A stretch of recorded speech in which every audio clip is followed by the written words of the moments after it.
Alright. Alright. Hi. Hi. Hope you're all doing well. Tonight, I'm gonna be playing some Doki Literature Club. I played this game already, like, a couple years ago, back when it was, like, still fresh and stuff. I was gonna stream this earlier, but I had some stuff to do today. So yeah, I completely forgot everything I was gonna say right here, so I guess I'll just start the game. Here we are.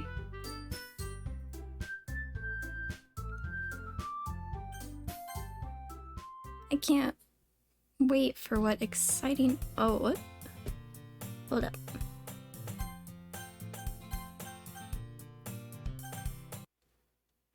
Hold up a sec.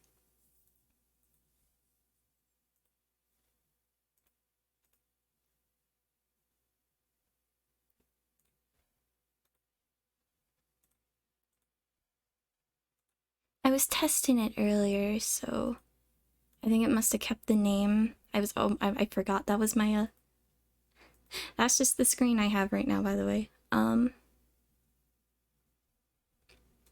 was gonna enter a different, funnier name, but yeah.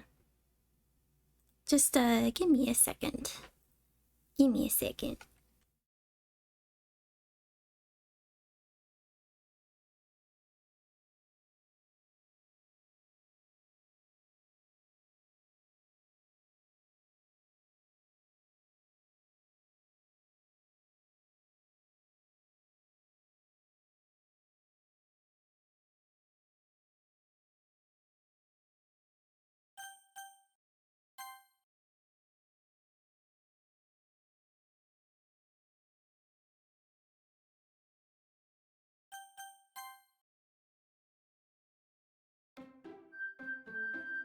Alright, awesome. Sorry, I had to, delete my previous save. I'm such a good streamer. This is off to a great start. What is my name? My name is Ulrich. My boyfriend and I have been watching a lot of Code Lyoko lately, and I asked him to give me a name, so we're going with Ulrich. Ulrich is the ultimate Chad name. Ultimate Chad name. Awesome. Awesome. Let's go. Let's go. Hey! I see an annoying girl running towards me from the distance, waving her arms in the air like she's totally oblivious to any attention she might draw to herself. That girl is Sayori, my neighbor and good friend since we were children. You know, the kind of friend you never see yourself making today, but it just kind of works out because you've known each other for so long. What a dick. We used to walk to school together on days like this, but starting around high school, she would oversleep more and more frequently, and I would get tired of waiting up. But if she's gonna chase after me like this, I almost feel better off running away. However, I just sigh and idle in front of the crosswalk and let Sayori catch up to me. I overslept again. But I caught you this time. Maybe. Fucking Ulrich. Oops. I glitched it out, oops. You say that like you were thinking about ignoring me. That's mean, Ulrich. Well, if people stare at you for acting weird, then I don't want them to think we're a couple or something. Fine, fine. But you did wait for me after— is that showing up on the feed? Oh no. Like the little text box is like kind of glitching and it's like showing the background to the words, but it seems to be fine on the capture. What the hell? I can't even read that. There we go. Fixed it. I guess you don't have it in you to be mean even if you want to. Whatever you say, Sayori. We cross the street together and make our way to school. As we draw near, the streets become increasingly speckled with other students making their daily commute. By the way, Ulrich. Have you decided on a club to join yet? A club? I told you already, I'm not really interested in joining any clubs. I haven't been looking either. I can't read. That's not true. You told me you'd join a club this year. Did I? I'm sure it's possible that I did in one of our many conversations, where I dismissively go along with whatever she's going on about. Sayori likes to worry a little too much about me, when I'm perfectly content just getting by on the average while spending my free time on games and anime, you fucking weeb. Uh-huh. I was talking about how I'm worried that you won't learn how to socialize or have any skills before college. Your happiness is really important to me, you know. And I know you're happy now, but I die at the thought of you becoming a NEET in a few years because you're not used to the real world. You trust me, right? Don't make me keep worrying about you. Alright. I'll look at a few clubs if it makes you happy. No promises, though. Will you at least promise me you'll try a little? Yeah, I guess I'll promise you that. Yay! Why do I let myself get lectured by such a carefree girl? More than that, I'm surprised I even let myself relent to her. Why is he so mean to Sayori? Quit being so mean. I guess seeing her worry so much about me makes me want to ease her mind at least a little bit, even if she does exaggerate everything inside of her head. Hold it. That's bothering me. There we go.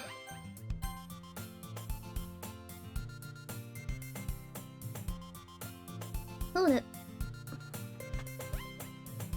Oh, there we go. The school day is as ordinary as ever, and it's over before I know it. After I pack up my things, I stare blankly at the wall, looking for an ounce of motivation.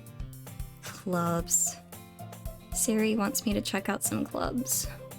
I guess I have no choice but to start with the anime. Like, come on, dude, really? Dude.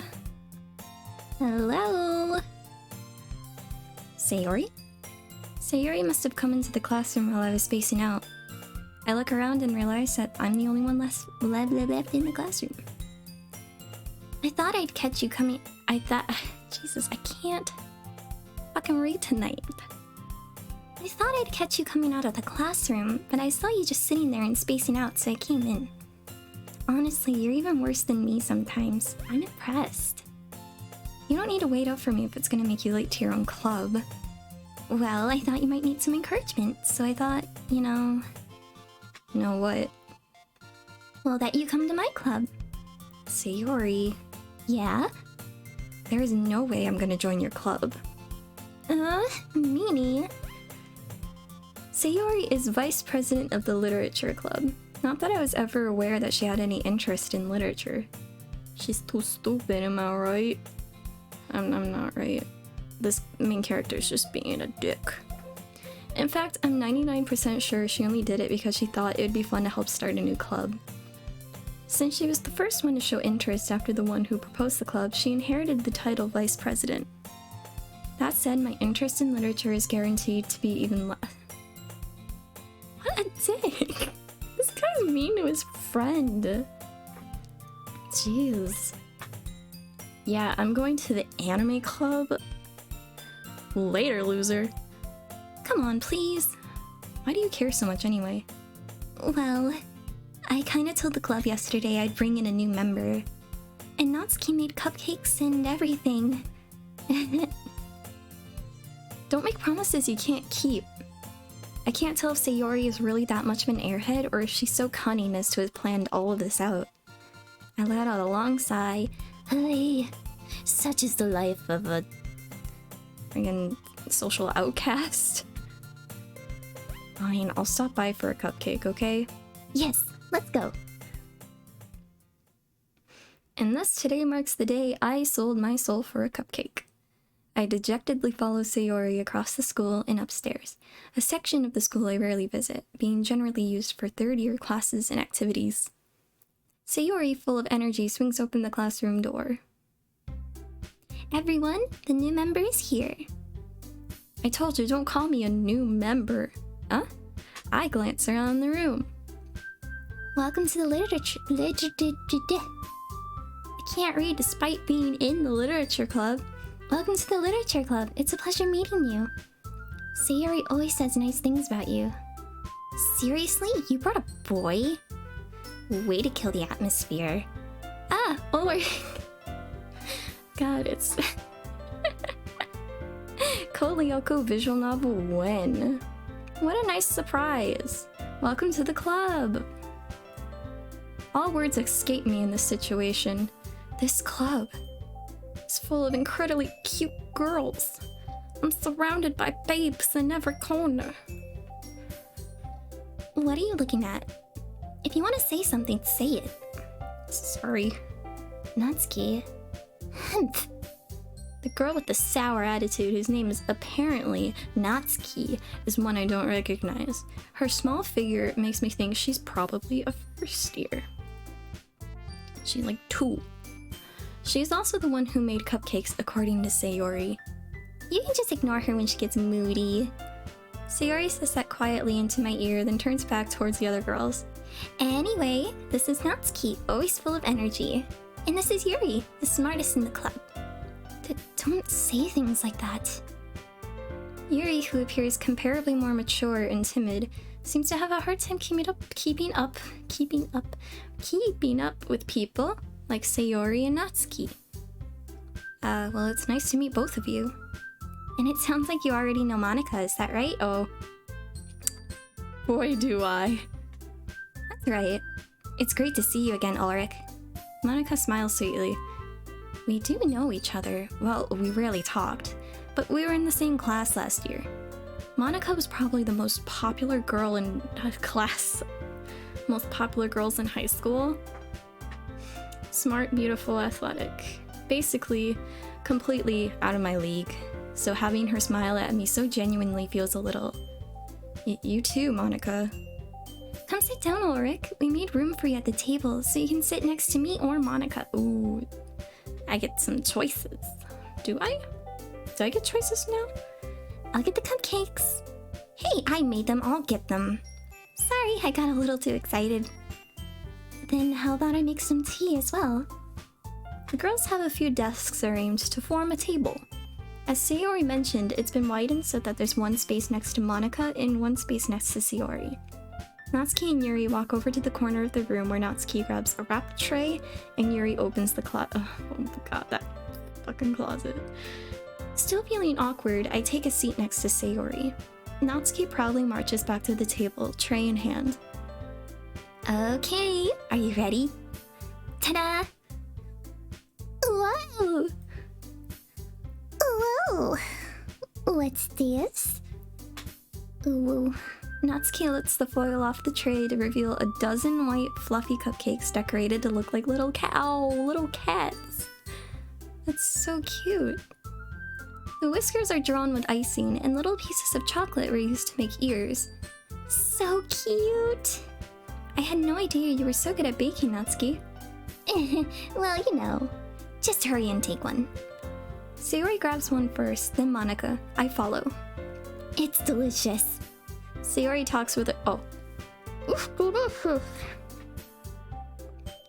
with her mouth full and has already managed to get icing on her face.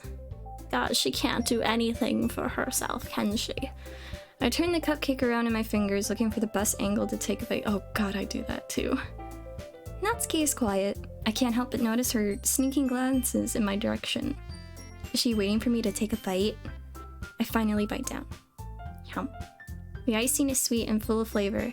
I wonder if she made it herself. This is really good. Thank you, Natsuki. Why are you thanking me? It's not like I... Haven't I heard this somewhere before? Made them for you or anything. But I thought you technically did, Sayori said. Well, maybe. But not for, you know, you. Dumbass. Alright. I give up on Natsuki's weird logic and dismiss the conversation. Yuri returns to the table carrying a tea set. She carefully places a teacup in front of each of us before setting down the teapot next to the cupcake tray. You keep a whole tea set in this classroom? Don't worry, the teachers gave us permission. After all, doesn't a hot cup of tea help you enjoy a good book? I guess. Don't let yourself get intimidated. Yuri's just trying to impress you. That's not... Insulted, Yuri looks away. I meant that, you know. I believe you. Well, tea and reading might not be a pastime for me, but I at least enjoy tea. I'm glad. Yuri faintly smiles to herself in relief. Monica raises an eyebrow, then smiles at me. So what made you consider the literature club? I was afraid of this question. Something tells me I shouldn't tell Monica that I was just practically dragged here by Sayori. Well, I haven't joined any clubs yet, and Sayori seemed really happy here, so... That's okay, don't be embarrassed. We'll make sure you feel right at home, okay? As president of the literature club, it's my duty to make the club fun and exciting for everyone. Monica, I'm surprised. How come you decided to start your own club? You could probably be a board member for any of the major clubs. Weren't you a leader of the debate club last year? Well, you know, to be honest, I can't stand all the politics around the major clubs. It feels like nothing but arguing about the budget and publicity and how to prepare for events. I'd much rather take something I personally enjoy and make something special out of it. And if it encourages others to get into literature, then I'm fulfilling the dream. I can't fucking read, I'm sorry. Monica really is a great leader. Yuri also nods in agreement. And I'm surprised there aren't more people in this club yet. It must be hard to start a new club. You could put it that way. Not many people are very interested in putting out all the effort to start something brand new. Especially when it's something that doesn't grab your attention, like literature. You have to work hard to convince people that you're both fun and worthwhile. God, that's what streaming's like. I am neither of those things. This stream's a disaster. But it makes school events like the festival that much more important. I'm confident that we can all really grow this club before we graduate. Right, everyone? Yeah! We'll do our best. You know it. Everyone enthusiastically agrees. Such different girls, all interested in the same goal. Monica must have worked really hard just to find these three. Maybe that's why they're all so delighted by the idea of a new member joining. Though I still don't really know if I can keep up with their level of enthusiasm about literature. So Ulrich, what kind of things do you like to read? Well, considering how little I've read these past few years, I don't really have a good way of answering that. Manga. I muttered quietly to myself, half joking. Natsuki's head suddenly perked. Oh, she's degenerate too. We're both degenerates. We're made for each other. It looks like she wants to say something, but she keeps quiet. Not much of a reader, I guess. Well, that can change.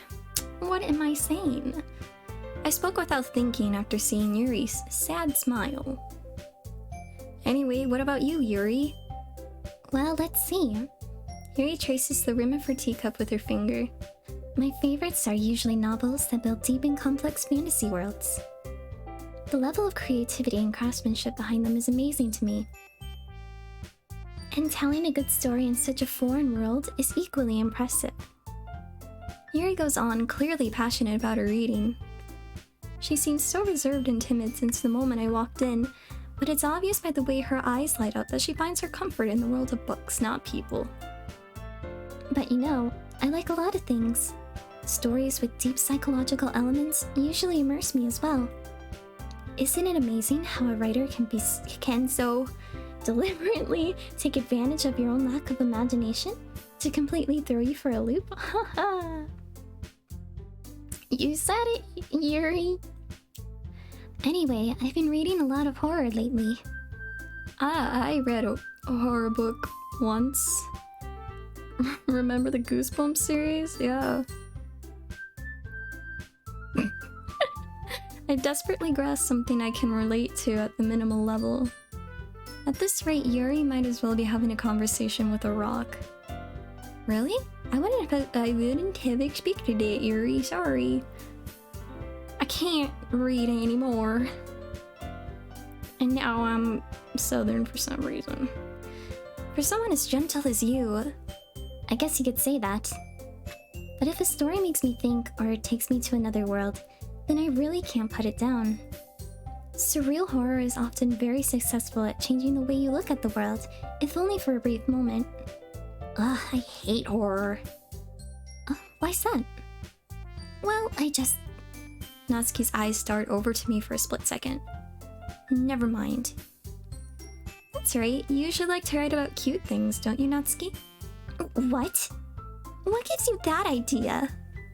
You left a piece of scrap paper behind last club meeting. It looks like you were working on a poem called... Don't say it out loud. And give that back. Fine. Your cupcakes, your poems, everything you do is just as cute as you are. Sayori sidles up behind... Sidles? I don't know how you say that.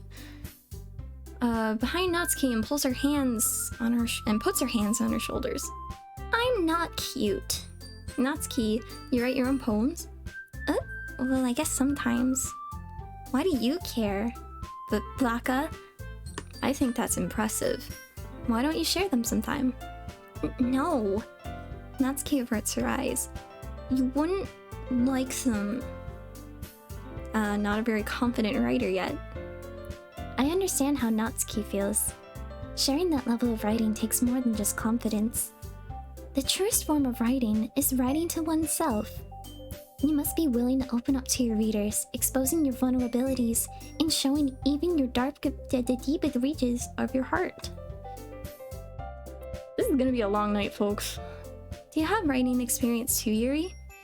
Maybe if you share some of your work, you can set an example and help Natsuki feel comfortable enough to share hers. I guess it's the same for Yuri. Oh, I wanted to read everyone's poems. We all sit in silence for a moment. Okay, I have an idea, everyone. Question mark? Natsuki and Yuri look quizzically at Monika. Let's all go home and write a poem of our own. Then, next time we meet, we'll all share them with each other. That way, everyone is even. Yeah, let's do it. Plus, now that we have a new member, I think it'll help us all get a little more comfortable with each other and strengthen the bond of the club. Isn't that right, Ulrich? Monika smiles warmly at me once again. Hold on, there's still one problem. Oh, what's that? Now that we're back to the original topic of me joining the club, I bluntly come forth with what's been on my mind this entire time. I never said I would join this club. Sayori may have convinced me to stop by, but I never made any decision.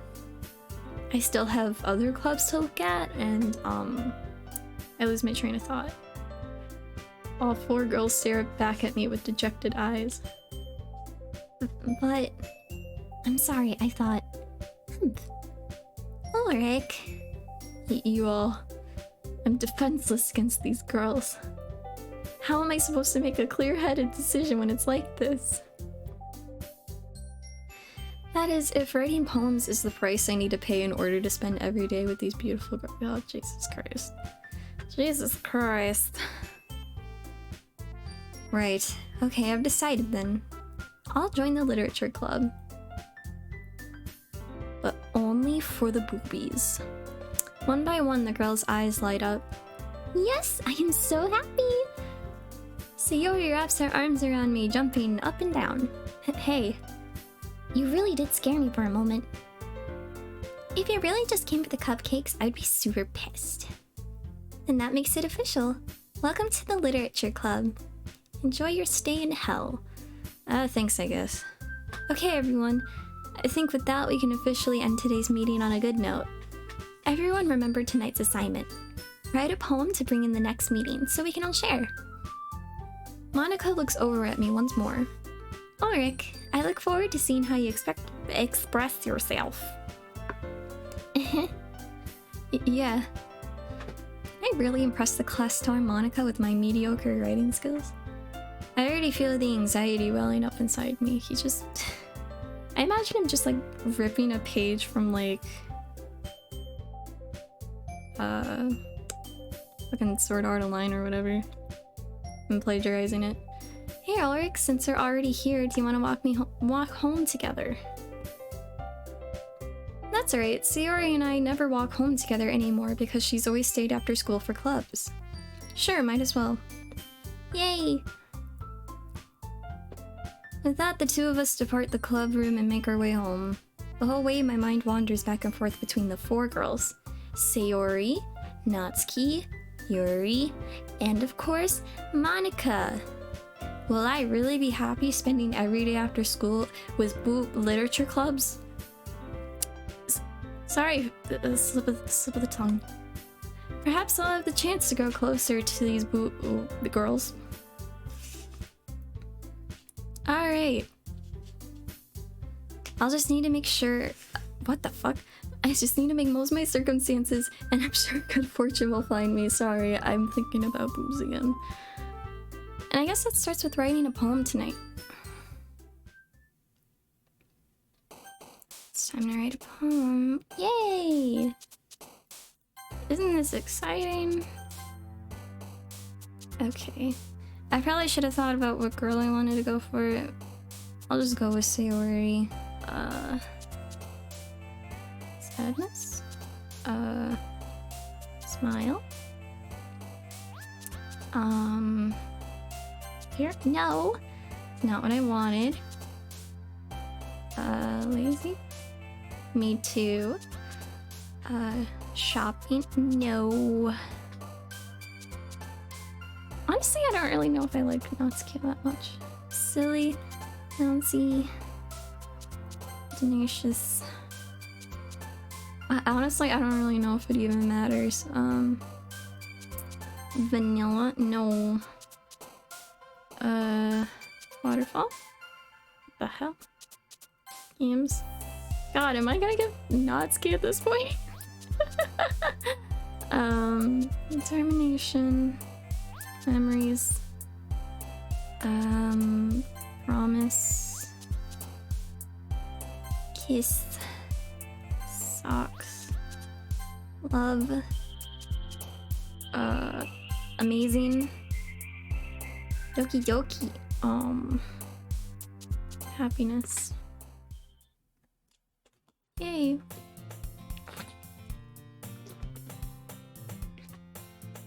Hi again, Ulrich. Glad to see you didn't run away on us.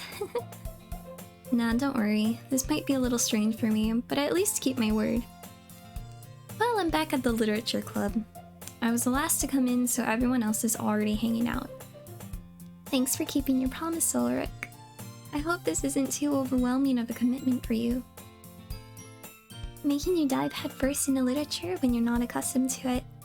Oh, come on, like he deserves any slack. See, Yori told me you didn't even want to join any clubs this year. And last year too. And I don't know if you plan to just come here and hang out or what. But if you don't take us seriously, then you won't see the end of it. Natsuki, you certainly have a big mouth for someone who keeps her manga collection in the club room. Mangoes? Natsuki finds herself stuck between saying Monika and manga. Manga is literature. Sure. Swiftly defeated, Natsuki plops back into her seat. Don't worry, guys. Ulrich always gives it his best as long as he's having fun. He helps me with busy work. Without me even asking. Like cooking, cleaning my room. How dependable. Sayori, that's because your room is so messy it's distracting. Oh god, me too. Oh boy. And you almost set your house on fire once. Is that so? You two are really good friends, aren't you? I might be a little jealous. How come? You and Ulrich can become good friends too. Sayori. As usual, Sayori seems oblivious to the weird situation she just put me into. Oh, Yuri even brought you something today, you know? Wait, Sayori? Me? Not really. Don't be shy. It's really nothing. What is it? Never mind. Sayori made it sound like a big deal when it's really not. Oh, what do I do? I'm sorry, Yuri, I wasn't thinking. I guess that means it's up to me to rescue this situation. Hey, don't worry about it. First of all, I wasn't expecting anything in the first place, so any nice gesture from you is a pleasant surprise. It'll make me happy no matter what. Is that so? Yeah, I won't make it a big deal if you don't want it to be. Alright. Well, here. Yuri reaches into her bag and pulls out a book. I didn't want you to feel left out, so I picked out a book that I thought you might enjoy. It's a short read, so it should keep your attention even if you don't usually read. And we could, you know, discuss it if you wanted. This is... How is this girl accidentally being so cute? She even picked out a book she thinks I'll like, despite me not reading much. Yuri, thank you. I'll definitely read this. I enthusiastically take the book. Phew. Well, you can read it at your own pace. I look forward to hearing what you think. Now that everyone's settled in, I expected Monica to kick off some scheduled activities for the club. Hang on. My throat is incredibly sore. And I don't know why. Maybe it's all the talking. This is your reminder to stay hydrated, folks. But that doesn't seem to be the case. Sayori and Monica are having a cheery conversation in the corner. Yuri's face is already buried in a book. I can't help but notice her intense expression, like she was waiting for this chance. Meanwhile, Natsuki is rummaging around in the closet. Ugh. I hear Natsuki utter an exasperated sigh within the closet. She seems to be annoyed by something. I approach her in case she needs a hand. You looking for something in there? Freaking Monica. She never puts my stuff back in the right spot. What's the point in keeping your collection organized if someone else is just gonna mess it up? Natsuki slides a bunch of stacked books and boxes across the shelf. Manga.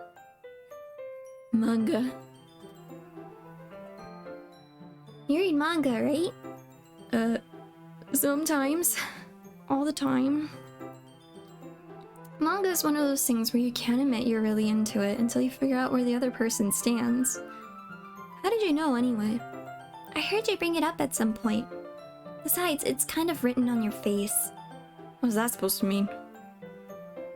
What's that supposed to mean? I see.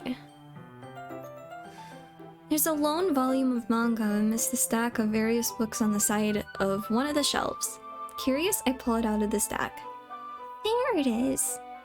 Natsuki snatches it out of my hand, and then turns to a box of manga and slips the volume right into the middle of the rest. Much better. Seeing a box set with one book missing is probably the most irritating sight in the world. I know that feel. I get a closer look at the box set she's admiring. Her Fae Girls? It's a series I've never heard of in my life. That probably means it's either way out of my demographic or it's simply terrible. If you're gonna judge, you can go do it through the glass on that door. She points to the classroom door. Hey, I wasn't judging or anything. I didn't even say anything. It was the tone of your voice. And I'll tell you one thing, Lorik.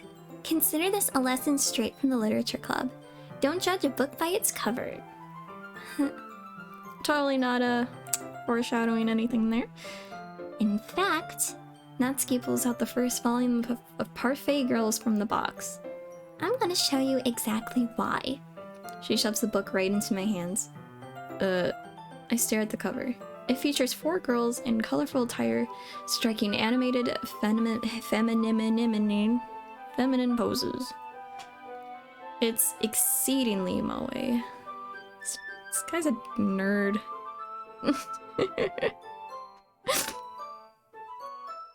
That's the ultimate suspension of disbelief. Any girl wanting to talk to this weirdo. Don't just stand there. Ugh. Natsuki grabs my arm and pulls me out of the closet. She then takes a seat against the wall beneath the windowsills. She pats on the ground next to her, signaling me to sit there. Wouldn't chairs be more comfortable? I take my seat. Chairs wouldn't work. We can't read at the same time like that. What's that? I guess it's easier to be close together like this. Don't just say that. You'll make me feel weird about it. Natsuki crosses her arms and scooches an inch away from me. I can't read. Sorry, I didn't exactly expect to be sitting this close to her either. Not that I can say it's a particularly bad thing. I open the book. It's only a few seconds before Natsuki once again inches closer, reclaiming the additional space while she hopes I won't notice. I can feel her peering over my shoulder, much more eager to begin reading than I am. Oh, how long has it been since I read the beginning? You don't go back and flip through the older volumes every now and then? Not really. Maybe sometimes after I've already finished the series. Hey, are you paying attention? I am, but nothing's really happened yet, so I can talk at the same time. It looks like it's about a bunch of friends in high school, like us. Typical slice of life affair, like us. I kinda grew out of these since it's rare to be writing for the writing to be entertaining enough to make up for the lack of plot. Just like this game's presenting itself to be, whoa. So, what should I expect from this? Is there gonna be plot? Well, obviously. You think I would enjoy something that didn't have a plot? I mean, well, I guess I know what you're saying. A lot of the beginning is about simple things. Like there's a really funny chapter where they're obsessed with a guy at the ice cream shop. But that just helps you get to know the characters. And besides, it's still entertaining. But later on, there's all kinds of drama. Like when they get into all their backstories, and when some of the romance starts to happen, ooh la la. That's really what makes it so good. There are so many touching parts. Ah, that's so. It sounds like you really know what you're talking about. You fucking weeb. Maybe I underestimated you. Hey, wait. What's that supposed to mean? What? Natsuki gives me a little shove. I just meant that I haven't yet seen you at your full power. Good save. Speaking of save. Ha, that's a funny joke, right? This chapter seems like it's about baking. This is just a guess, but is there a lot of baking in this manga? Well, Natsuki pauses for a moment as if she doesn't want to admit something. Yeah. Why does that matter? It doesn't, I was just curious. Since you enjoy baking too, right? That's just a coincidence. This is just it's just a cooking book with pictures, that's all. Don't get the wrong idea, you asshole. I just happened to get into baking around the same time I got this manga. Like, I would ever get into anything because it's in a manga, am I right? I feel bad for anyone that impressionable. Definitely not a coincidence. I guess that explains Natsuki's interest in baking. Still, of all the hobbies to pick up from a manga, that's definitely one of the better ones. Not to mention she's really good at it, so who am I to judge? Yeah, I think I accidentally got the Natsuki route because I picked too many words that she liked. I guess this is fine though. We read on for a few more minutes. I finished a couple chapters at this point. Are you sure this isn't boring for you? It's not. Even though you're just watching me read? Well, I can't read, so I'll watch you read and you read it out loud to me. I'm fine with that. If you say so. I guess it's fun sharing something you like with someone else.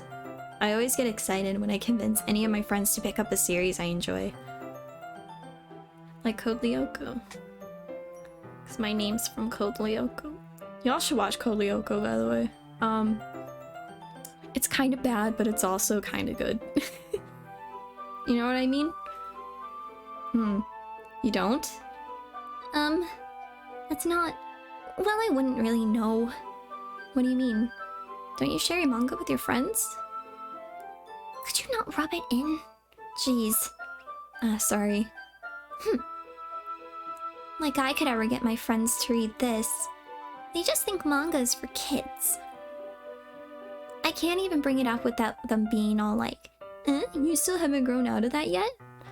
Makes me want to punch him in the face. I know those kind of people.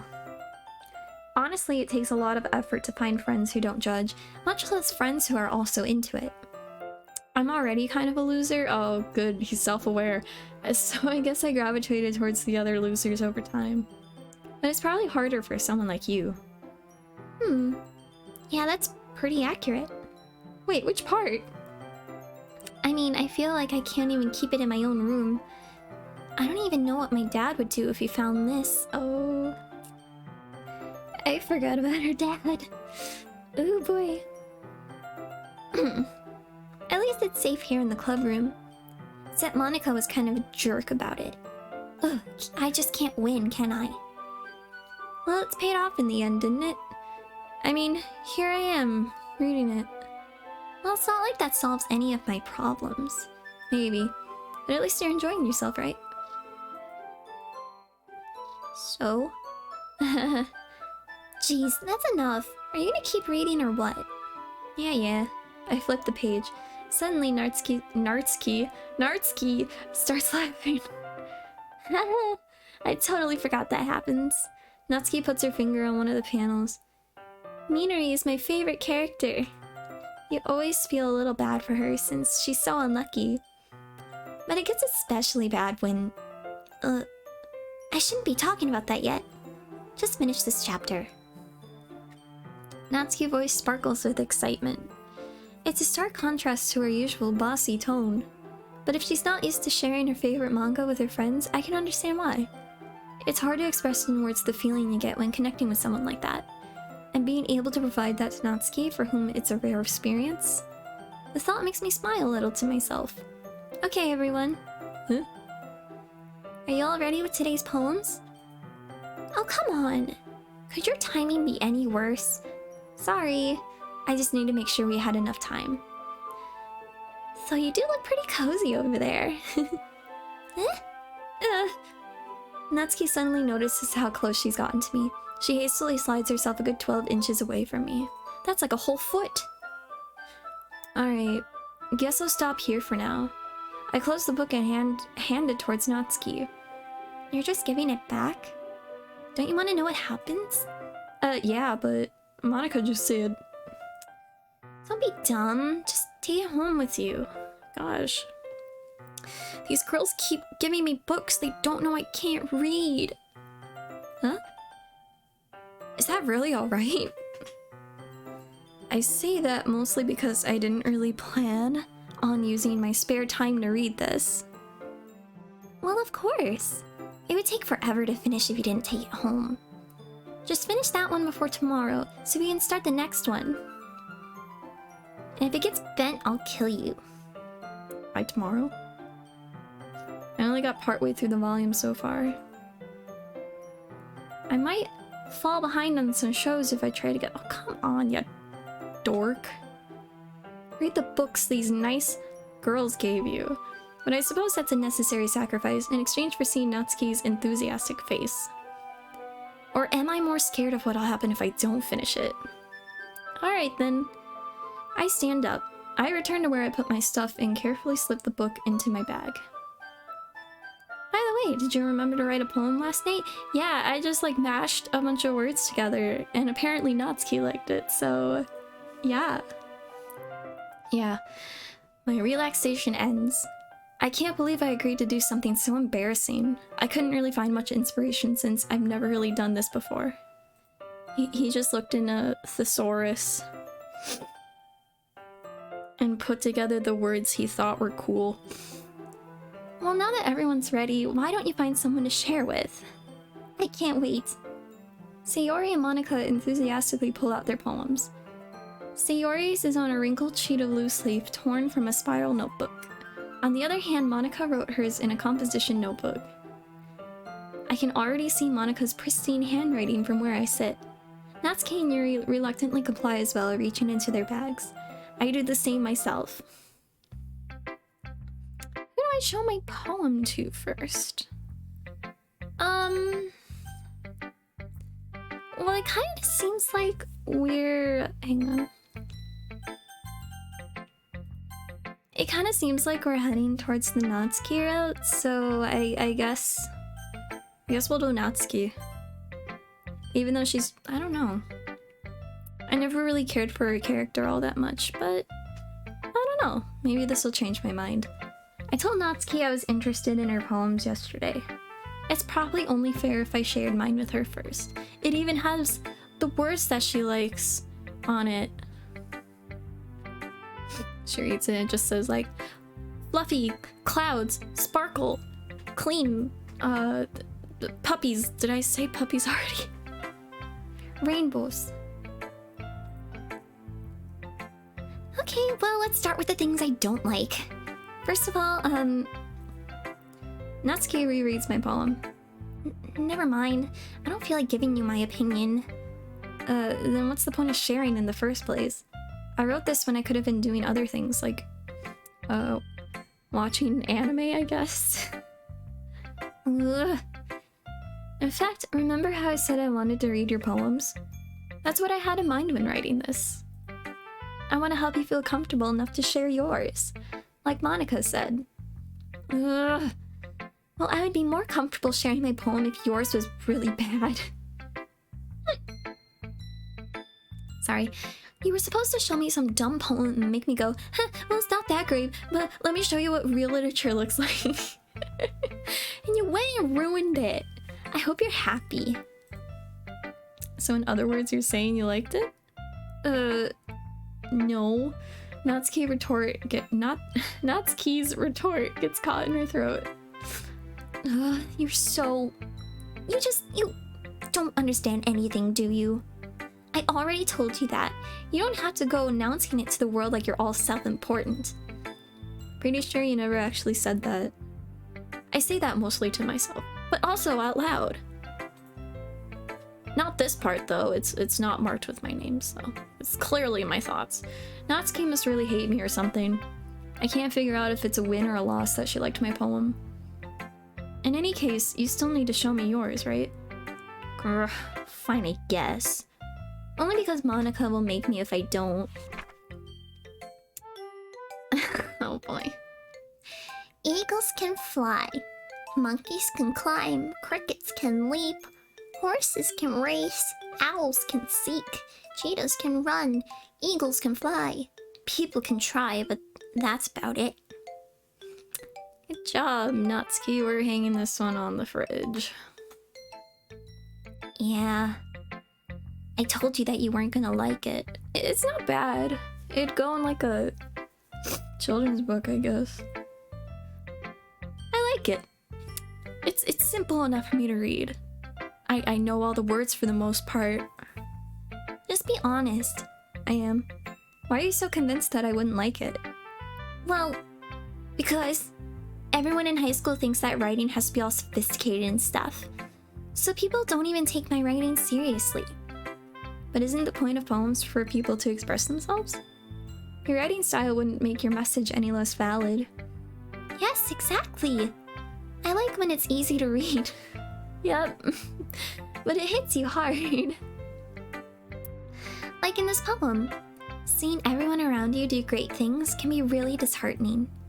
So I decided to write about it. Yeah, I understand. But the other nice thing about simple writing is that it puts more weight on the wordplay. Like I set up for a rhyme at the end, but then I made it fall flat on purpose. It helps bring out the feeling in the last line.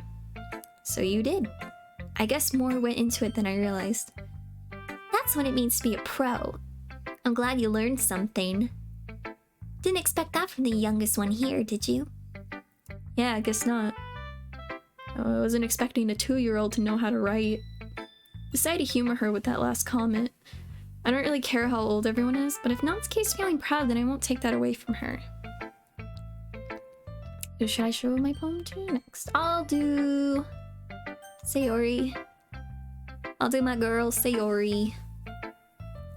This is a good poem, Ulrich. Are you sure it's your first time? Of course. It's not that good. Am I the kind of guy who'd be writing poems in his spare time? I guess you're right. But that's why it impressed me. Well, to be honest, I was afraid that you wouldn't do it seriously. Or that you wouldn't write one at all. I'm really happy that you just wrote one. It just reminds me of how you're really part of the club now. Not to mention the fact that I'm standing in front of you in the classroom. Well, of course. I'm not really into it yet, but that doesn't mean I'll break my promise. See? It's like I said before, Ulrich. Deep down, you're not selfish at all, you know? Trying new things like this for other people. That's something only really good people can do. Thanks, Sayori. I'm not sure if Sayori sees the full picture of my motive here. Then again, I can't deny that she's part of the reason I joined. Knowing how much this means to her and all. Yeah. And I'm gonna make sure you have lots of fun here, okay? Hang on, I need to take a swig. My throat hurts.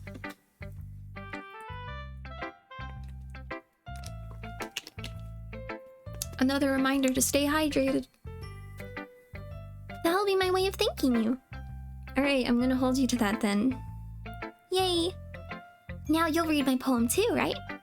Don't worry, I'm really bad at this. We'll see about that. Dear sunshine, the way you glow through my blinds in the morning, it makes me feel like you missed me. Kissing my forehead to help me out of bed, making me rub the sleepy from my eyes. That's so cute. Are you asking me to come out and play? Are you trusting me to wish away a rainy day? I look above, the sky is blue. It's a secret, but I trust you too. If it wasn't for you, I could sleep forever. But I'm not mad. I want breakfast. Me too. Sayori, this is just a guess, but did you wait until this morning to write this? No, just a little bit. You can't answer just a little bit to a yes or no question. I forgot to do it last night. Well, at least that makes me feel a little better about myself. Jesus Christ. He's so mean. Yeah, don't be mean. I still tried my best. Yeah. I didn't mean to say that it was a bad poem. It came out nice, or how should I put it? It sounds just like you. Really? Yeah. Especially that last line. I made eggs and toast. That's so cute. Even though you relate to school. It's bad to skip breakfast. I get all cranky. Me too. I might just be Sayori. Well, I guess there's no point in arguing. Anyway, thanks for showing me. This was so much fun. Monica's the best. I totally wasn't, forced to say that or anything. Yeah. But next time, I won't forget. And I'm gonna write the best poem ever. Well, I guess I look forward to it. Who should I show my poem to next?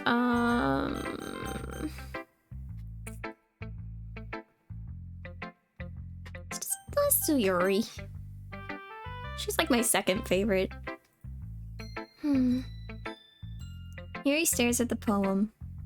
A minute passes, more than enough time for her to finish reading. Oh, sorry. I forgot to start speaking. Oh god, yeah. I get that. It's fine. Whoops, that's Ulrich. It's fine. Don't force yourself. I'm not. I just need to put my thoughts into words. Hold on. Okay. This is your first time writing a poem, right? Yeah. Why do you ask?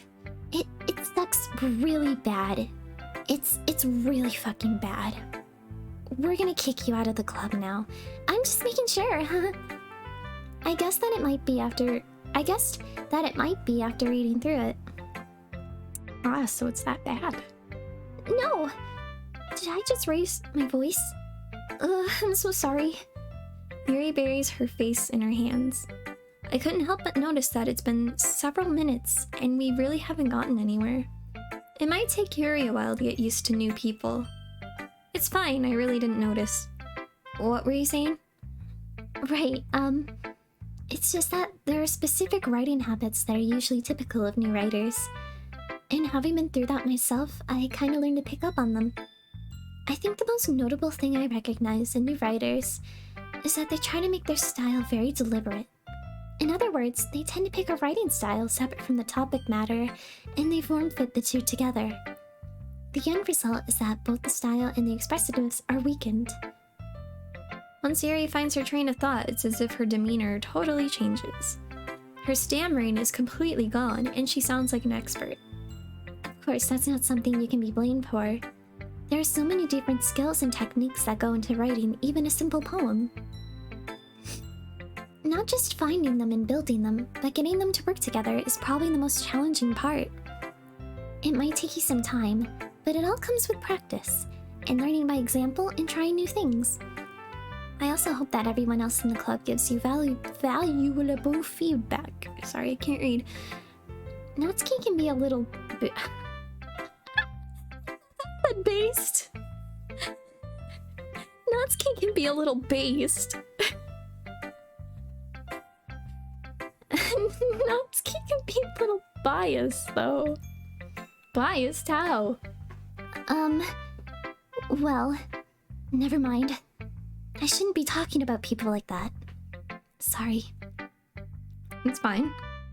I'm not sure if Yuri's apologizing to herself, to me, or to Natsuki. All of them. She's apologizing to everyone at the same time. Do you mind if I read your poem now? Please do. I'd love to share my thought process behind it. It's super deep and shit. Yuri smiles dreamily, as if that's a rare opportunity for her. Which itself is kind of funny. After all, isn't this supposed to be a literature club? Ghost under the light. The tendrils of my hair illuminate beneath the amber glow. Bathing, it must be this one. The last remaining streetlight to have withstood the test of time. The last yet to be replaced by the sickening blue-green hue of the future. I bathe, calm, breathing air of the present but living in the past. The light flickers. I flicker back. It's pretty deep, bruh. Too deep for me. I'm sorry I have such terrible handwriting. What? I wasn't thinking that at all. But it took you a long time to read. Well, I just don't read script very often.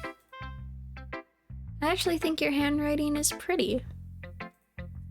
That's a relief. Also, I like the poem. It's got like metaphors and shit. It's cool. Even though it's short, it was really descriptive. It wasn't too short? I usually write longer poems. Not at all. I'm really glad you like it. I'll be honest. Since it's our first time sharing, I wanted to write something a little more mild. Something easy to digest. Sorry. I can't read. Someone kick me out of the literature club, please. I can't read. Something easy to digest, I suppose. Are you into ghosts, Yuri? Actually, the story isn't about a ghost at all, Ulrich. You wouldn't understand, Ulrich. Really? I must have totally missed the point. Well, I suppose you did only glance over it after all. But remember that poets often express their own thoughts, feelings, and experiences in their work. They usually do more than tell a simple story or paint a picture. In this case, perhaps the subject of the poem is only being symbolically compared to a ghost. Lingering in her past, her remaining place of comfort, unable to let go of the past, and soon to be left with nothing. There's a lot more solemn putting it that way. I hadn't even thought of that. Dude, you don't think anything. That's impressive. It's nothing, really. Well, it makes me happy you think that. Just remember that it won't be long, before you pick up on these things too. Yeah, maybe you're right. I guess I'll have to keep trying. I'm counting on you. Alright? Only one person left, and it's Monica. Hi, Ulrich. Having a good time so far? Yeah. Good, glad to hear it. By the way, since you're new and everything, if you ever have any suggestions for the club, like new activities or things we can do better, I'm always listening. Oh dear. That is a really foreboding statement you just made there. Don't be afraid to bring things up, okay? Alright, I'll keep that in mind. Of course I'll be afraid to bring things up. I'm much better off just going with the flow until I'm more settled in. Anyway, want to share your poem with me? It's kind of embarrassing, but I guess I have to. Don't worry, Ulrich. We're all a little embarrassed today, you know? But it's that sort of barrier that we'll all learn to get past soon. Yeah, that's true. I hand Monica my poem. I like it, Ulrich. Really? It's a lot cuter than I expected. Oh yeah. It's because I picked mostly Natsuki. Oh jeez. No. It kind of makes me think of something Natsuki would write. And she's a good writer too. So take that as a compliment. If you say so. Yep. By any chance, have you read anything by Shel Silverstein? Huh? Maybe a long time ago. He's famous for telling all kinds of stories in just a few simple words. His poems can be funny, endearing, or even sad. And sometimes they're only a few lines long. They might even feel like they're written for kids, but if you think about them, they can express views of the world that would apply to anybody. I see. So you're saying that Natsuki is kind of like that? Sorta. Maybe she's not an expert, but you probably won't find much filler in her poems. They might be easy to write, but they're super challenging to get the meaning through. So I can see why it'd be your kind of poem to explore. It's because she's calling me stupid, I think. I'm sure I'll end up trying different things a lot. It could take a while before I feel comfortable doing this. That's okay. I'd love to see you try new things. That's the best way to find the kind of style that suits you. Everyone else might be a little bit biased towards their own kinds of styles, but I'll always help you find what suits you the most. So don't force yourself to write the way everyone else wants you to write. It's not like you have to worry about impressing them or anything. Anyway, do you want to read my poem now? Don't worry, I'm not very good. You sound pretty confident for someone who claims to not be very good. Well, that's because I have to sound confident. It doesn't mean I always feel that way, you know? I see. Well, let's read it then. Hole in wall. Oh boy. It couldn't have been me. See? The direction the spackle? The hell is a spackle? Protrudes. A noisy neighbor? An angry boyfriend? I'll never know. I wasn't home. I peer inside for a clue. No, I can't see. I reel, blind, like a film left out in the sun. But it's too late. My retina's already scorched with a permanent copy of the meaningless image. It's just a little hole. It wasn't too bright. It was too deep. Stretching forever into everything. A hole of infinite choices. I realize now that I wasn't looking in. I was looking out. And he, on the other side, was looking in. Oh boy, I wonder what that means. So, what do you think? It's very freeform, if that's what you call it. I'm sorry I'm not really the right person to ask for feedback. It's okay. Yeah, that kind of style has gotten pretty popular nowadays. That is, a lot of poems have been putting emphasis on the timing between words and lines. When performed out loud, it can be very powerful. What was the inspiration behind this one? Well, I'm not sure if I know how to put it. I guess you could say I had some kind of epiphany recently. It's been influencing my poems a bit. An epiphany? Yeah, something like that. I'm kind of nervous to talk about these deep stuff like that, because it's kind of coming on strongly. Maybe after everyone is better friends with each other. Anyway, here's Monica's writing tip of the day. Sometimes when you're writing a poem or a story, your brain gets too fixated on a specific point. If you try so hard to make it perfect, then you'll never make any progress. Just force yourself to get something down on the paper and tidy it up later. Another way to think about it is this. If you keep your pen in the same spot for too long, you'll just get a big dark puddle of ink. So just move your hand and go with the flow. That's my advice for today. It's pretty solid advice. Thanks for listening. Phew. I guess that's everyone. A glance around the room. That was a little more stressful than I anticipated. It's as if everyone is judging me for my mediocre, what the fuck? I can't read. Mediocre writing abilities and reading abilities, apparently. Even if they're just being nice, there's no way my poems can stand up to theirs. This is a literature club after all. I sigh. I guess that's what I ended up getting myself into.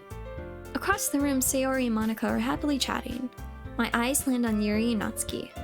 They gingerly exchange sheets of paper, sharing their respective poems. As they read in tandem, I watch each of their expressions change. Natsuki's eyebrows furrow in frustration. Meanwhile, Yuri smiles sadly. What's with this language? Did you say something? Oh, it's nothing. Yeah, that's what I thought, bitch. Natsuki dismissively returns the poem to the desk with one hand. I guess you could say it's fancy. Thanks. Yours is cute. Cute? Did you completely miss the symbolism or something? It's clearly about the feeling of giving up. How can that be cute? I know that. I just meant the language, I guess. I was trying to say something nice. You mean you have to try that hard to come up with something nice to say?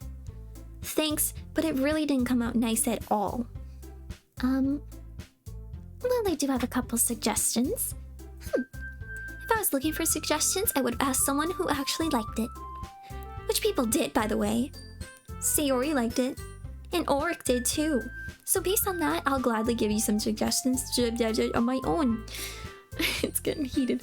First of all, Excuse me, I appreciate the offer, but I've spent a long time establishing my writing style. I don't expect it to change anytime soon, unless of course I come across something particularly inspiring. Which I haven't yet, bitch. so catty. And Ulrich liked my poem too, you know. He even told me he was impressed by it.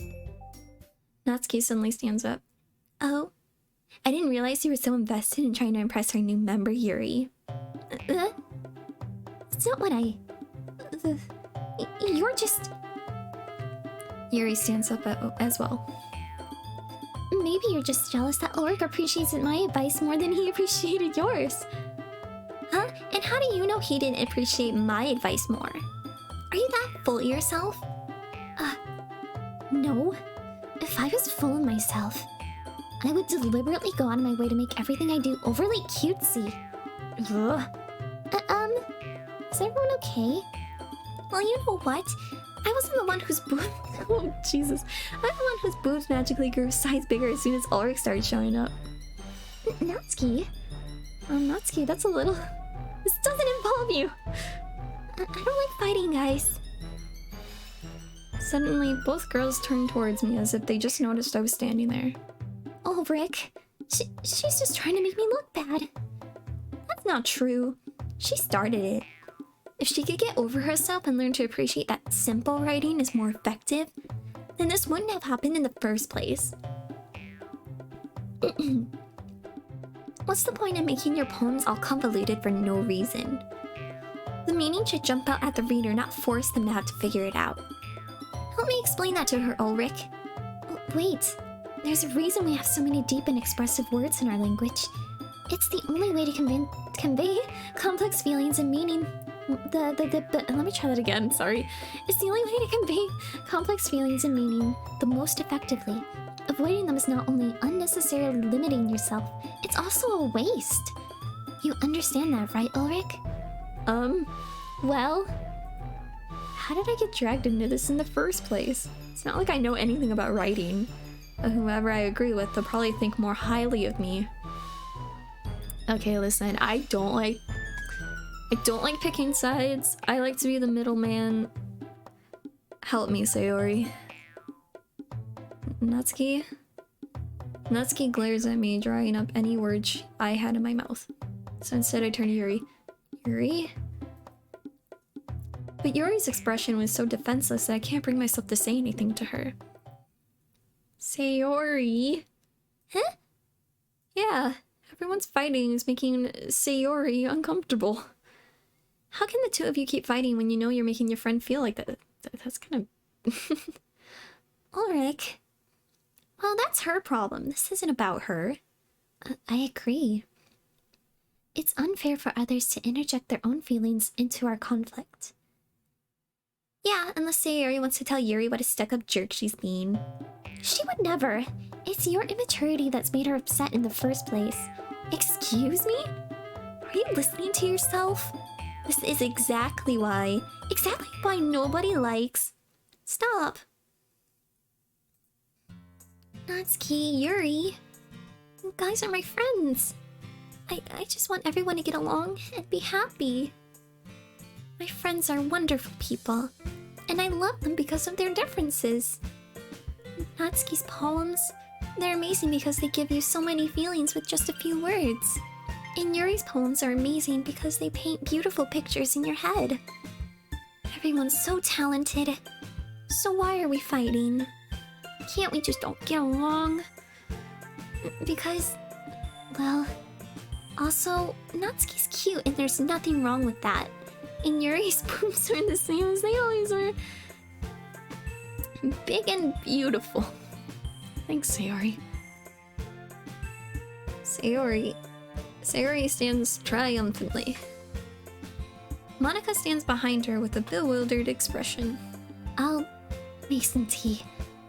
Yuri rushes off. Natsuki sits down with a blank expression on her face, staring at nothing. So this is why Sayori is vice president, I whispered to Monica. She nods in return. To be honest,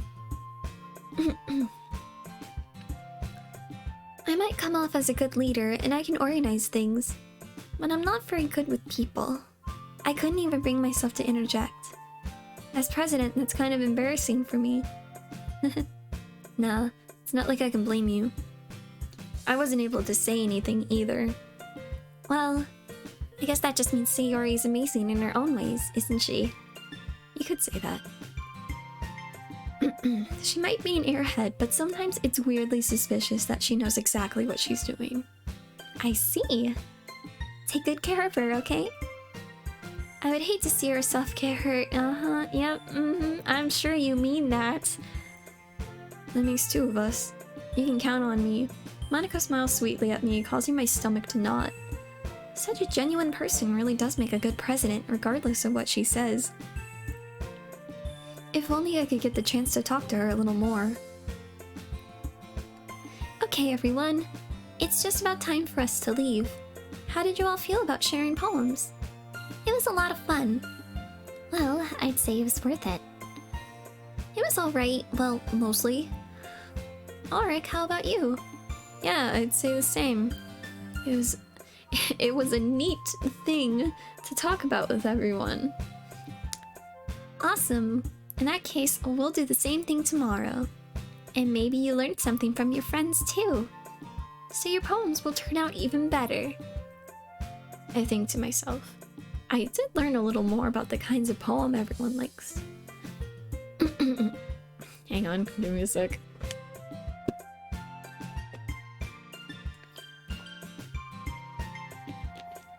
Here we go. With any luck, that means I can at least do a better job impressing those I want to impress. I nod to myself with newfound determination. Ulrich, ready to walk home? Sure, let's go. Sayori beams at me. It truly has been a while since Sayori and I have spent this much time together. I can't really say I'm not enjoying it either. Sayori, about what happened earlier. What do you mean? You know, between Yuri and Natsuki. Does that kind of thing happen often? No. That's really the first time I've seen them fight like that. I promise they're both wonderful people. You don't hate them, do you? No, I don't hate them. I just wanted your opinion, that's all. I can see why they'd make good friends with you. Yeah. You know, Ulrich, it's nice that I get to spend time with you in the club. But I think seeing you get along with everyone is what makes me the happiest. And I think everyone really likes you too. That's... Every day is gonna be so much fun. It looks like Sayori still hasn't caught on to the kind of situation I'm in. Sure, being friends with everyone is nice, but does it really need to stop there? We'll just have to see what the future holds, Sayori. I pat Sayori on the shoulder. I said that more to myself than to her, but it's easy to use Sayori as an internal monologue sometimes. Okay, I said that weird, sorry. Yeah, let's. Oh. I should have said that more confidently. Let's do this. Another poem. Alright. What time is it?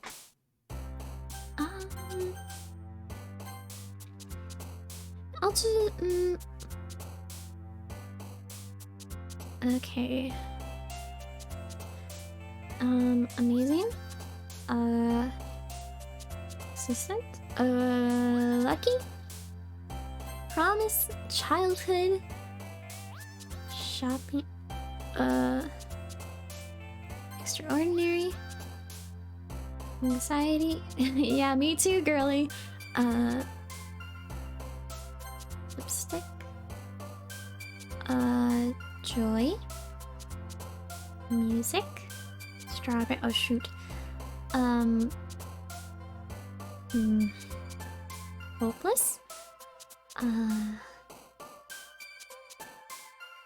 poof. Nibble? Shoot. Embrace? Romance?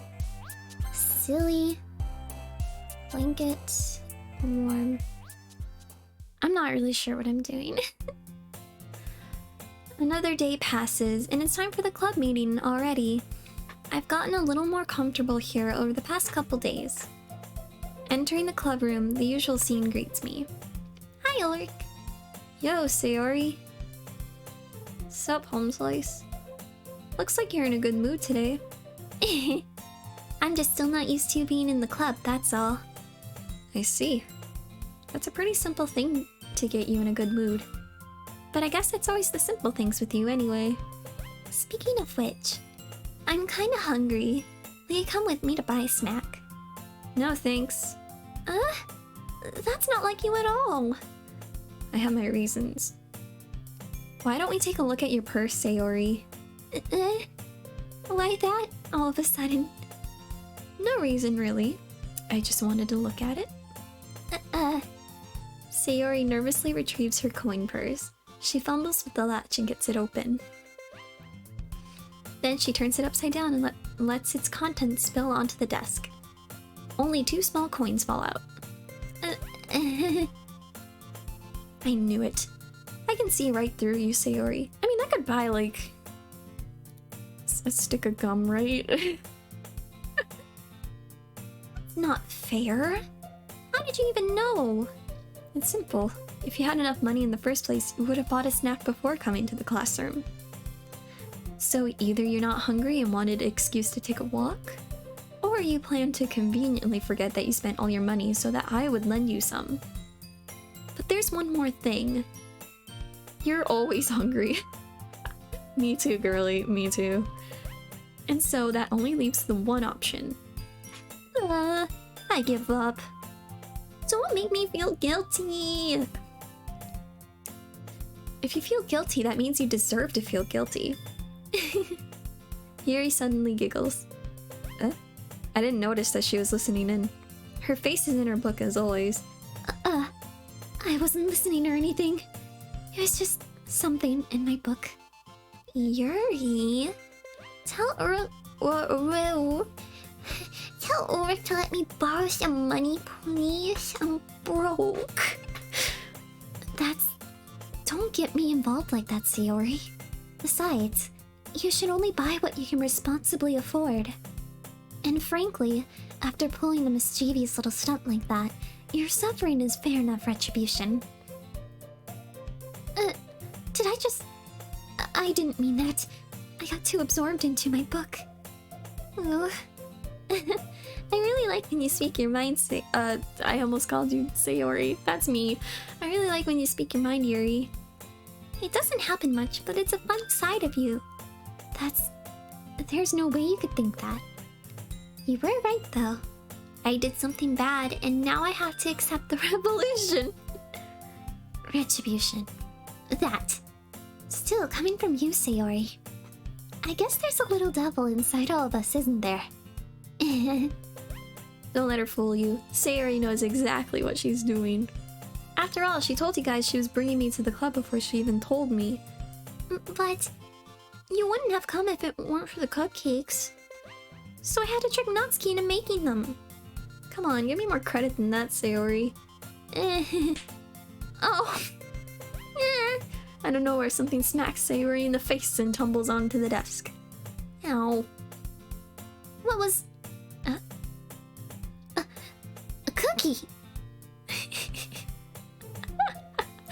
I love her. Sure enough, it's a giant cookie wrapped in plastic. Sayori glances around. Is this a miracle? It's because I paid my restitution. Retribution. Actually, that one almost worked. I was just gonna give it to you, but then I heard you blab about the cupcakes. It was totally worth seeing your reaction, though.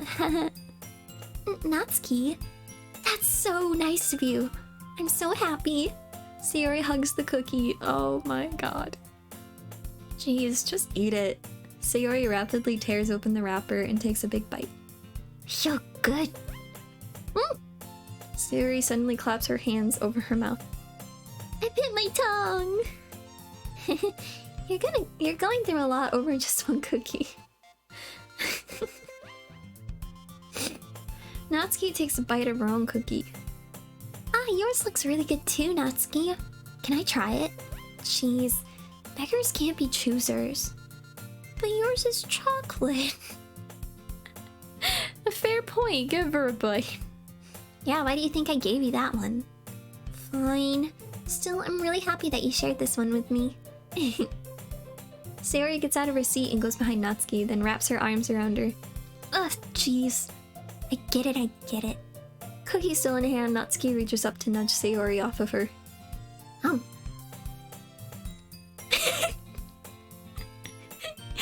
Little shit. I love you, Sayori.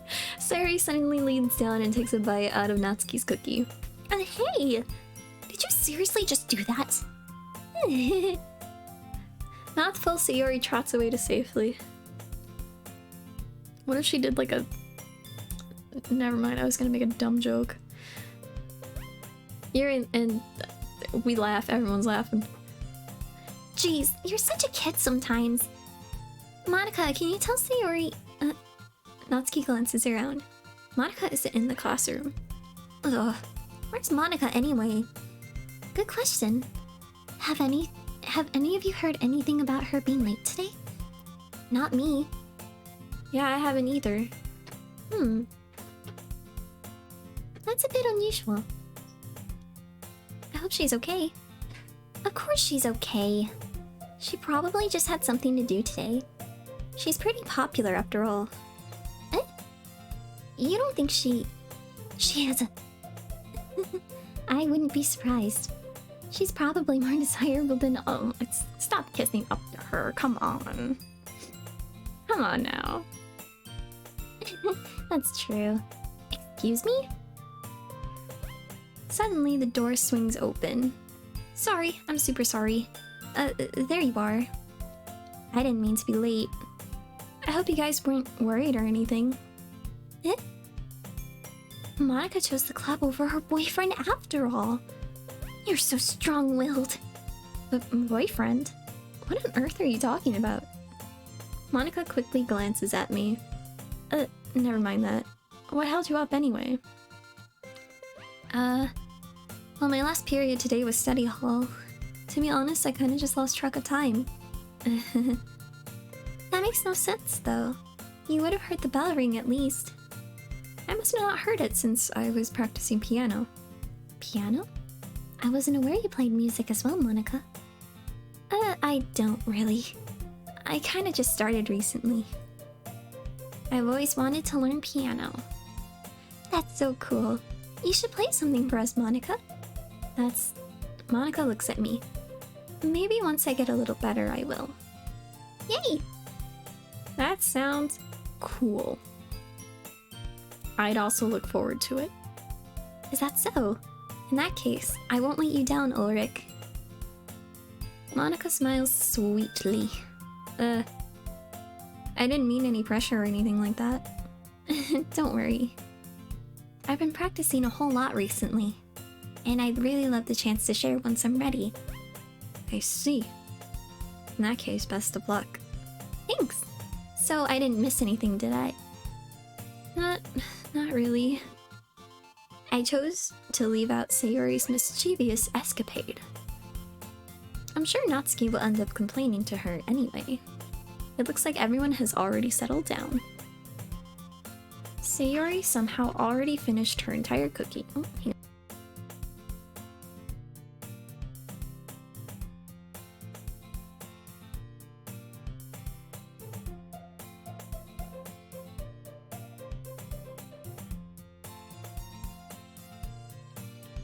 Sorry about that. Alright, Sayori somehow already finished her entire cookie. Yuri's back to her book and Natsuki disappeared into the closet. Man, it looks like no one wants to be bothered today. I slumped down into the nearest desk. How am I supposed to occupy myself with something literature related by myself like this? Well, you could have read like one of those books you borrowed. Dum-dum. I guess I could always read some of the book Yuri gave me, but I'm feeling a little too tired to read. I could probably fall asleep right now. I close my eyes and end up listening in on Sayori's conversation with Monica. We're probably gonna seem really lame compared to all the other clubs, though. Well, we can't give up. The festival's our chance to show everyone what literature is all about. The problem is that the idea of a literature club sounds too dense and intellectual. You need to have a high enough IQ to understand the literature club. But it's not like that at all, you know? We just need a way of showing that to everyone. Something that speaks to their creative minds. That doesn't solve the problem, though. What do you mean? Even if we come up with the most fun thing ever, nobody will come in the first place if it's a literature event.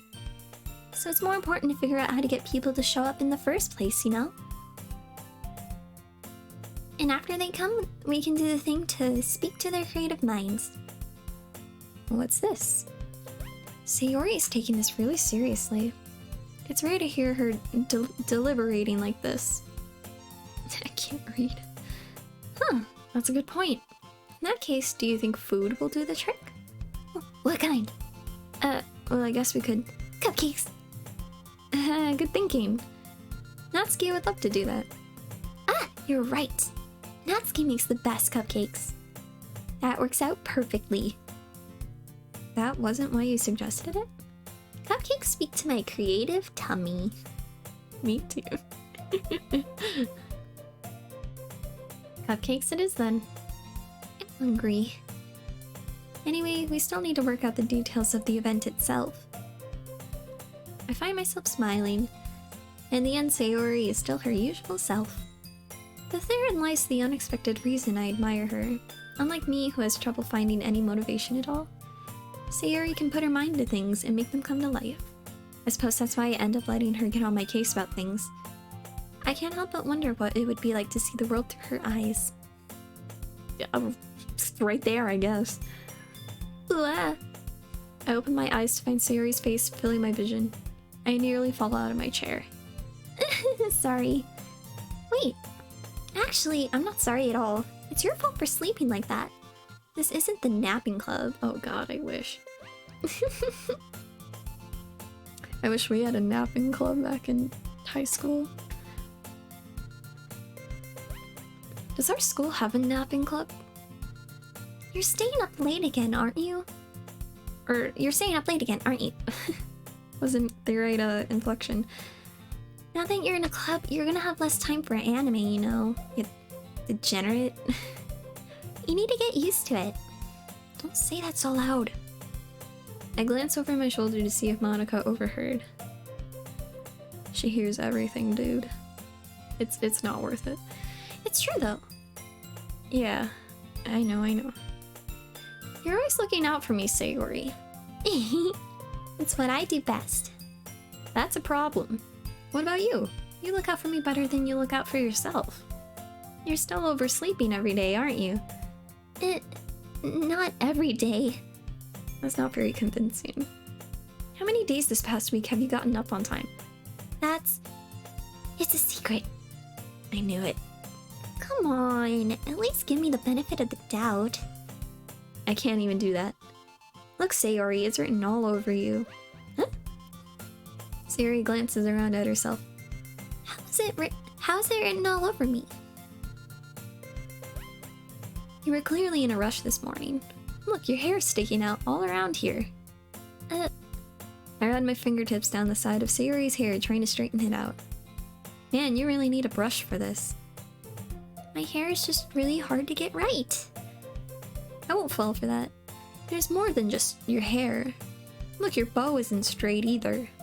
And there's a toothpaste stain on your collar right there. Oh my gosh. I try to wipe off the stain with my finger. I lick it. It tastes like toothpaste and mint and... Oh god, I'm sorry. I'm sorry. But nobody would ever notice that. Of course they would.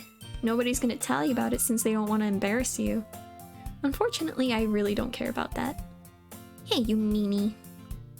You don't even keep your blazer buttoned up. Seriously, Sayori.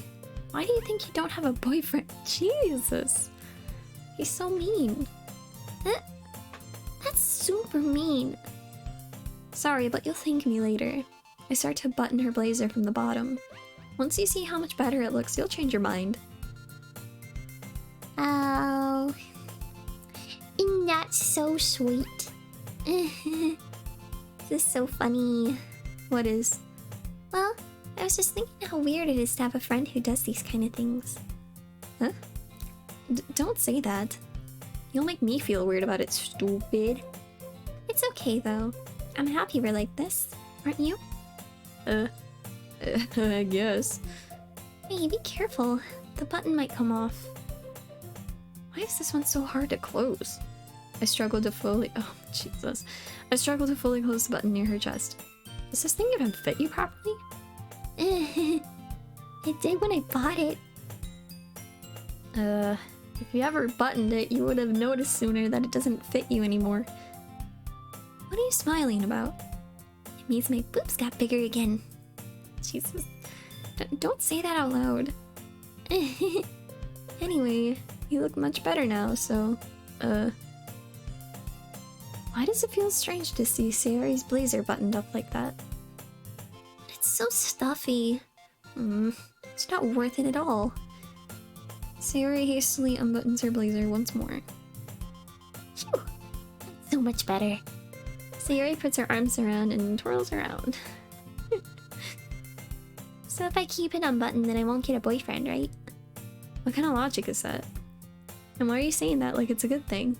Because if I had a boyfriend, then he wouldn't even let you do things like this.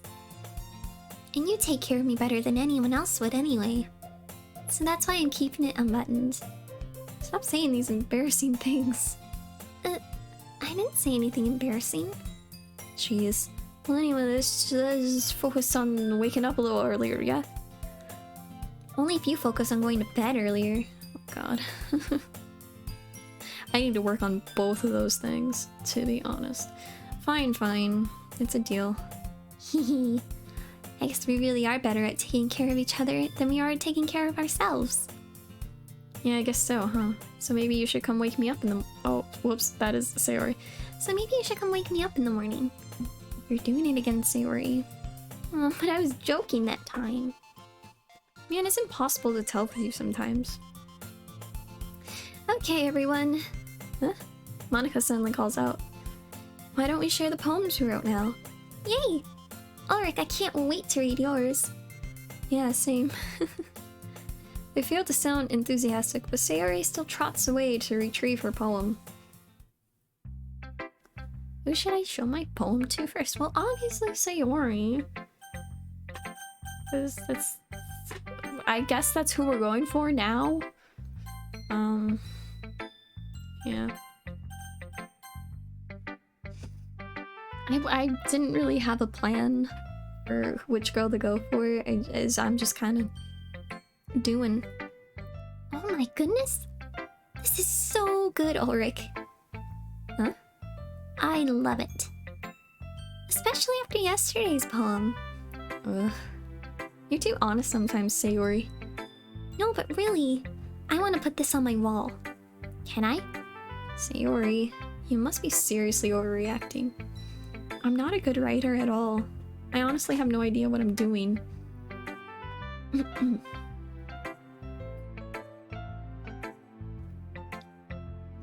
Well, maybe that's why. Because I have no idea what I like either. Jeez. I'm sure Yuri's opinion has to be a little more constructive than this. Maybe even Natsuki's. Are you sure you don't like it just because I wrote it? Huh? Well, I'm sure that's part of it. I think I understand you better than a lot of other people, you know? So when I read your poem, or when I read your poem, it's not just a poem, it's an Ulrich poem. And that makes it feel extra special. Like I can feel your feelings in it. Sayori hugs the sheet against her chest. You're so weird, Sayori. Well, I'm not very good at figuring out if poems are good or bad. But that's why I just go by my heart. If it makes me feel things, then it must be a good poem. I'm not sure that's exactly how it works. Then again, I guess conveying feelings is a pretty important part of this whole thing. Yeah, maybe. Honestly, I don't even know what kind of writing you like in the first place. Yeah, me neither.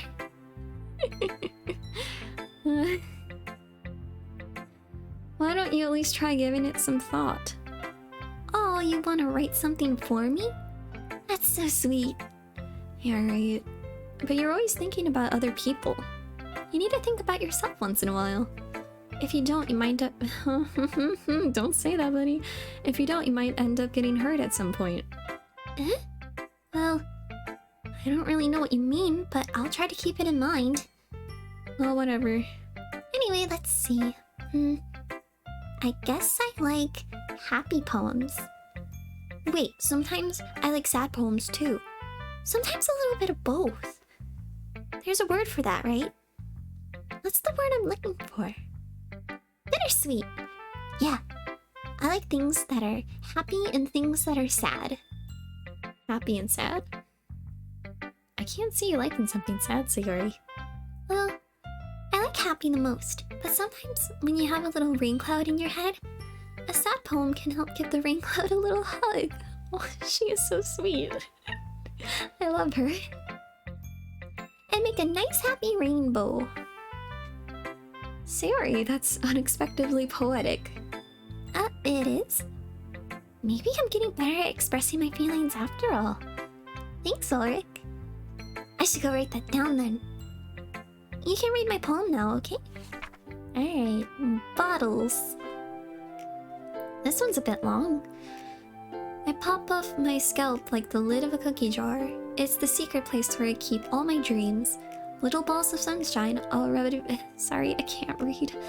Little balls of sunshine all rubbing together like a bundle of kittens. I reach inside with my thumb and forefinger and pluck one out. It's warm and tingly. But there's no time to waste. I put it in a bottle to keep it safe. And I put the bottle on the shelf with all of the other bottles. Happy thoughts, happy thoughts, happy thoughts, and bottles all in a row. Sorry, there's like something in my throat. My collection makes me lots of friends. Each bottle a starlight to make amends. Sometimes my friends feels a certain way. Down comes the bottle to save the day. Night after night, more dreams. Friend after friend, more bottles. Deeper and deeper my fingers go, like exploring a dark cave, discovering the secrets hiding in the nooks and crannies, digging and digging, scraping and scraping. I blow dust off my bottle caps. It doesn't feel like time elapsed. My empty shelf could use some more. My friends look through my locked front door. That's a little weird, but okay. Finally, all done, I open up and in come my friends. In they come in such a hurry. Do they want my bottles that much? I frantically... Reading's exhausting. I frantically pull them from the shelf, one after the other, holding them out to each and every friend, each and every bottle. But every time I let one go, it shatters against the tile between my feet. Happy thoughts, happy thoughts, happy thoughts, shards all over the floor. They were supposed to be for my friends who aren't smiling. They're all shouting, pleading, something. But all I hear is echo, echo, echo, echo, echo inside my head. Holy crap. Sayori, did you really write this? Of course I did. Didn't I tell you yesterday I was gonna write the best poem ever? Yeah, but I mean, I didn't expect something like this coming from you. Monica taught me a whole lot. And I've been really in touch with my feelings lately. I see that. It's almost kind of creepy. Creepy? Well, not exactly. Maybe because I'm so used to you being cheerful. Well, never mind. I'm thinking too hard about it. The point is, it came out good, so you should be proud of it. Oh, thanks. I feel like it was... Hang on. I feel like I was meant to express myself this way. It even helps me understand my own feelings a little bit better. Writing is like magic. You've gotten pretty passionate about this, huh? I hope you keep it up. Yeah, writing's the best. I'm gonna keep writing until I... Girl, don't say that. yeah, don't get ahead of yourself there. Sayori's always had a habit of getting obsessed with something before dropping it no more than a week later. Oh god, have I been there. I wonder if this is one of those times. But seeing the passion in her eyes makes it hard for me to be pessimistic. Alright, who am I...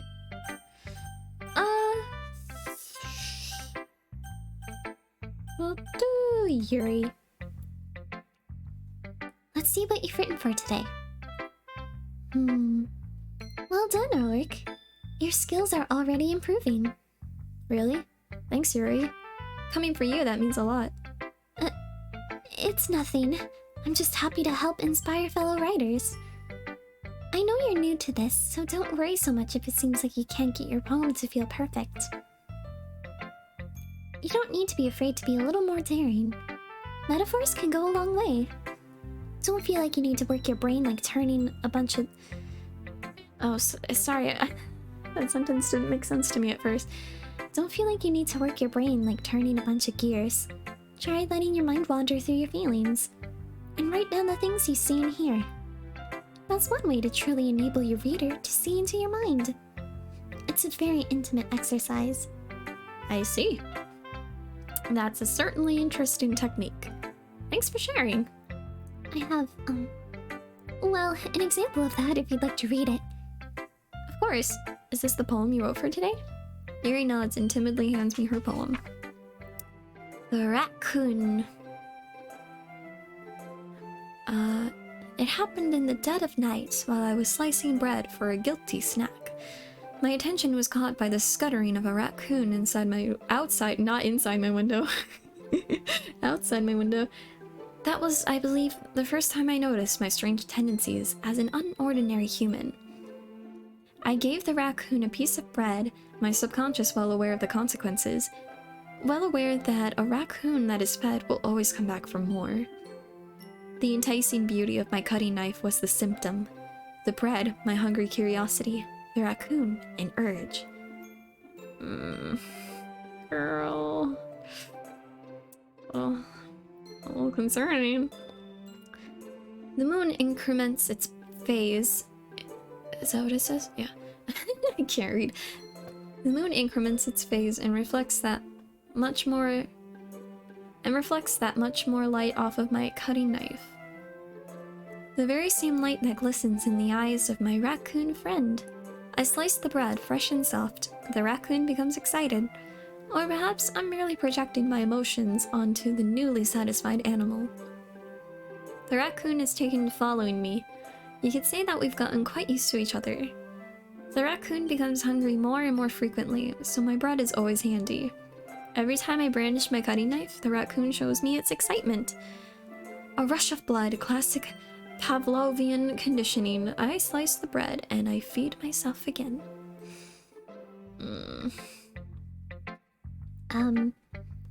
I was a little more daring with this one than yesterday's. I can see that. It's a lot more metaphorical. I don't know if it's my fault, but I can't begin to imagine what this poem's about. Which are you, buddy? That's right. It's a bit closer to my preferred writing style, using the poem as a canvas to express vivid imagery and conveying emotions through them. Yeah, if I take it at face value, then I can't even figure out what it's supposed to mean. Well, I think it's something that different people can relate to in their own way. I wanted to express the way it feels for me to indulge in my more unusual hobbies. It's those sort of things I'm usually forced to keep to myself, so I sometimes enjoy writing about them. Why do you keep them to yourself? Because they're embarrassing, and people would make fun of me. Don't you have anything like that, Ulrich? Well, yeah, I guess I do. I feel like everyone has a little something like that. The best we can do is respect each other and our individualities. Even if it's difficult sometimes, and some things make us uncomfortable. After all, if I hadn't learned to embrace my own weirdness, I would probably hate myself. I might be ranting a little bit now, but I'm glad that you're a good listener. Thanks, Yuri. Let's talk to Natsuki. Well, it's not terrible, but it's pretty disappointing after your last one. Oh, Jesus, whatever. And again, if this one was as good as your last one, I'd be completely pissed. Well, I guess I wanted to try something a little different this time. Fair enough. You're still new to this, so I wouldn't expect you to find your style right away. Come to think of it, this reminds me of Sayori's poem from yesterday. You think so? Yeah, well, I guess if you've been friends with her for so long, you might be on the same wave. Sorry. But you never really struck me as her type. Sayori has a type all of a sudden? Well, I don't know. But honestly, how can someone so... fluffy spend so much time with someone like you? It's like she's dragging around a dead weight. That was a little unnecessary. But think of it this way, if it weren't for me, she would probably just fly away like letting go of a balloon. You could say we each take care of each other in our own way. Whatever it is, I don't get it. Oh yeah, I guess I'm supposed to show you my poem. Here. Amy Likes Spiders by Natsuki. You know what I heard about Amy? Amy likes spiders. Icky, wriggly, hairy, ugly spiders. That's why I'm not friends with her. Oop. Girl, there's some drama. Amy has a cute singing voice. I heard her singing my favorite love song. Every time she sang the chorus, my heart would pound to the rhythm of the words. But she likes spiders. That's why I'm not friends with her. One time I hurt my leg really bad. Amy helped me up and took me to the nurse. I try not to let her touch me. She likes spiders, so her hands are probably gross. That's why I'm not friends with her. Amy has a lot of friends. I always see her talking to people. She probably talks about spiders. What if her friends start to like spiders too? That's why I'm not friends with her. It doesn't matter if she has other hobbies. It doesn't matter if she keeps it private. It doesn't matter if it doesn't hurt anyone. It's gross, she's gross, the world is better off without spider lovers. And I'm gonna tell everyone. Oh boy, I think this one cuts a little deep, huh? Kind of contrasts with Yuri's sentiment about embracing your weird interests. Not bad, right? It's quite a bit longer than yesterday's. Yesterday's was way too short. I was just warming up. I hope you didn't think that was the best I could do. No, of course not. Anyway, the message is pretty... Oh, sorry. Anyway, the message is pretty straightforward in this poem. I doubt I have to explain it. Sometimes you can explain complicated issues with much simpler analogies. And it helps people realize how stupid they're being. Like, anyone would agree that the subject of this poem is an ignorant jerk. Do you know people like that? Of course! It's how everyone thinks might... That doesn't matter. It can be about anything. I wrote it to be easy to relate to. Everyone has some kind of weird hobby or guilty pleasure. Something that you're... Oh, okay, so they're kind of thinking the same thing. I thought she was making a diss at Yuri. Something that you're afraid if people find out they make fun of you or think less of you. But that just makes people stupid. Who cares what someone likes, as long as they're not hurting anyone and it makes them happy? I think people really need to learn to respect others for liking weird things. Oh, that's funny. Yuri wrote something similar today. Huh? Did you see Yuri? Yeah. She said her poem was about an unusual hobby of yours. I didn't really get it, but she said something similar to you. That people shouldn't make each other feel insecure about those things. Really? Well, I mean, Yuri's pretty weird, so I wouldn't doubt that she has some weird hobbies. Not that there's anything wrong with that. It's not like I would judge her or anything. But Blanca... I guess I should try not to be so mean to her. If she feels insecure about her weird behaviors and stuff... I mean, I always hate people who make me feel insecure. And Yuri made me feel insecure yesterday. But the way you put it, it sounds like she's learned her lesson. Well, I would say so. Even if her writing style is really different, I'm sure she'll appreciate the message in your poem. It's what I do best, after all. I don't like writing unless there's a good message to take away from it. Sorry. Like, conveying emotions is important, but I want to make people think, not just feel. Remember that. I'm gonna write a good one for tomorrow too, so look forward to it. Alright, all we have left is... Monica. Hi again, Ulrich. How's the writing going? Alright, I guess. I'll take that. As long as it's not going bad. I'm happy that you're applying yourself. Maybe soon you'll come up with a masterpiece.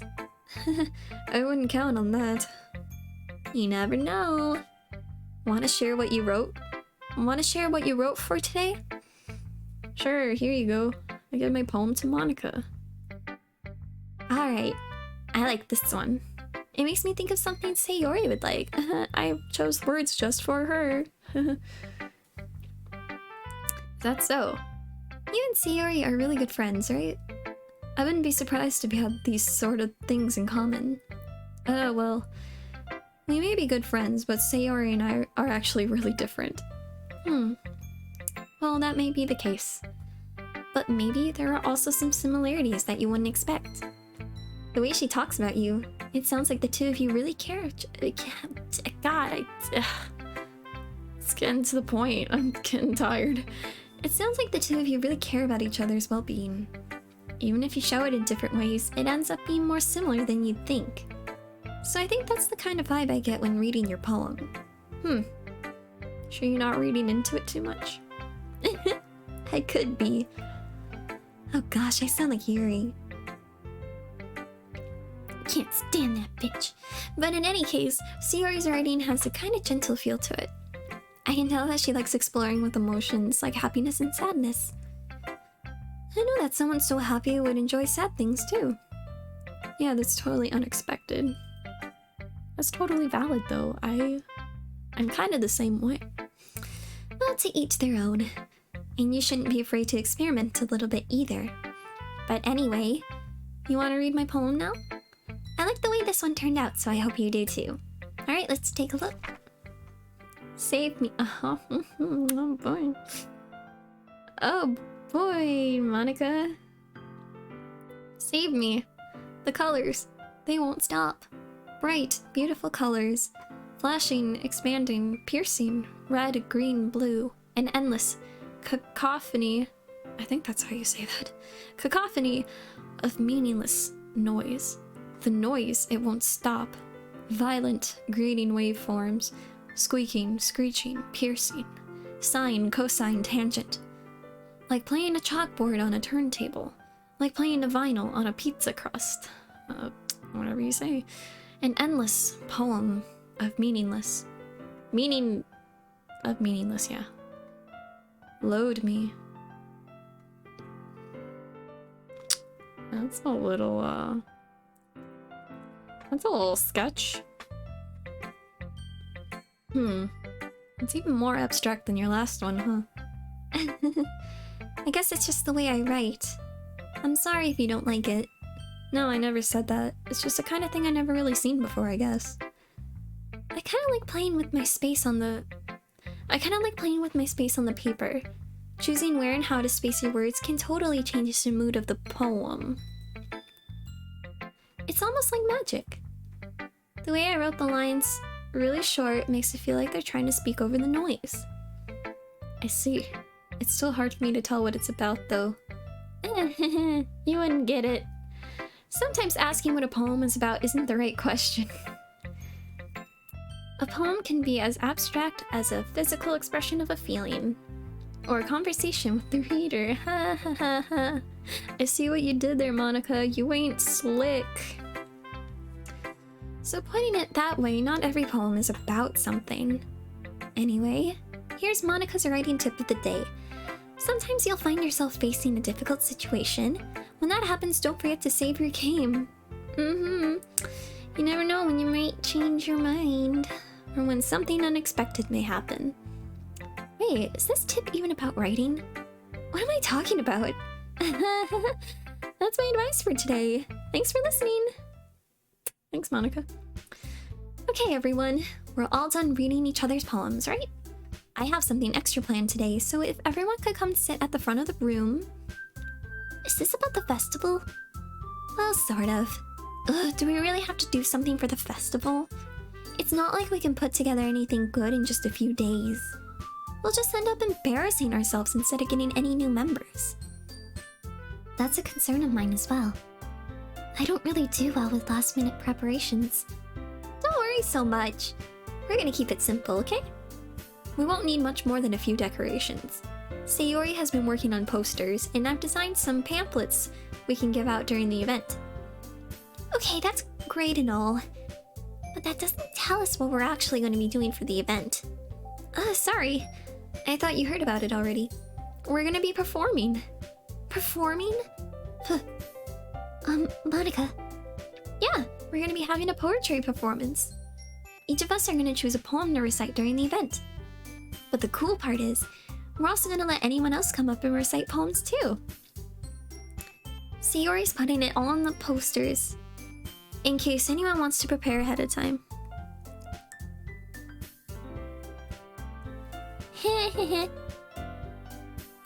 Sayori, who's been coloring a poster, holds it up for us to see.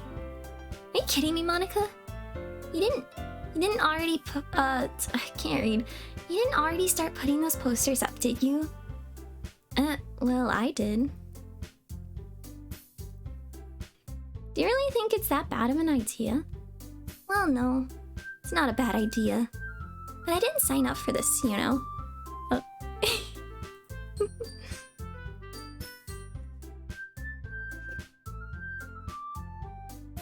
Well, there's no way I'm gonna be performing in front of a group of people like that. I agree with Natsuki. I could never in my life do something like that. Imagining it, Yuri shakes her head in fear. Guys, no, Sayori. I understand where they're coming from. Remember that Natsuki and Yuri have never... God, it's getting so late, I can't read. Remember that Natsuki and Yuri have never shared their poems with anyone until just a couple days ago. Wait, is this a scary game? It's scary how much dialogue I'm going through. That's the scary part. It's a lot to ask for them to recite their poems out loud to a whole room full of people. I guess I kind of overlooked that. So, I'm sorry. But I still think we should give it our best. We're the only ones responsible for the fate of this club.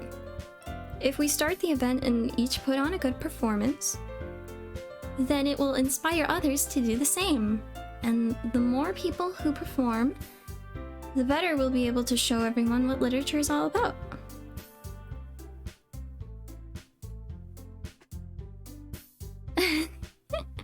Yeah, I get that. I get scared pretty easily too. I've played this game before, so like I kind of know everything that's gonna happen, but I know it's still gonna scare me. Yeah, it's about expressing your feelings, being intimate with yourself, finding new horizons, and having fun. And being yourself. That's right. And it's those reasons that we're all in this club today. Did I say today? Don't you want to share that with others? To inspire them to find the same feelings that brought you here in the first place. I know you do. I know we all do. And if all it takes is standing in front of the room for 2 minutes and reciting a poem, then I know you can do it. Oh god. Honestly, I still wouldn't. Natsuki and Yuri remain silent. What other games I play? Oh gosh, I really don't have a set game. It's just whatever my brain fixates on for like the next hour, you know? I don't know. I should probably get better at playing certain like set games. But I guess I mostly play just anime games.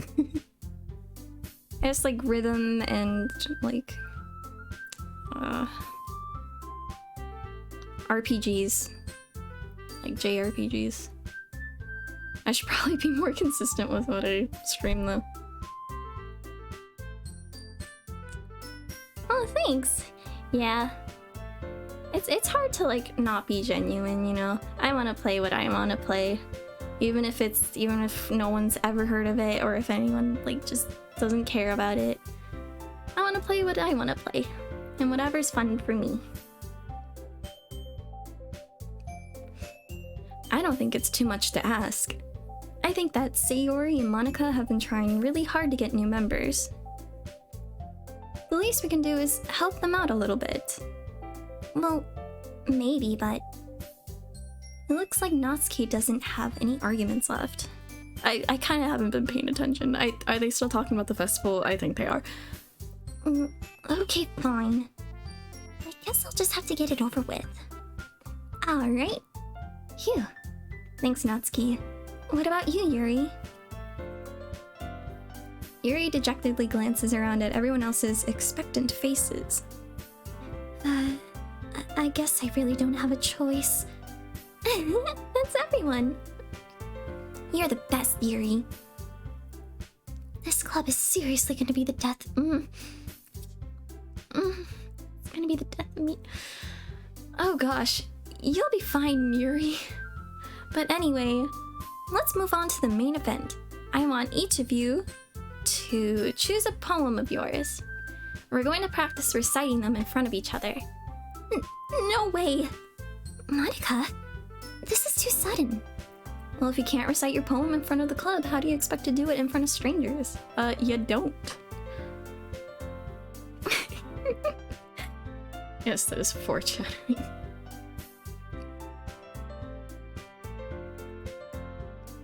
How do I try first? I'm not sure. I'm not sure what you're trying to do. I'll start off to help everyone feel a little more comfortable. Can I go next? Of course. Now let's see. Monica flips through her notebook to the specific poem she has in mind for herself. Yeah, there's a lot of foreshadowing.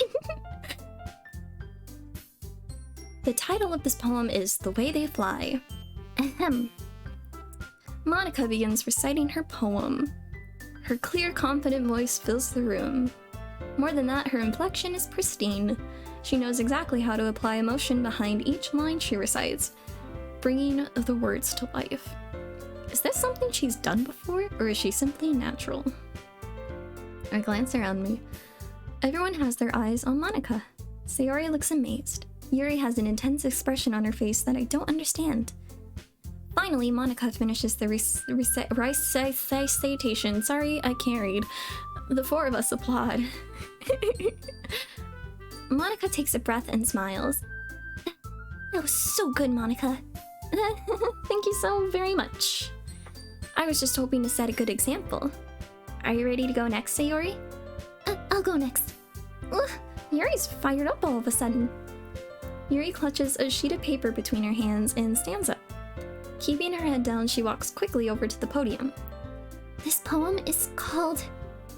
Yuri anxiously glances at each of us. You can do it, Yuri. It's called After Image of a Crimson Eye. Is that a... hang on. Is that a reference to, I know the same studio was gonna work on a game called, like, Lambathina or whatever, Lamthina. And it's kind of got, like, eyes and creepy stuff like that. I think that's what it's referencing. Yuri's voice shakes as she starts reading the poem. Just a moment ago, she practically refused to do this. Why is she suddenly putting in so much effort? As Yuri gets past the first couple lines, her voice changes. It's almost like what happens when Yuri gets absorbed into her books.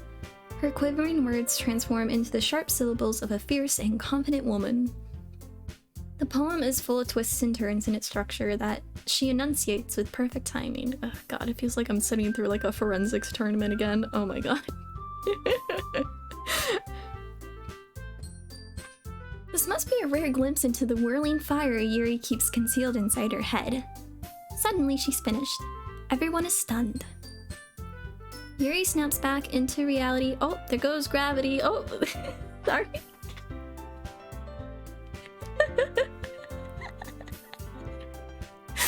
Sorry, that was like kind of on impulse. Yuri snaps back into reality and glances around her as if she's bewildered even herself. Sorry, I just had to. It's up to me to save the situation. I'm the first to start applauding. Everyone joins me afterward, and we give Yuri the recognition she deserves. It's not that we didn't want to applaud for her, but we were caught so off guard that we must have forgotten. As we applaud, Yuri holds the poem to her chest and rushes back to her seat. Yuri, that was really good. Thank you for sharing. Looks like Yuri's down for the count. Okay, I guess I'm next then. Sayori hops out of her chair and cheerfully walks to the podium. This one's called My Meadow. Sorry I giggled. Sayori. It's a lot harder than I thought. Why did you guys do it so easily? Try not to think of it like you're reciting to other people. Imagine you're reciting it to yourself, like in front of a mirror, or in your own head. It's your poem, so it'll come out the best that way. I see. Okay then. Sayori begins her poem. Somehow it feels like her soft voice was made as a perfect match. The poem isn't aimlessly cheery like Sayori is. It's serene and bittersweet. If I were to read this on paper, I probably wouldn't think much of it. But hearing it come from Sayori's voice almost gives it a whole new meaning. Maybe this is what Sayori meant when she said she liked my poems. It's like I get to reach more deeply into someone I thought I knew through and through. Sayori finishes and we applaud. I did it. You did it, Sayori. Good job, Sayori. Even Ulrich liked it. I guess that's a good sign. What does that even mean? It came out nicely, Sayori. The atmosphere of this poem fits you really nicely. But it might be that other poems wouldn't work quite as well with that kind of delivery. I don't really understand. In other words, I've seen poems of yours where that sort of gentle delivery wouldn't work as well. They might need a little more force behind them, depending on what you're reading. Oh, I know what you mean. Well, I've been practicing that kind of thing. It's just embarrassing to do in front of everyone. The next time, I'm going to make you pick a poem that challenges you a little more. We don't have much time before the festival, you know. Okay. Now, who's next? Natsuki? Don't make me go before Ulrich. It's not like I can compare to you guys anyway. Might as well let Ulrich lower everyone's standards a little before I have to do it. Sorry. Natsuki. It's fine. I might as well get it over with.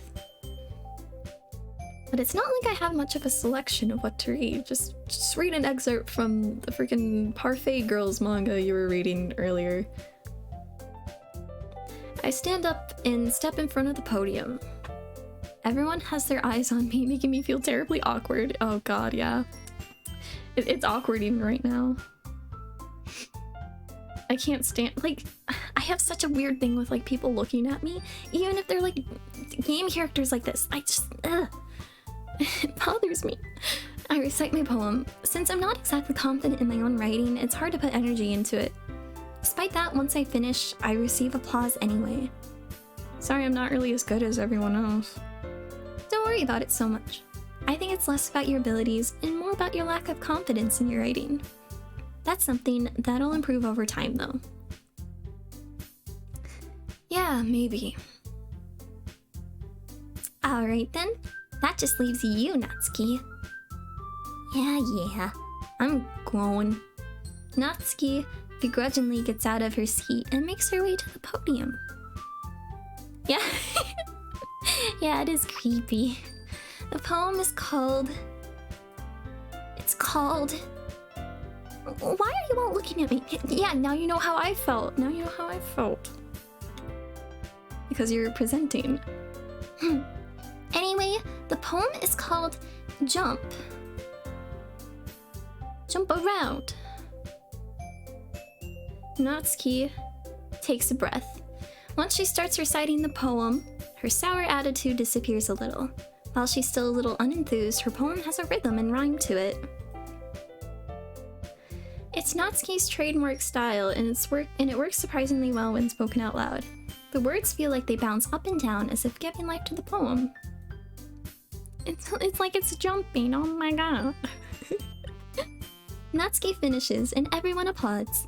She hoofs back to her seat. That wasn't so bad, was it? Easy for you to say. You'd better not make me do that again. Oh, well... Do you at least feel prepared enough to recite a poem in front of other people? hang on. I can't read. Doing it in front of other people would be way easier. I can put on whatever face I want for other people. But when it's just my friends, it's just embarrassing. That's a surprise, Natsuki. I think it'd be the other way around for me. Well, that's just how it is, so... Well, I guess in that case, you won't have much to worry about for the festival. That said, I want to thank everyone for coming through. It might be hard, but I hope that you all have an idea of what it's like now. Make sure you pick a poem and get enough practice before the festival, okay? I'll be making pamphlets, so let me know ahead of time what you'll be reciting. Jeez. I should probably find some other poem to recite instead. That's fine too. It doesn't have to be your own.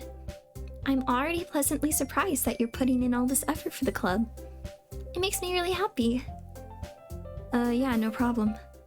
Okay, everyone. I think that's about it for today. I know the festival is coming up, but let's try to write poems for tomorrow as well. It's been working out really nicely so far, so I'd like to continue that. As for the festival, we'll finish planning tomorrow and then we'll have the weekend to prepare. Monday's the big day. I can't wait.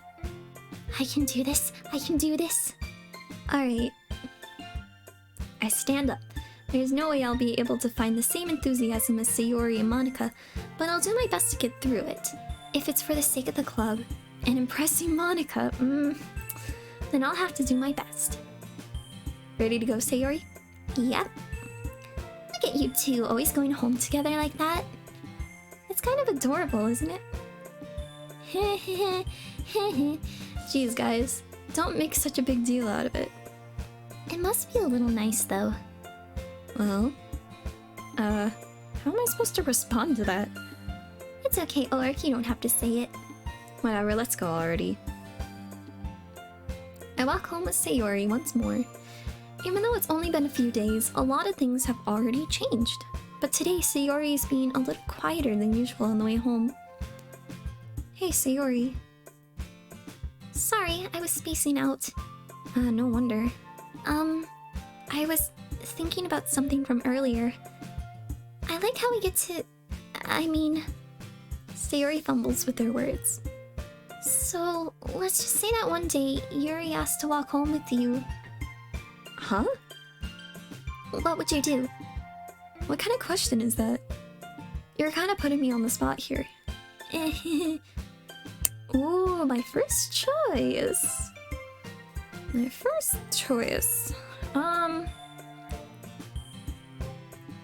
Honestly, I kind of want to stick with Sayori because I don't know, she has my heart. It's a trap.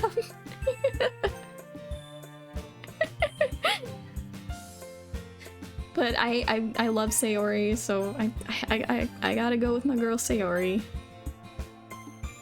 Sayori, you really think I would ditch you for Yuri? But She's so beautiful and smart, and she has the biggest talents. That's a reference like only 2 people will probably get. One of them being me. I already see her in the club every day. Besides, you always seem to really like going home together.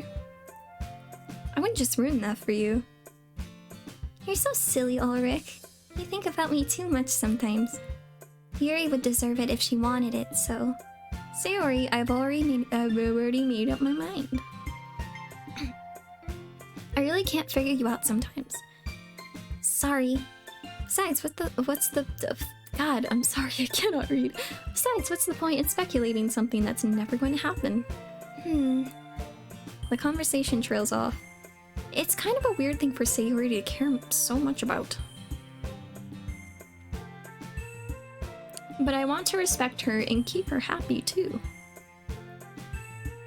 Then again, the festival is only a few days away. Oh, thank you so much! Thank you. Well, I don't not like professionally. I've kind of done it as a hobby for... I guess many years. I've done it since middle school, and I'm in college now, so... yeah. I know I've always really wanted to be a voice actor. Kind of, sort of, maybe. I don't know. It's something I'm really passionate about, though, so thank you, that means a lot. Who knows what will happen in that time? Oh, here's the game again. There's the I wonder... I feel like Sayori's is she's the hardest one to figure out, like, what words are for her. Hopeless? Silly? Blanket? No. Amazing? Melody? No.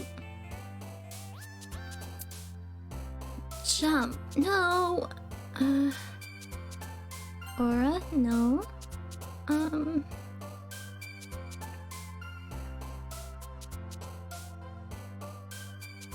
Gosh, I don't know which one hurts. Sadness. Email. That's weird. How come Natsuki has his email? Ribbon? Well, hers ribbon. She's got a ribbon. Sayori's got a ribbon. Why? Whatever. Heart. Lazy. Me too, girly. Friends. Promise. Romance.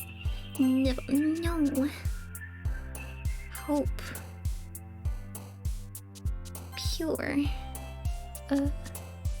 Peace. I don't know which one I got more of. Oh, jeez Louise. Now I'll be good. Oh man, I'm the last one here again. Don't worry, I just walked in too. Were you practicing piano again? Yeah. You must have a lot of determination. Starting this club and now picking up piano? You're too fucking perfect, aren't you, Miss Monica? Sorry. Well, maybe not determination. Yeah, I'm sorry.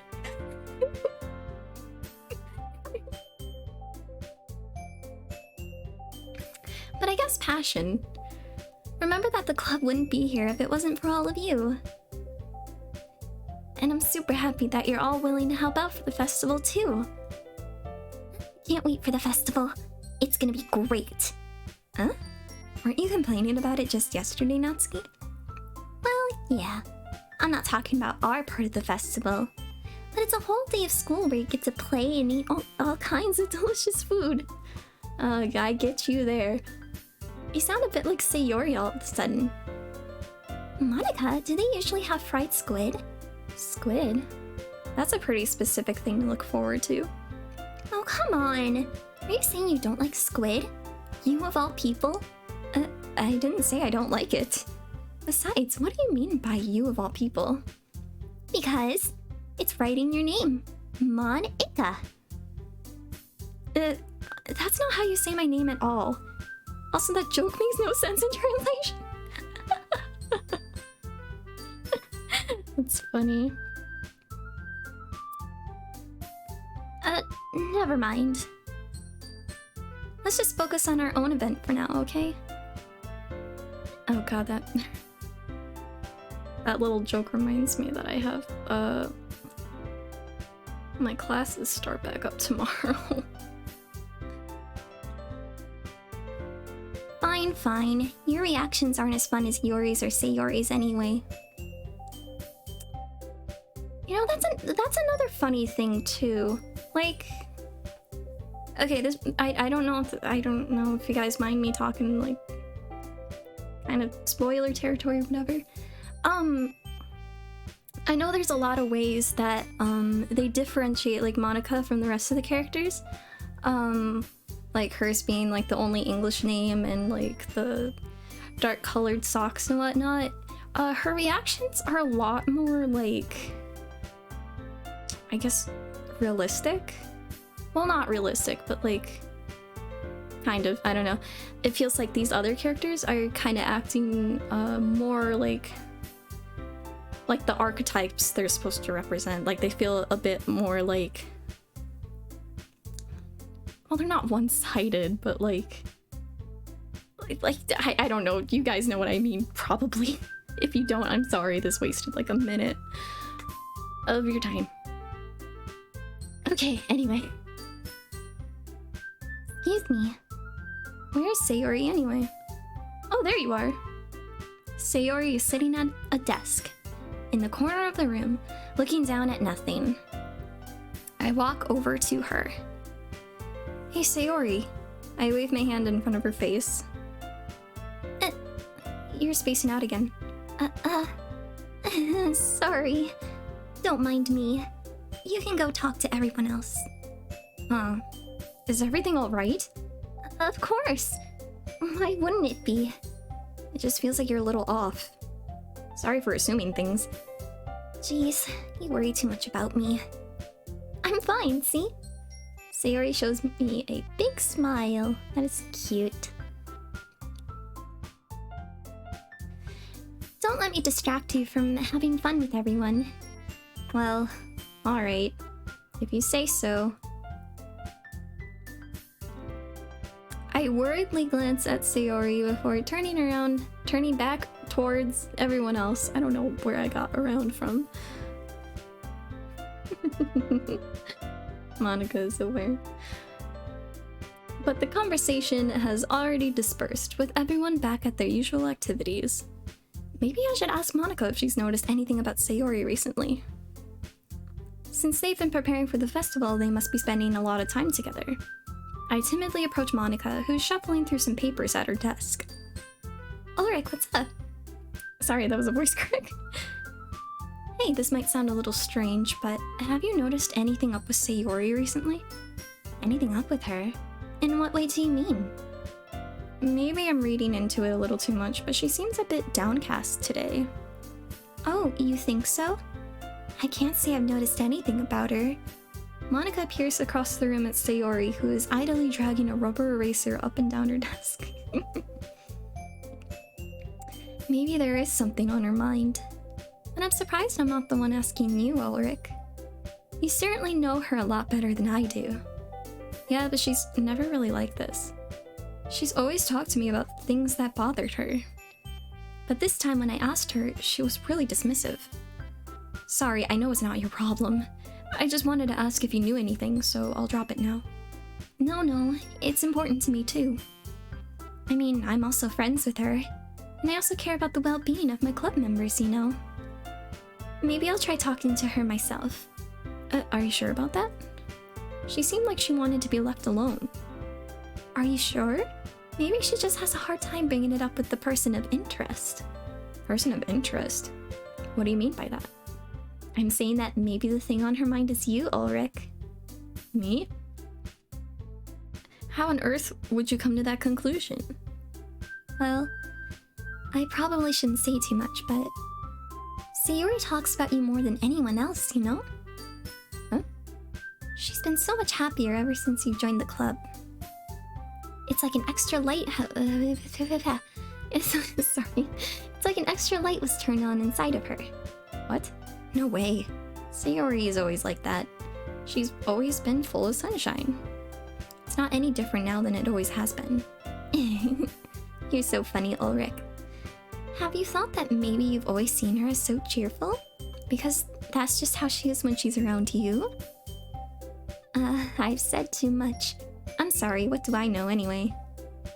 I didn't mean to jump to conclusions, so you should just forget about what I said. I'll try to talk to her, so try not to think about it for now. Alright. Monica smiles meaningfully. I know she said to forget it, but I already know that I won't be able to get her words out of my head. Monica stands up from her desk and walks across the room to where Sayori is sitting. I watch her kneel down next to Sayori and gently talk to her, but she's keeping her voice so quiet I can't hear her from here. I sigh and sit myself down. I know Sayori told me not to worry about her and to have fun with everyone else. But that's impossible to do when she's behaving like this. Exactly how much do I care about her that I'm letting this weigh me down so much? Now it feels like I'm the one behaving out of the ordinary. But there's nothing I can do besides wait for Monica. Hey, you. I look up to see Natsuki next to me. Are you just gonna sit there and keep staring at nothing? Did I get more words for Natsuki that time? I didn't mean to, but if that's where it's going, I guess whatever. There isn't that much time, so... sorry. I didn't mean to make you worry or anything. It's not like I'm worried. I was just... Natsuki glances down at her side. She's holding a volume of manga in her hand. That's right. Something just came up for a minute, but we can get started now. I won't make you wait any longer. Jeez. Now you're making me feel like a jerk. If something's bothering you, then you can just tell me to leave you alone and I will. I mean, assuming you didn't feel like talking about it or anything. She practically mumbles that last part. No, I'm probably making it seem like a bigger deal than it is. I've just been thinking about Sayori is all. Sayori? Thinking about her? Yeah, she seems pretty down today. She didn't want to admit it to me. Yeah, I was wondering when someone was gonna ask me about that. Okay, so,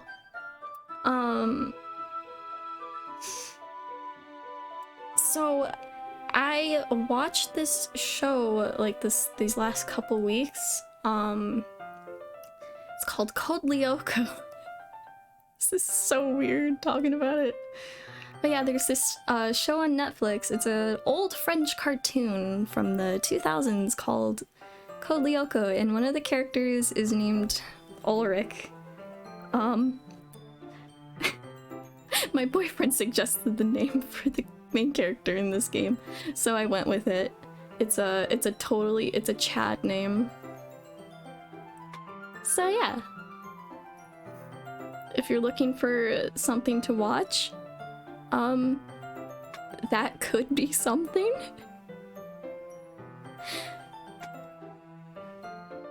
Oh, Natsuki exhales. Well, first of all, you should really work on your phrasing.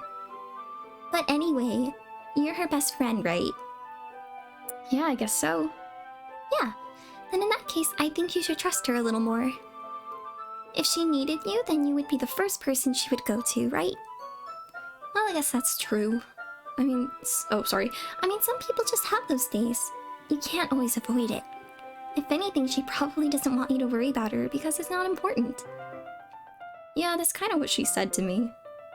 Maybe it's not right for me to go against her wishes. Exactly. If she needs you to worry about her, then it'll be a lot more obvious. Yeah, I should have thought of it that way from the start. Natsuki fiddles with the book she's holding in her hands. She is so antsy to read her manga. She really means a lot to you, doesn't she? Don't get the wrong idea or anything, but Baka. We've just been friends for a long time. It's normal to be worried about your friends. I mean, you were worried about me, so... I was not. Jeez, if you're fine, then let's hurry and get started already. Yeah, you. Okay, everyone. After some time passes, Monica calls out to the club room. Why don't we share our poems now? Before I know it, everything is back to normal. Everyone goes to retrieve their poems, and I do the same. I make eye contact with Monica, and she smiles at me. I wonder what she was talking about with Sayori. Who should I show my poem to first? I didn't talk to Yuri at all, so I'll bug Yuri first. I see. I think you're improving at writing in general, Ulrich. But I can't help but feel a little bit foolish. What for? Just, I feel like I kept trying to offer advice when it should have been clear to me that you prefer a different writing. Oh, I'm so sorry, honey.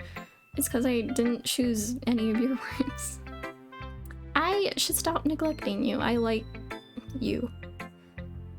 I probably just sounded arrogant. I'm so stupid. Yuri, that's a little... No, you don't understand. I spent so much time worrying about what's better and what's worse. Not just with you.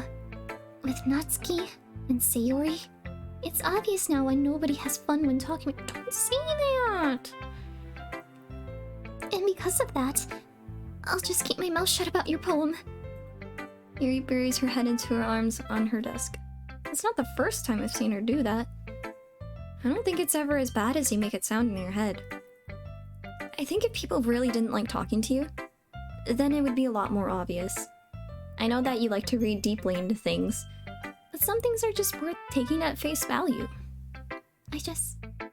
I've gotten so used to it that it's hard for me to comprehend any other possibility. Gotten used to what? Reading deeply into things? Being disliked. Oh, no! Honey, no! Yuri. What am I saying? I'm sorry. I never meant to bring this up. Yuri turns away from me. You should go. Huh? Please. Please don't look at me right now. I want to do some thinking. Are you sure? Yuri nods. Alright, I'll leave Yuri be. Oh no, I'm sad. Comforting or reassuring her is nearly impossible as it is. So when she wants to be alone, I think anything I say could only make things worse. I feel bad, but thankfully she doesn't take it out on me. I'll wait until she's feeling a little bit better. Oh, I'm sad now.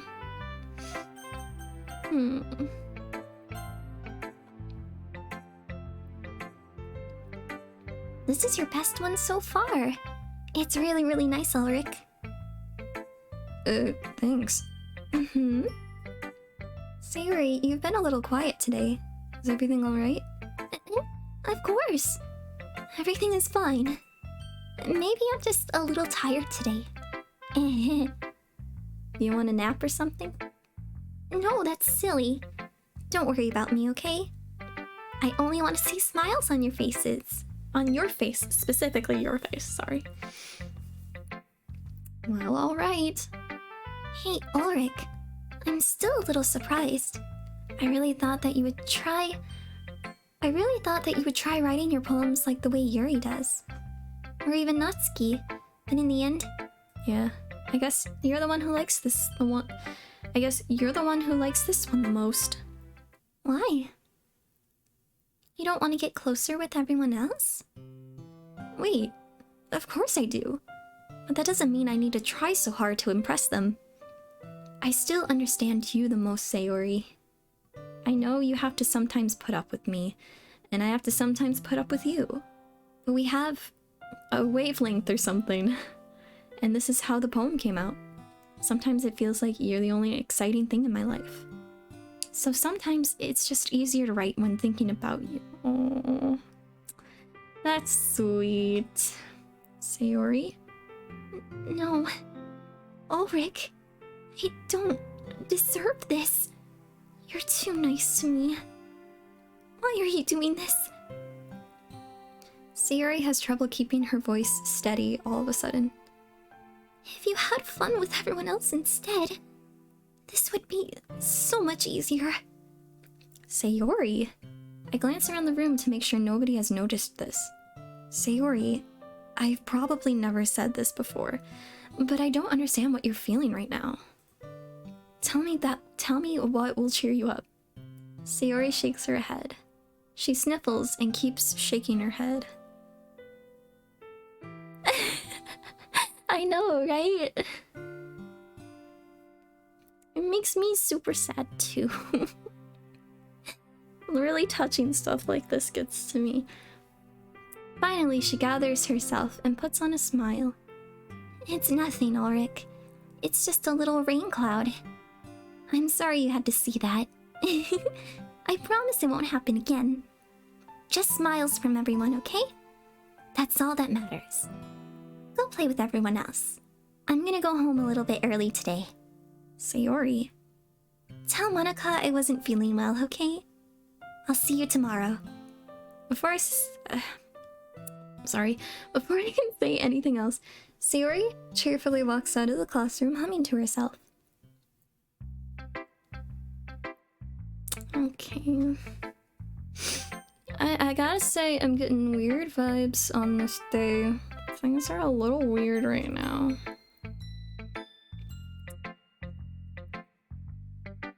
This one's alright. Alright? Well, yeah. About as good as yesterday's anyway. I see what you're going for, but it's just not really my style. I mean, that's fine. I'm mostly just glad you're trying a little bit. Well, of course I'm at least trying. Why are you so emotionally... Oh, sorry, that's not... Her sprite changed, so I assumed that was her dialogue. Why are you so emotionally invested in my poems, anyway? Isn't that more of a compliment to me? No. Gross. It's not like I care. It's just that one of us in this club has to make sure you're not slacking off. Really? Oh, what if you ended up just scaring me away? That's, it's not like you would actually do that. Yeah, you're right. It's kind of fun to hang out here, even if I have to put up with you. Natsuki's elbow connects with my stomach. Oh, maybe I won't mind scaring you away after all. I was just joking. Oh, I know. Don't worry, I was too. How the hell do you call that a joke? That was a physical assault. Get your elbow away from me, woman. That seriously hurt. Well, maybe it was funny to her. I guess that's kind of the point. I should really just watch my mouth around Natsuki. Anyway, Natsuki holds her poem out to me like nothing even happened. Oh, this is like the only poem I've seen today so far. I'll be your... I thought that said something else. I'll be your beach. Your mind is so full of troubles and fears that diminished your wonder over the years. But today I have a special place, a beach for us to go. A shore reaching beyond your sight, a sea that sparkles with brilliant light. The walls in your mind will melt away before the sunny glow. I'll be the beach that washes your worries away. I'll be the beach that you daydream about each day. I'll be the beach that makes your heart leap. In a way you thought you had... I can't read. In a way you thought had left you long ago. Let's bury your heavy thoughts. This is like a full song right now. I'm reading the lyrics to her upcoming EP. Cupcake Beach. Let's bury your heavy thoughts in a pile of sand. Or did I miss something? No. Bathe in sunbeams and hold my hand. Wash your insecurities in the salty sea and let me see you shine. Let's leave your memories in a footprint trail. Set you free in my windy sail. And remember the reasons you're wonderful when you press your lips to mine. Oh, I'll be this. I don't know why I did that. I'm sorry. I'll be the beach that washes your worries away. I'll be the beach that you daydream about each day. I'll be the beach that makes your heart leap in a way you thought had left you long ago. But if you let me by your side, your own beach, your own escape, you'll learn to love yourself again. Oh, you're so sweet. Yeah. I felt like I kept writing about negative things, so I wanted to write something with a nice message for once. Besides, the beach is awesome. Kinda hard to write anything negative about the beach. So you decided to write about the beach first and then came up with the message later? Yeah, well, it's only because of what happened yesterday. I mean, after Yuri and I realized we kinda wrote about the same thing. She wanted to pick a topic and have us both write about it or whatever. I see. I don't really have much to contribute here since I didn't actually read Yuri's poem. Ugh. You can really see her doing that too. Making us write about a simple topic, then trying to impress me by coming up with something all fancy. Well, it's not like I care. I just did it anyway. I mean, I guess mine ended up being kind of metaphorical too, but there's nothing wrong with doing that once in a while. At the very least, it was good practice. Alright, all we have left is Monica. Hi, Ulrich. Have you thought about what you want to submit to perform at the festival? Well, being in this club is one thing, but performing in front of a bunch of people, I'll have to give it some more thought. Okay, no pressure, but whatever you do, I'm sure it'll turn out great. It would also make me happy to see. Anyway, let's take a look at today's poem. Sure. I let Monica take the poem I'm holding in my hands. It's pretty good. Makes me think of Sayori, like the other one that you wrote. You two are like the dynamite duo. Haha, that's kind of exaggerating it. Yeah, probably.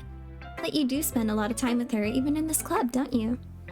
Then again, I don't blame you for being a little shy. I'm not shy, it's just... I'm just teasing. I know it takes a bit of time to make friends with everyone, but Yuri and Natsuki are super interesting to people, so don't be afraid to give them their shared time. Hang on a second.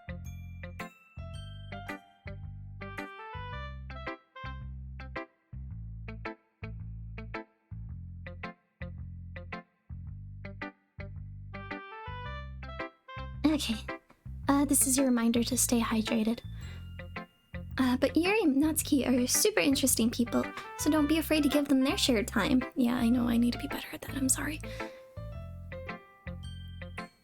And you can talk to me every now and then too.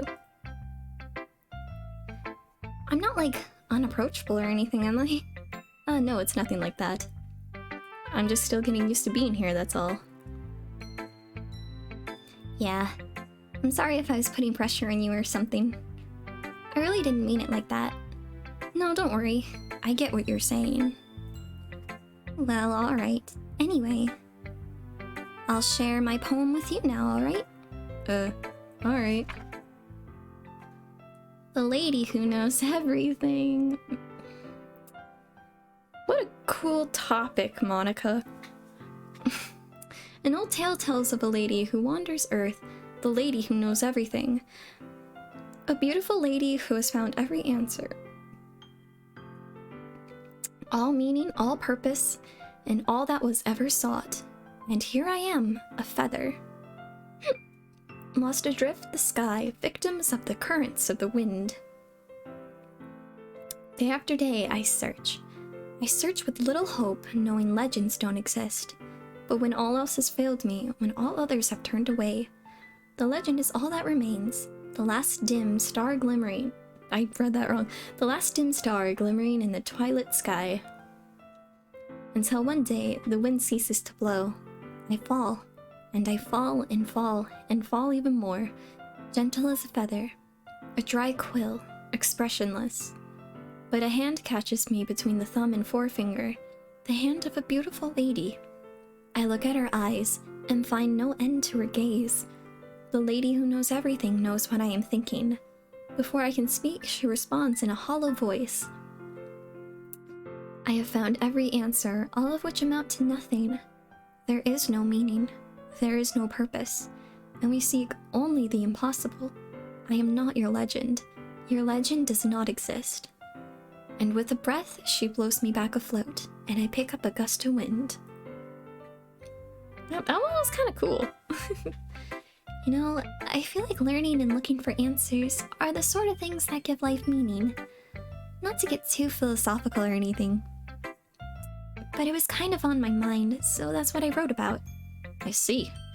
I never really put much thought into it. In a way, it's almost paradoxical. Because if we all had the answers, wouldn't the world start to lose its meaning? You know, there's one thing I noticed. It seems like everyone in the club prefers writing about things that are more sad than happy. Are you surprised? I mean, if everything was okay, we wouldn't really have anything to write about, would we? Humans aren't two-dimensional creatures. I think you'd know that better than me. I do know that, Monica. You mean one-dimensional? Yeah, that. Anyway, here's Monica's writing tip of the day. Are you ever too shy to share your writing because you're afraid it's not that good? It can be really disheartening to get a lukewarm response to something you put so much into. But if you find other people who enjoy writing, then sharing becomes a lot easier. Because instead of just telling you that your writing is good or okay or bad, they'll just want to focus more on everything that went into it and the things you can work on. It's much more encouraging that way, and it'll make you want to continue improving. It's almost like having your own little literature club, don't you think? That's my advice for the day. For today. Thanks for listening. Okay, you three. We're all done sharing poems, right? Why don't we start figuring out... Hold on a second. Is it just me, or did you say something strange just now? Something did sound a bit unusual. That's right. You deviated from your usual catchphrase when addressing the club. Catchphrase? I don't have a catchphrase. Jeez, why is the mood so weird today? You said it, girl. Look, even Yuri isn't immune to it. Stagnating air is common foreshadowing that something terrible is about to happen. In your books, maybe. Look, the only thing different is that Sayori isn't here. It seems you're right. Sayori always helps lighten the mood a little bit, doesn't she? It's almost like everyone's balance is thrown off a little when she's not around. Where the heck did she run off to anyway? I thought she just went to pee. Natsuki, please show some decency. Oh, come on. She actually wasn't feeling too well and went home early. Is that so? I hope she's alright. Seriously? Of all the times to not go home with her, you pick the time she's not feeling well? So much for you two being all lovey-dovey. No. First of all, stop misunderstanding my friendship with Sayori. And second, she's kind of been avoiding me today, so I didn't want to force it. Oh? That curious expression coming from Yuri of all people? Calm down, guys. I talked to her earlier and everything is fine. What did she say? Anyway, we need to figure out the rest of the festival preparations, so let's decide what everyone will be doing this weekend. I already know what I'm doing. That's right, Natsuki will be making cupcakes. But we might need a lot of them and different flavors. Can you handle that all by yourself, Natsuki? Challenge accepted. And as for myself, I'm gonna be printing and assembling all the poetry pamphlets. Sayori will be helping me design them. And as for Yuri, You can... Guys, can you help me come up with something for Yuri? I'm useless. No, that's not it at all. You're the most talented person here, you know. Now Natsuki's pouting too. Jeez, even I can tell now. I guess I never gave Sayori enough credit, but I can tell things are even harder on you when she's not around. That may be the case, but I can also be a leader on my own, then I won't grow as a person. Or if I can't, sorry. So, Yuri, you have beautiful handwriting, you know? So you should make some banners and decorations to help set the atmosphere. Atmosphere? About that, I love atmosphere. Yuri's expression suddenly changes as she stares at her desk in focus and starts nodding to herself. Your mind is already racing, I see. It's great. You'll be a wonderful help, Yuri. But anyway, that just leaves you, Ulrich. The one who's truly useless. Don't say that. In fact, both Natsuki and Yuri have some pretty heavy tasks to handle. It would probably go a long way to give one of them a hand. Oh, which one am I choosing? You can always help me out as well. I would be really appreciative of that. That's... Is Monica suggesting I spend the weekend with one of my club members? How on earth are they going to respond to a suggestion like that? I suppose I wouldn't mind a bit of help. Well, even if you don't know how to bake, there's always some dirty work I could give you. It's not like Monica's gonna give me a choice, and you shouldn't be sitting on your butt anyway. Natsuki tries to mumble a bunch of excuses like that. If I recall, Natsuki, you mentioned that you would like to handle the baking on your own? Ulrich may not like to be around if you only make him out to be a nuisance. So therefore, he may be more suited to assisting with the decorations. Hold on, I never said that. How hard could it be to make a few decorations anyway? Sounds more like you're just making excuses for Ulrich to... What are you saying? It'll be extremely meticulous work. And baking isn't? Just what do you think? Guys, let's settle down for a moment. In the end, I think it's up to Ulrich to decide how he'd like to contribute. Besides, he hasn't really gotten the chance to spend any time with me yet, you know? So I'm sure he's interested in... You literally just said... I'm surprised as well. Sorry. I was just saying, though. Jeez. Can we just settle this already? Yeah, Ulrich, you're okay with this, right? In the end, it's up to you. Of course. Very well. In that case, everyone looks straight at me again. But of course, I'm gonna go... Oh, no.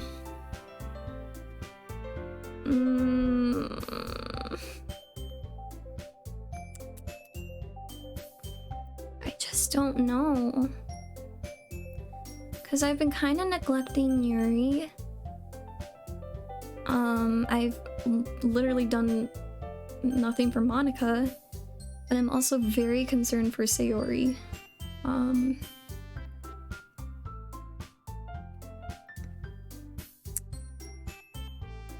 mean, I don't want to tell you guys I want to go for Sayori, but... Any suggestions? It's kind of between Yuri and Sayori for me. Hang on, I'll save real quick. Here you go.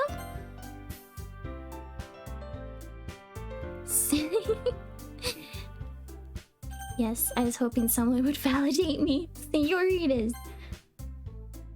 I mean, if it's gonna be anyone, then I prefer helping Sayori. I mean, we're already neighbors, and... But Monica said that Sayori was helping her.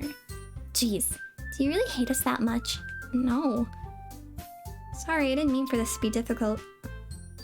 I guess that's not an option.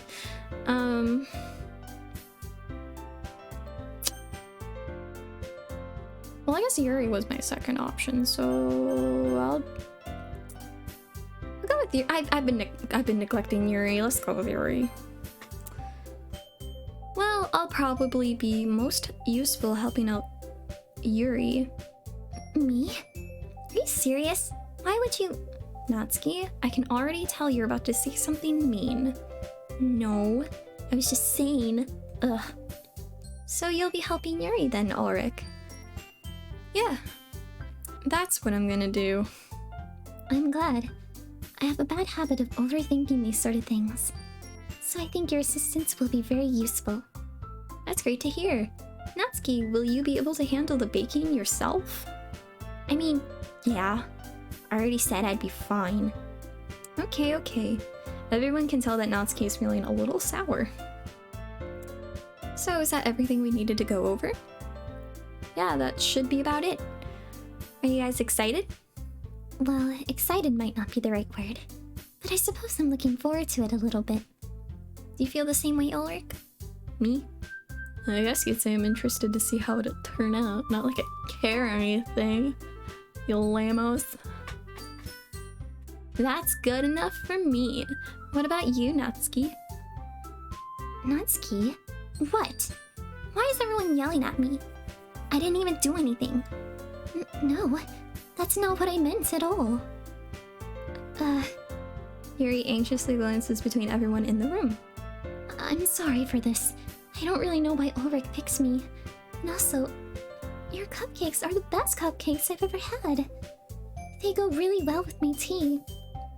And nothing that I do for the event will compare to that, so... I get it. I'm kinda surprised though. Why? Well, I'm the one acting immature. I already know that. But you're trying to cheer me up all of a sudden. I know I'm not very good at it. I'm sorry if I said something bad. Natsuki isn't the only one surprised. Monica and I are also taken aback by Yuri's words. When she already has trouble with words, trying to cheer someone up must be far out of her own comfort zone. But I begin to understand. Yuri was trying to sound like Sayori. Even if it didn't work out perfectly, I can tell that she tried to say something Sayori would say at a time like this. Because Sayori always helps everyone smile and feel good about themselves. No, I kind of appreciated it. I'm sorry for making a big deal out of nothing. But I'm going to say this. You better bet that my cupcakes are going to be the best part of the whole event. I believe you. Yeah, I hope to see everyone do their best. But with that, there's nothing more for today. So I guess it's time for us to head out. Alright, let's get out of here then. Everyone packs up their things. I start to follow Monica and Natsuki out the door as they chat between each other. I turn around. Sorry. I realized that I don't have any way of contacting you this weekend. Oh, you're right. I can't believe that slipped my mind. Should I give you my phone number? I think that would be the best way, yes. Alright then. Yuri and I exchange phone numbers. Okay. Then, I'll be stopping by your house on Sunday. My house? Is that a problem? No, not at all. I just thought that I would be the one going to your house since I'm the one helping you. I suppose that makes sense. But if you don't mind, I think I would prefer going to your house. Alright, in that case it won't be a problem. I decide not to press Yuri for a reason. It's not like it should matter much either way, so I'll just need to make sure my room is clean. I hope I managed to make myself useful in some way. I'm not really as creative as you are. Don't underestimate yourself, Ulrich. I think that will make a very productive team. Even if if you only chose me because you felt Bad or something. Oh, don't put it like that, Yuri. Wait, you don't actually think that, do you? I don't know. It's difficult to come up with any other reason you may have chosen me. You're forgetting the one reason with the most common sense. I chose to help you because that's what I want to do. But Yuri thinks to herself with an extremely tense expression. Yuri, you're overthinking this. You wanted me to point out when you're overthinking, right? I didn't realize. I'm telling you, I want to. That's all there is to it. Do you believe me? Yuri thinks really hard again. She's thinking a lot. Don't strain yourself. She looks straight into my eyes for a long while. I believe you. As if it took her tremendous effort, Yuri finally says that and relaxes her expression. And I'm really looking forward to Sunday. Yeah, I am too. After that exchange, I make my way out of the door and Yuri follows. I can't believe this. Yuri's gonna be coming to my house on Sunday? Even though I would have preferred to do this with Sayori, my anxiety still shoots the roof. Better hide your freaking anime DVD collection, you neat. I guess I've gotten pretty used to handling her at this point, but who knows what might end up happening when we're outside of school. She even told me she was looking forward to it. I shake my head. Why do I feel nervous that Sayori finds out about this? It's not like we feel that way about each other. Oh, yeah, that's... Like, I told her, like, oh, I wouldn't take... That's, like, never gonna happen, me and Yuri, you know. But she's coming over. Little sketch. Besides, like Monica said, this is about the club. I have nothing to worry about. If I just go with it, then I'll have a good time. Oops. It's already Sunday. Oops.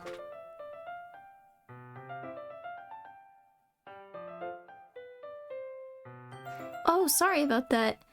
Yeah, I have no idea how to set up my Nightbot. Yeah, try not to worry about that. I'm very sorry. I'll fix that when I can. I'm very sorry. It's already Sunday. I've been getting increasingly anxious about Yuri's upcoming visit. Well, actually, hang on. Is there a way I can fix that right now? Oh my gosh, I've been live for 3 hours.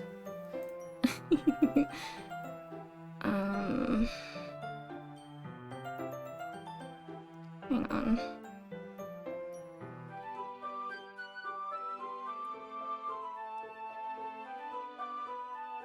Spam protection.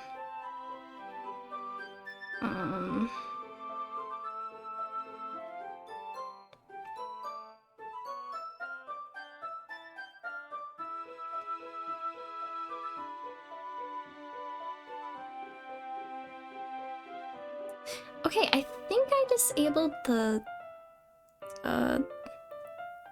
spam thing. I think you should be okay now. I'm very sorry about that. Anyway, back to the game. I've been getting increasingly anxious about Yuri's upcoming visit. I keep telling myself that there's no reason to be nervous, but it doesn't help much. Yuri is clearly an introvert and also an intimate person in general. There's no doubt that she'll open up a little bit when it's just the two of us. Meanwhile, we've even been texting occasionally. She was extremely apprehensive at first, but it wasn't long before I was already learning more about her. But putting Yuri aside, I haven't heard a thing from Sayori since she left club early the other day. It's not like we text each other all the time or anything. But I've been worried about her in the back of my mind. Between what Sayori said and what Monica said, is it really okay for me to put Sayori's feelings aside when she might need me?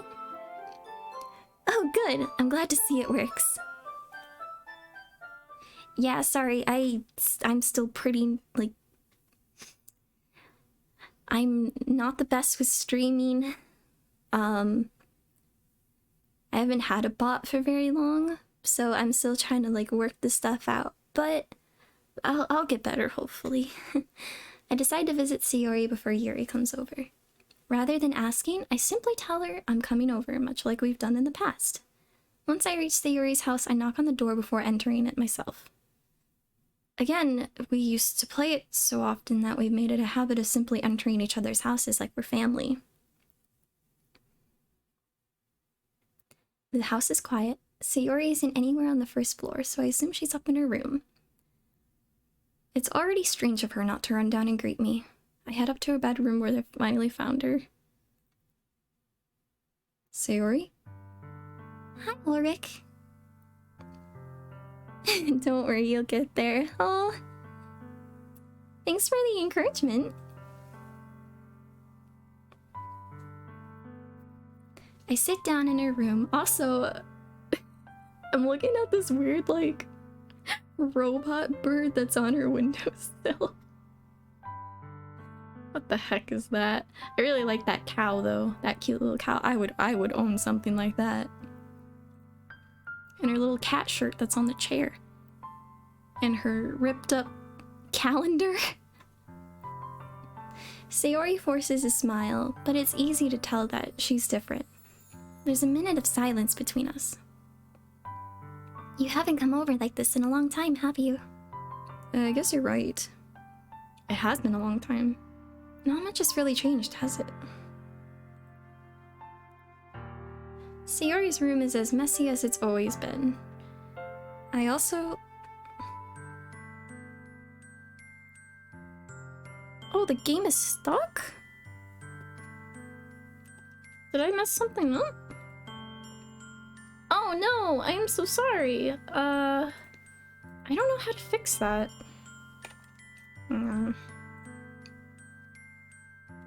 Sorry about that.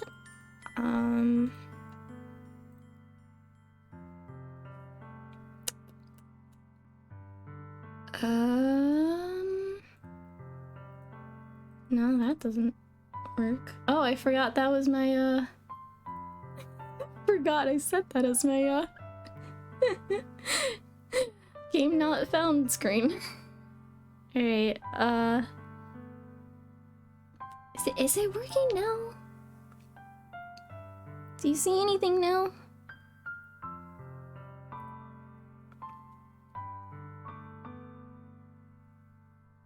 Okay, I think I fixed it. Okay.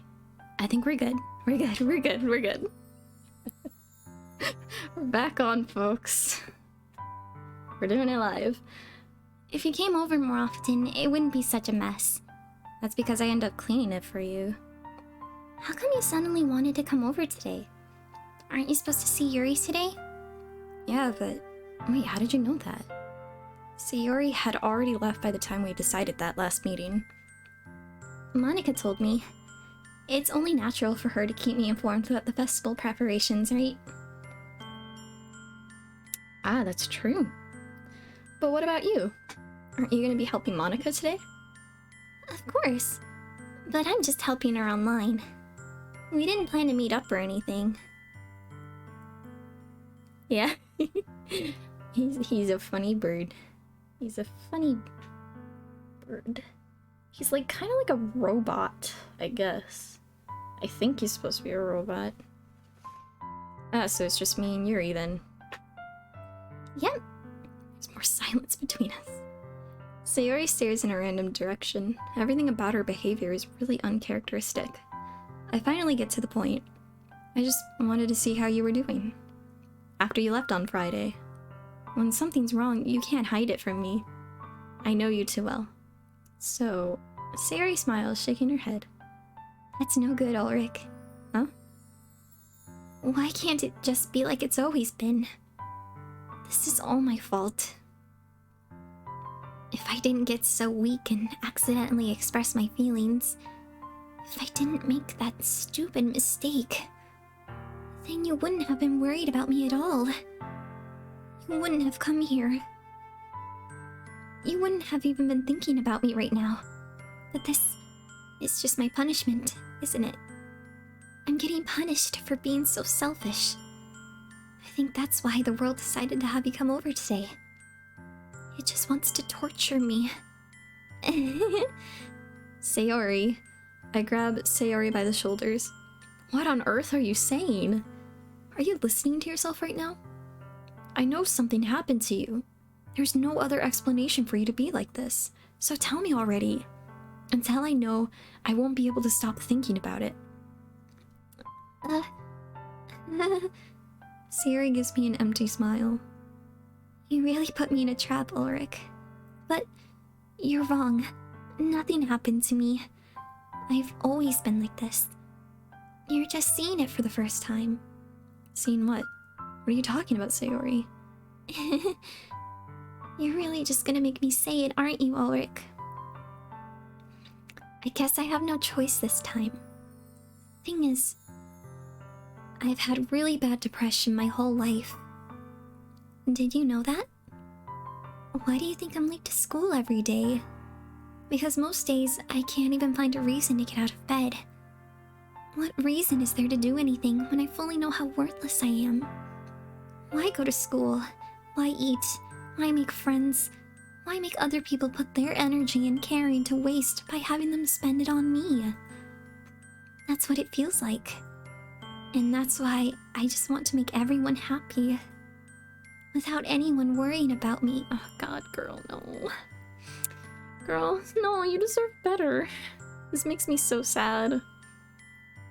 Guys, please value yourself. You have worth. Y'all are good. You're good. I'm in shock. I can't even figure out how to respond. How is it possible that Sayori kept this from me this entire time that I've known her? Did she really want so badly for me to just not think about her? Why, Sayori? Why is it that you never told me about this? It almost feels like I've been betrayed as your close friend. Because if I knew, I would have done everything I could to support you. Even if there's only so much that I could do, I would have tried a little bit harder to make every day a little better for you. That's why I'm your friend. All you had to do was tell me. You don't understand it all, Ulrich. Why do you think I didn't tell you? Because if I told you, then you would have to waste effort caring about me instead of doing important things. I don't want to be cared about. It's bittersweet when people try to care about me. It feels nice sometimes, but it also feels like a bat being swung against my head. That's why I wanted so badly for you to make friends with everyone else. Helping everyone be happy together is the best thing for me. But then, I discovered something else too. Seeing you make friends and get closer with everyone in the club, it feels like a spear going through my heart. So, that's why I decided the world just wants to torture me. Every path leads to nothing but hurt. You're right that I don't understand. I don't understand your feelings at all, Sayori. But I don't need to understand. Whatever it takes for me to help you stop hurting, that's what I'll do. No, Ulrich. There's nothing. Nothing at all. The only thing that could have helped is if everything could be like it always was. But I was selfish. I finally showed you what a horrible person I am. Tears streaked down Sayori's face. I made you join literature club because I was selfish. And I was punished by my heart hurting in a way that I couldn't understand. And now you came here and I made you hurt too. I'm just weak and selfish. That's all I am. And that's why I'm going to accept these punishments. Because I deserve every last one. Without thinking, I once again grab Sayori's shoulders. This time I pull her into a tight embrace. Ulrich. Sayori, I don't care if you feel selfish. I'm really happy that you convinced me to join the club. Seeing you every day makes it worthwhile enough. If I make friends with everyone else, then that's just a bonus. But please, never underestimate how much I care about you. I wouldn't have had it any other way. Ulrich. Sayori isn't hugging me back. Despite my arms being wrapped around her, Sayori's arms remain at her sides. She starts sobbing next to my ear.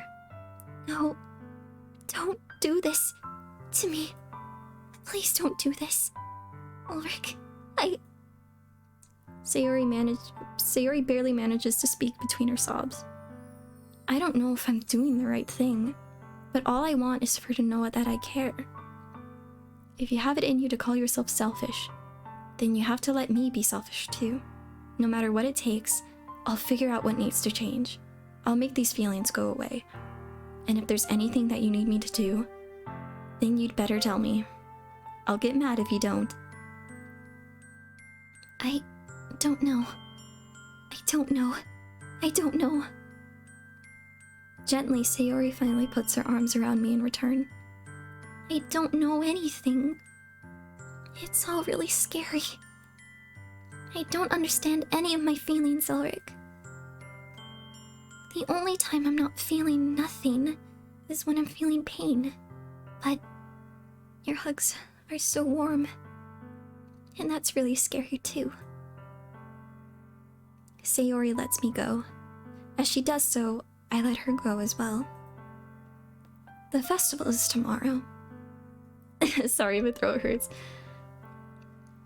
Yeah. It's gonna be fun, right? Yeah. How would you like for me to spend it all with you? It's what I want. I promise. I think that would be nice, then. Yeah. Sayori wipes her eyes. If I could spend the whole day here, I would. All days, it has to be the one where I have other plans. Maybe I should cancel. No, don't. Please don't. If you did that, then I really wouldn't forgive you. But it's almost time for Yuri to meet me at my house. At the very least, don't you want to come along and help out? It'd be fun. To my surprise, Sayori shakes her head. I'm sorry. I don't know if that'd be very good for me today. You understand, right? It's kind of hard for me to fully understand, but I'm trying my hardest. It's okay. Don't worry too much about it. I'll see you tomorrow, okay? Alright, I'll look forward to it. I say goodbye to Sayori and exit her house. On the way home, I find myself still feeling uneasy. But it's hard for me to keep thinking about it when Yuri is about to come over too. Oh. I really wish we could have stayed, but you know. Yeah. I think Sayori is right. I shouldn't be worrying too much, and we're definitely going to have a great time tomorrow. I should just focus on what's ahead of me. As I approach my house, I see something that makes me feel a moment of panic. Yuri? Goodness. You're a little early. I'm sorry I wasn't home yet. Were you waiting for a long time? No, I just got here. But I started to get really nervous when nobody answered the doorbell. You guys could have texted me. If I had known, I would have reassured you and hurried more on my way home. I suppose that's true. I didn't think of that for some reason. It should be common sense to do that, but I decide to ignore that. Anyway, let's go inside. I see you brought a lot of stuff with you. That's right. And did you manage to find everything I asked you to buy? Hang on. And did you manage to find everything I asked you to buy as well? Yeah, pretty much. At least I hope I got everything right. I'm sure it'll be fine. I take Yuri to my room. The first thing she does is glance around curiously, which makes me feel anxious. Do these guys have parents? Do these guys ever have parents? They're never in the picture. The first thing she does is glance around curiously, which makes me feel anxious. It's so clean. I cleaned it before you came over, so... That's very considerate of you to do. No. I would be really embarrassed for my room to be a mess while you were here. Well, I do enjoy cleaning. I would have gladly helped you clean. Don't think too much. I'll try not to. That'd be even more embarrassing. Wait, don't look in there. I snatch Yuri's wrist, which was in the process of opening a desk drawer of mine. I'm sorry. I wasn't thinking for some reason. I was just spacing out. It's fine, it's fine. I let go of Yuri's wrist. She puts both of her hands firmly in her lap, as if making sure she's keeping track of them. So, should we get started? Yes. I have a few things planned that you can help me with. Decorations and other atmospheric enhancements. Atmospheric enhancements? Girl. Don't make me say these very complicated words. You know, mood lighting, aromatherapy candles. Oh, wow. I didn't know you planned on taking it that far. Of course. I want to help take our guests to a faraway place. Although many will stop by just out of curiosity. And for cupcakes, I guess. I'm determined to provide an experience that will leave them wanting more. That's great. It's easy to forget that you're a pretty intense person. Intense? I guess that's the best way to put it. Is that a bad thing? No, not at all.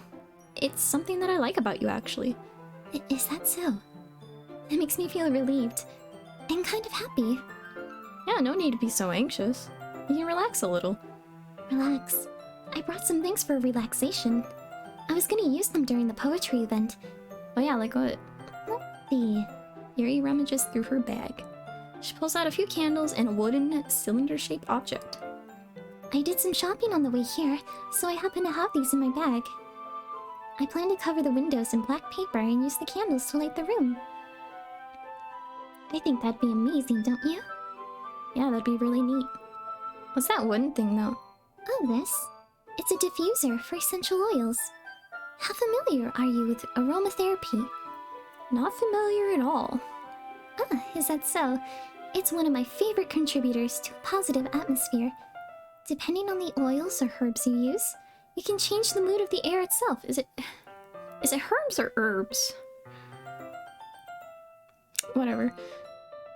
You can even feel it permeate through your body. Relaxation, positive energy, romance, reflection. It's almost like magic. Yuri takes the cylinder and pushes a switch on the bottom. In just a moment, a thin ray of vapor begins to sprout through a small hole in the top. Wow, that smells wonderful. What kind of mood is that one for? This is a jasmine essential oil. It smells a little sweet and flowery, right? Yeah, that's a good way to describe it. I chose jasmine for the event because it provides more than relaxation. The first one. What was the first one I said? Herbs? Herbs. Sorry, I have... I have horrible short-term memory. I don't even remember which one I said first. Jasmine enhances your emotions and helps you feel them flow through your body. You feel warmer and your heart pounds more heavily. Yuri, what are you doing? Don't you think that would be perfect for sharing our poems? It does sound suitable. But you seem to know a lot about this, so I'll trust your opinion with anything. Yuri smells gently, clearly enjoying herself. She again reaches into her bag and pulls out several spools of thin ribbon. What are those for? Well, did you purchase the origami paper I asked you to get? Yeah, I have it over here. We won't be using the paper for folding origami. What I'd like to do is write a different word on each paper. We'll need about 100 of them. Oh yeah? What will those be used for? Well, I'm gonna cut pieces of ribbon to hang from the doorway of the classroom. Then we can fasten the paper onto the ribbons to create a doorway curtain. Wouldn't that be beautiful? It would also catch the eye of those passing by the room. It may attract some to peek inside. That's really creative. I had no idea you'd be so good at this, Yuri. I like playing a disinterested MC. Just wow, that was so cool. I wouldn't have thought of that myself. Is that so? Well, I suppose I do get a little intense, as you'd put it. Yuri giggles with red cheeks. Is it just me? Or is she more relaxed when it's just the two of us? Or maybe it's the excitement she feels from sharing something that she enjoys. Or maybe it's the jasmine oil or whatever. Here's a marker, Ulrich. You can write any characters you want. I'll help you once I finish cutting the ribbon. Alright. Sitting on the floor together, the two of us get to work. I carefully draw a different character on each paper, doing my best to manage my bad handwriting. Yuri unravels a long strand of red ribbon to her desired length. Then she reaches into her bag once more and pulls out a pocket knife. The knife is strangely beautiful. The silver handle has an intricate pattern of waves etched onto it. The blade itself is gently tinted blue. That's no ordinary pocket knife. It looks really fancy. Embarrassed, Yuri looks away. What is it? You're gonna think it's weird. Yuri, whatever it is, I have no reason to judge. To each their own, you know? And all that jazz. If you promise you won't be weirded out. Yeah, I promise. Alright. The thing is, I'm kind of into knives. Okay, Yuri. Alright. They're just so pretty. I can't help it. I don't know what it is. The combination of craftsmanship and feeling of danger, maybe. Oh, what am I saying?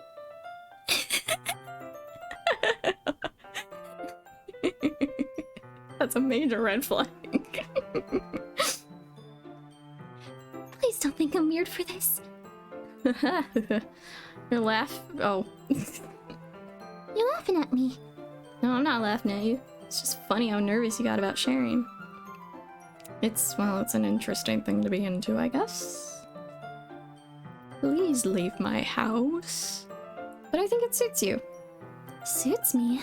Yeah, it's kind of intense. Besides, it's a really cool looking knife. I can't deny that. It is, isn't it? Yuri relaxes her expression once again.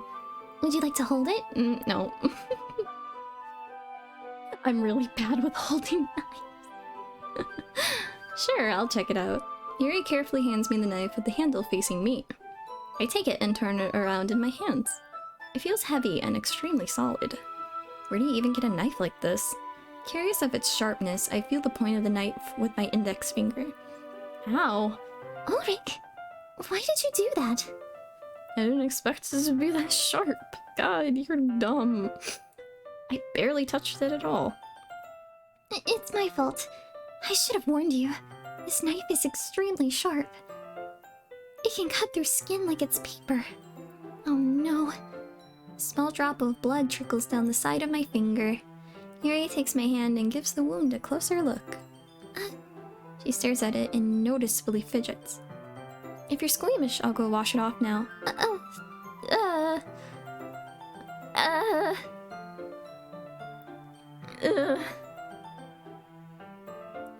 No, Yuri, you're moving a little fast.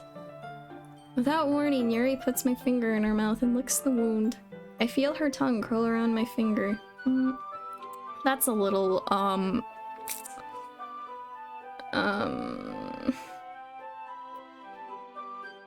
Startled, I instinctively pull my hand back. Oh, please forgive me. I wasn't thinking. Yuri lowers her head, her face burning up. Yuri. That's the most embarrassing thing I've ever done. How could I do something like that? I'm sorry. Sure, it was a little weird and it took me by surprise. But I guess she was just trying to help. Dude. Don't let people go around sucking your fingers. Kick her out of your house, please. It's not normal behavior. Oh, God. Yuri, I think you're overreacting a little. She doesn't lift her head. What if she doesn't recover from this for the rest of the afternoon? Alright, you know what? This might be a stupid thing to do, but I do it anyway. I take... Come on, dude. Really? Really? You're both weird. You're meant for each other, you doofuses. I take Yuri's hand and lick her index finger in return. Ulrich, did you really just... I can't do this. Did you really just do that? Now we're even. Yuri just looks at me like I did something wrong. You did do something wrong. You licked her finger. You don't lick people's fingers like that, Ulrich. What are you doing? I knew that'd be a bad idea. If not for the sweet aroma of the jasmine oil, the air would be extremely heavy right now. You're so weird, Ulrich. Lol. God, maybe I should have went with Natsuki. Oh god, Yuri giggles shyly. Huh? Yuri calling me weird? I have no response to that. Where do you keep your bandages? I don't think I need one actually. It was a tiny cut. Look, it already stopped playing. Okay, dude, listen. Cuts on your fingers. There's a lot there because your fingers are like really sensitive. There's like nerves.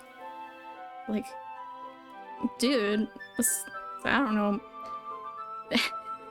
Very recently I got a cut on my finger and it was a disaster to say the least. Anyway. I see. That's relieving. The tension is quickly lifted. We each resume our respective activities. I watch Yuri's knife cut through the ribbon like it's nothing but air. Meanwhile, I poke it again and... never mind. I continue to make progress on the paper. After we finish attaching the paper to the ribbons, we lay them all out side by side. It looks better than I expected and will be very effective as a door curtain. It looks great. Good thinking coming up with this, Yuri. Ah, thanks. It's just something I saw online, really. Have you ever heard of Pinterest? It's my favorite website. Are you ready to move on to the next task? Yeah, let's do it. What did you have in mind? I'd like to create a banner. That's why I asked you to buy the paint tablets. Ah, that's right. One of the items Yuri has asked me to buy was a kit of watercolor paint tablets. We'll need about 6 cups of water to put each of the tablets in. Do you mind fetching those for us? Of course not. 6 cups of water coming right up. I'll be right back in a minute. Thank you very much. Oh, and just a little bit of water is okay. If you feel the cup's too much, it'll be too diluted. Or diluted, or whatever. Taking Yuri's advice, I decide to use small plastic bathroom cups rather than full-size glasses. I put them on a plate to catch any paint that drips, then bring it back into my room. Yuri? Yes? I come in to see Yuri quickly unrolling her sleeve, putting it back over... That's pretty sus. Nothing. Your face is a little red. Is it too hot in here or anything? No, not at all. There's nothing wrong, so let's mix the paint. Yuri hurriedly dismisses me and takes it upon herself to unwrap the tablets, dropping them into the cups. So, I thought we would do something simple that would look very nice. I'd like to paint a gradient across the banner. Starting with the colors for a sunrise in daytime, then sunset and nighttime. Once it dries, I'll write an inspirational quote across the banner. We can hang it on the wall behind the podium at the front of the classroom. Vote her off, she's the imposter. What are you gonna write? Well, it'll be more fun to surprise you. I know you're full of surprises, Yuri. Yuri smiles at me. If you say so. After rolling out the banner, Yuri and I kneel on opposite sides so we don't get in the way of each other. Yuri uses a brush and adds a few dots of different colors across the banner to serve as a color guide when we paint. Oh god, I suck at painting. I could never do this. This kind of reminds me of elementary school. Painting on a banner with watercolors feels a lot like the art class projects we had back then. It's relaxing. I'm sorry if this feels too childish. No, I didn't mean that at all. It's kind of fun, you know. Yeah, it is fun. I'm glad you feel that way too.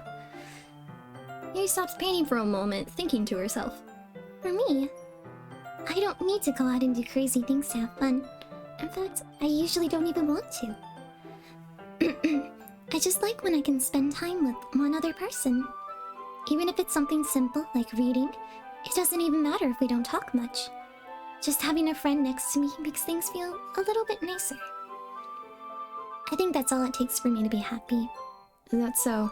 Even if Yuri and I are quite different, I can understand where she's coming from. I feel that way about things like anime and games, where simply sharing the experience with someone can make me happy. I think I feel the same way. Yuri smiles gently. I knew you'd understand. Yuri leans over the banner to grab an unused paintbrush, but I move at the same time, causing my head to bump into hers. Kia! Sorry. Yuri reels back and I quickly lift my hands in surprise. Are you hurt? No, I'm not hurt. It just startled me, that's all. Sorry, I should have asked you to get it for me. It's not your fault. Your face. There are droplets of paint on Yuri's face and neck. Is there something on my face? Yeah, I accidentally got paint on you. Sorry, it's totally my fault. I'll get a towel right away. I rush out and fetch a small towel, and then I dampen it with hot water. I return to my room and kneel back down in front of her. Oh, that's that cute little scene. Here, I pat down Yuri's face and neck with the towel. Is something wrong? It's hot. I just didn't expect it. Sorry. I didn't want to use cold water. Having finished, I started to retract my hand. But Yuri suddenly holds my wrist. Wait. Huh? Just for a little longer. It feels really nice. I keep my hand still against Yuri's neck. She looks into my eyes as she prepares to lick my fingers once again. I'm sorry. I'm not over that. It's an intense expression that I recognize from when she reads her books. Almost as if she's lost in a daze, enveloped by her own thoughts. She breathes gently, half through slightly parted lips. What is happening? Is it the aroma of the jasmine oil giving me this dizzy feeling? Yuri's gentle fingers wrapped around my wrist, sending a tingling sensation through my arm. And suddenly, her face seems to be much closer to mine than it was just a moment ago. Yuri slowly pulls away. Sorry. I've been feeling a little lightheaded today. I didn't mean to space out. It's fine. The moment is over as soon as it began. Yuri picks up her brush again, but her movements seem clumsier, like she's unable to focus. I remain silent, forced to ignore the event that just transpired. I hesitantly retrieve my own brush and continue following Yuri's example. That should do it. I finished filling the night sky with white dots that look like stars. Looking at the banner as a whole, it's very pretty and natural looking. I think it came out better than I expected. I'm really happy with the results. Yeah, me too. Are you gonna add the lettering now? Not yet. It needs to dry first. That's true, but won't that take a while? Well, perhaps it would be best to leave it here, then have you bring it in the morning. I can do the lettering in the classroom before our event starts. Is that okay? That's totally fine. I mean, if you want to, like, let paint drip on the visitors who come in, that's fine. Wonderful. In that case, I don't think there's anything more for us to do here. Phew! You say that like you're glad it's over. Boy, am I. Was it wrong to assume that you were at least enjoying yourself a little bit? No, it's not that. I'm just glad that we managed to get everything done. I see. I am too. I was a little concerned about time. I need to start making dinner soon. So you don't have any time left? I was secretly hoping we would have some extra time after finishing the work. Well, Yuri thinks to herself. I think it would be too irresponsible of me to wait much longer. I'm sorry. I was hoping there would be more time as well. It's probably my fault. Sorry for being such a slow worker. No, it's not your fault at all. And the important thing is that we got everything done, right? Yeah? So, I shouldn't be disappointed or anything.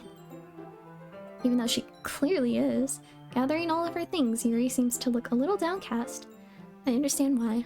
It sounded like she barely gets the opportunity to spend time with friends in a relaxed environment. It's a little too relaxed of an environment over here, but you know, that doesn't mean this is the last time it can happen. Once Yuri packs up, I walk her out the front door. Thank you very much for having me today. No problem, I'm glad I was able to help. Just let me know if there's any more fingers to suck, or anything else you need me to bring tomorrow. I will. Well then, Yuri fidgets. I guess I'll see you tomorrow. Wait! I kind of say that without thinking. About today. It's fine that we didn't have as much time as we wanted. I'm sorry, I'm not living the finger thing down. I'm not living that down. Because we can do this again. Whenever you want, you can come over or we can go out somewhere. I forgot you don't like going out much. As I stumble over my words, Yuri simply smiles bashfully. Anyway, you know what I'm trying to say, so... You're very thoughtful, Ulrich. Yuri takes a step closer to me, then briefly squeezes my hand. I kinda like that about you. Back away a little, please. Well, how am I supposed to respond to that? But I don't even get a chance to as Yuri suddenly pulls back. Sayori?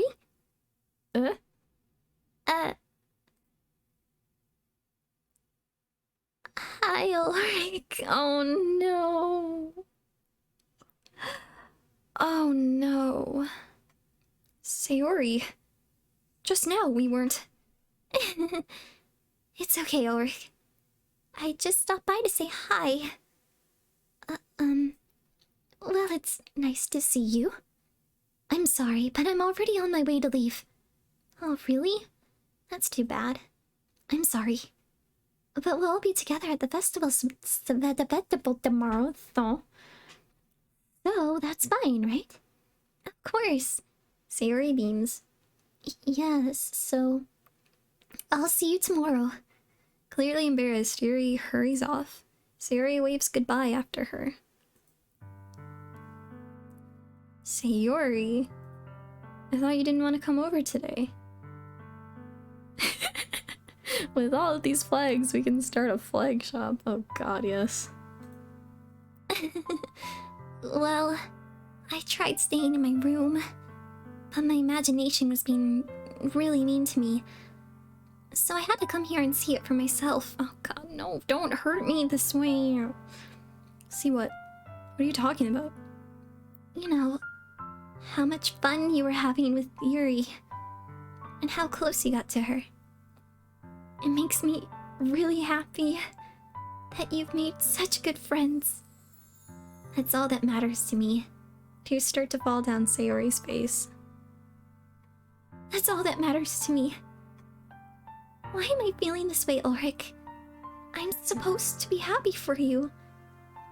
Why does it feel like my heart is splitting in half? It hurts so much. Everything hurts so much. This would be so much better if I could just disappear. Sayori, don't say that. It's true, Ulrich. If I wasn't here, then you wouldn't have to waste your sympathy on me. You wouldn't have to put up with me being selfish. Monica was right. I should just... Monica? Monica was right about what? Sayori, what I said before is true. I'm not gonna let this continue. Caring about you like this isn't the burden your mind is making it out to be. It's something that makes me happy. It's something that I wouldn't trade for anything else. So, even if it takes an entire lifetime, I'm going to be by your side until you don't feel any more pain. But... Sayori looks away. I put a hand on her shoulder to reassure her. I'm scared, Ulrich. I'm really scared. What are you scared of, Sayori? I'm scared that I might like you more than you like me.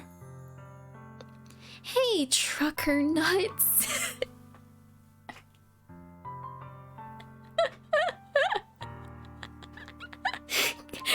It kind of caught me at a bad time.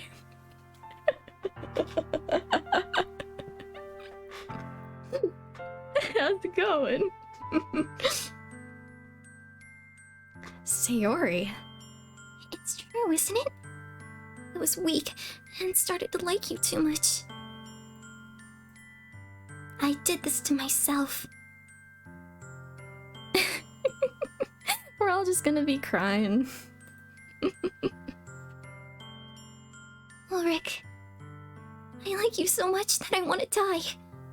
That's how I feel. And... That's enough, Sayori. I don't want you to hurt anymore.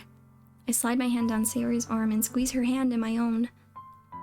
Do you remember how I said I always know what's best for you? Do you still believe me? Wordlessly, Sayori nods. Even if you don't understand all of your own feelings, I know what you need the most right now, and that's what I'm gonna give you.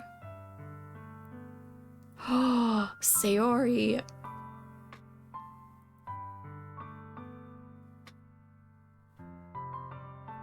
Ooh.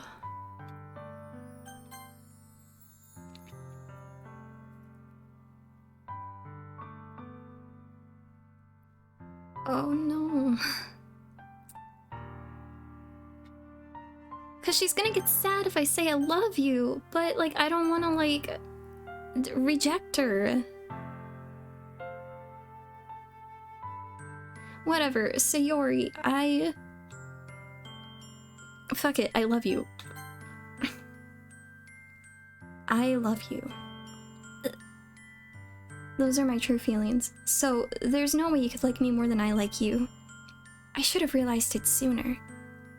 But spending time with everyone at the club, making new friends, and having fun with you every day, it helped me realize that you are truly the most important person to me. That's why I'll accept any of your burdens. As long as we continue like this every day, with you by my side, then I know we'll both be happy. Ulrich. Oh. Fuck it, I love you.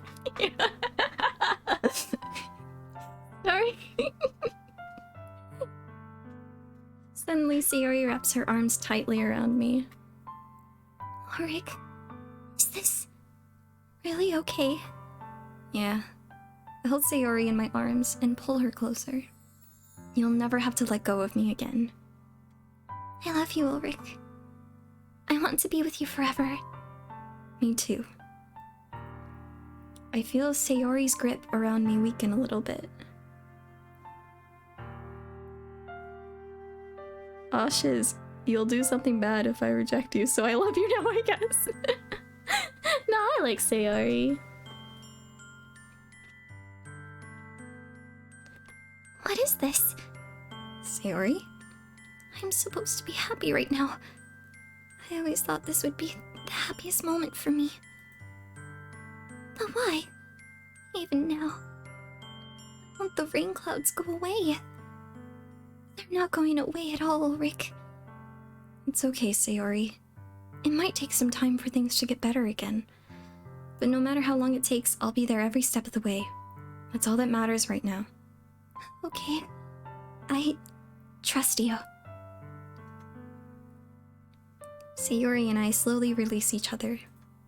So, I guess that makes the festival tomorrow our first date, huh? What are you saying? I don't want to think about those things, you know? I want everything to be the same as this always has been, sorry. Even if we really are a couple. I don't know if I could handle anything more right now. It's really new and scary to me. I understand. We'll go at whatever pace suits you best. Hey, Ulrich. Sayori gazes at me once again, smiling sadly. Even if I get really, really sad, this is the best thing for me, right? Huh? I don't really understand what Sayori means by that. Memes by that? What am I saying? Are you saying that this is making you feel sad, Sayori? I don't know. I don't understand what I'm feeling. I was meant to drink, not cry, yeah. I feel like a bunch of thorns. Or it felt like, sorry. It's like 1 in the morning, I can't read anymore, can I? It felt felt like a bunch of thorns when you told me you loved me. But that's why I want to trust you. You know what's best for me. Yeah.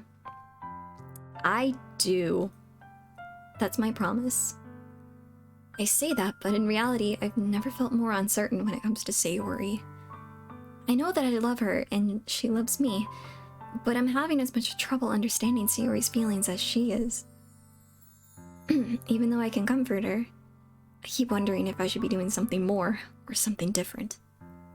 I know these thoughts will continue to plague me until things are back to the way they were. Ooh. I think that's another foreshadowing. Is that what Sayori meant by not wanting anything to change? I don't know, but I know that I'll give it everything I've got. Sayori is the most important person to me, and I'll do whatever it takes to have a happy future with her. The end, right? That's the end of the game, right? There's nothing past this, right? Happy ending. It's the day of the festival. Of all days, I expected this to be the one where I'd be walking to school with Sayori. But Sayori isn't answering her phone.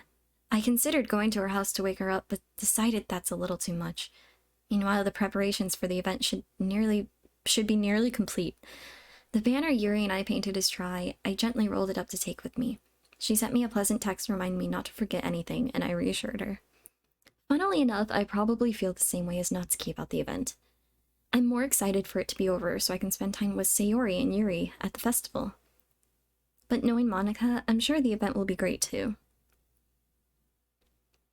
Ulrich, You're the first one here. Thanks for being early. That's funny, I thought at least Yuri would be here by now. Monica's placing little booklets on each of the desks in the classroom. They must be the ones she prepared to have all the poems we're performing. In the end, I found a random poem online that I thought Monica would like and submitted it. Yeah, dude, that's about as much as I expected from you. So that's the one I'll be performing. I'm surprised you didn't bring Sayori with you. Yeah, she overslept again. That dummy. You'd think that on days this important she'd try a little harder. I say that, but suddenly remember what Sayori told me yesterday. And I suddenly feel awful, knowing it's not nearly that simple for her. I only said it because it's the way I'm used to thinking, but maybe I should have gone to wake her up after all. You should take a little responsibility for her, Ulrich. I mean, especially after your exchange with her yesterday. Ooh. Oh! You kinda left her hanging this morning, you know? Okay, bitch. Exchange? Monica, you know about that? Of course I do. I'm the club president, after all. But... I stammer, embarrassed. Did Sayori really tell her about that quickly? That we're a couple now? I didn't really plan on bringing it up with anyone yet. Jeez, you don't know the full story at all, so... Don't worry. I probably know a lot more than you think. Can we kill Monica right now? No. I guess... I won't say I'm not feeling the temptation to, you know, punch a bitch. Monica is being as friendly as usual, but for some reason I felt a chill down my spine after hearing that. Hey, do you want to check out the pamphlets? They came out really nice. Yeah, sure. I grabbed one of the pamphlets that laid out on the desk. Oh yeah, they really did. Something like this will definitely help people take the club more seriously. Yeah, I thought so too. I flipped through the pages. Each member's poem is neatly printed in its own page, giving it an almost professional feel. I recognized Natsuki's and Yuri's poems from the ones they performed during our practice. What's this? I flipped to Sayori's poem. It's different than the one she practiced. It's one that I haven't read before. Oh no. Oh no. Get out of my head. Get out of my head before I do what I know is best for you. Get out of my head before I listen to everything she said to me. Get out of my head before I show you how much I love you. Get out of my head before I finish writing this poem. But a poem is never actually finished. It just stops moving. What is this? Reading the poem, I get a pit in my stomach. Ulrich? What's wrong? Nothing. This poem feels completely different from everything else Sayori's written. But more than that, I changed my mind. I'm gonna go get Sayori, so... Well, alright. Try not to take too long, okay? I quickly leave the classroom. Don't strain yourself. Monica calls that out after me. I quicken my pace. Oh god, no. What was I thinking? I should have tried a little bit harder for Sayori. Yeah, dude. It's not a big deal to at least wait for her or help her wake up. Even the simple gesture of walking her to school makes her really happy.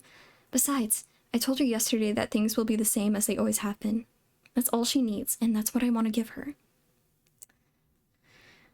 I reach Sayori's house and knock on the door. I don't expect an answer since she's not picking up her phone either. Like yesterday, I opened the door and let myself in. Sayori? She really is a heavy sleeper. I swallow. God, I know what's gonna happen. I am shaking though. I can't believe I ended up doing this after all. Waking her up in her own house. That really is something that a boyfriend would do, isn't it? In any case, it just feels right. Outside Sayori's room, I knock on her door. Sayori? Wake up, dummy. There's no response. I really didn't want to have to enter her room like this. Isn't it kind of a breach of privacy? But she really leaves me no choice. I gently open the door. Fucking hell. Oh god, it scared me. Oh god. Sorry, I'm no good at this.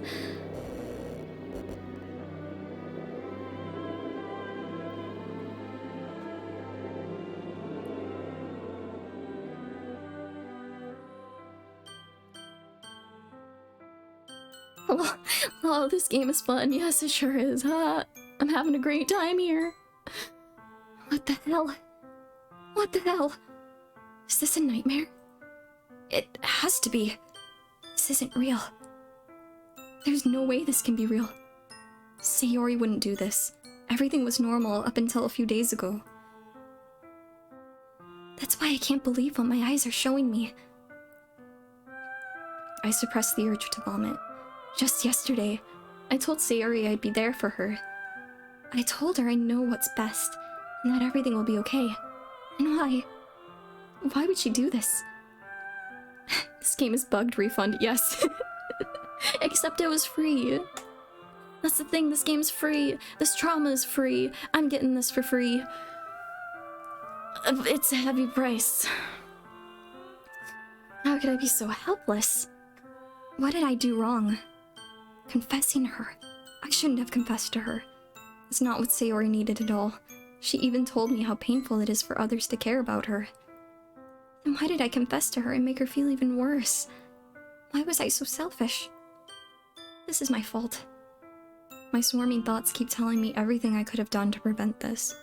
If I just spent more time with her, walked her to school, and remained friends with her like it always has been.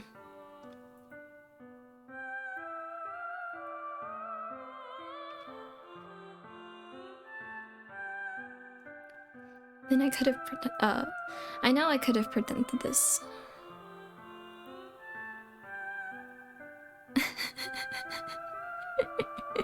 Yep, I'm paying insanity right now.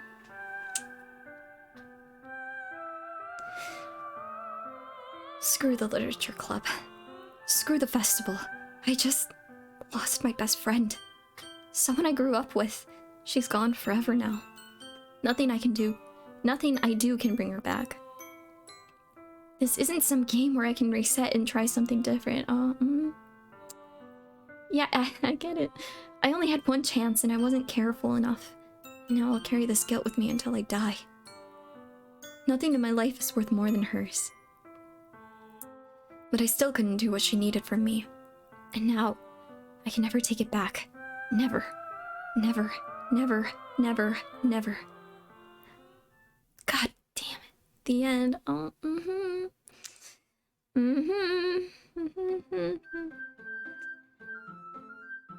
Oh, would you look at that? Who's that over here? Oh god. Welcome to the Doki Doki No Sanity Club. Yeah, you got that right. I guess I'll...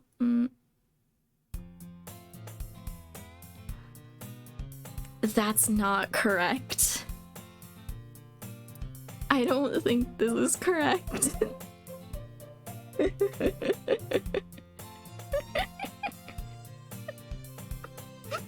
I don't think that's correct. I see an annoying girl running toward me from the distance, waving her arms in the air like she's totally oblivious to any attention she might draw to herself. That girl is my neighboring. I shouldn't be making jokes about that. I'm sorry. I'm sorry. You know, the kind of friend you never see yourself making today. Well, should I... It's kind of the same dialogue. Should I be reading this out loud? But if she's gonna chase after me like this, I almost feel better off running away. However, I just sigh and idle in front and let catch up to me. Yo, fucking... Stupid. No, stupid. Sorry. I'm sorry. I handle jump scares really bad. Yep. Mana Yuri.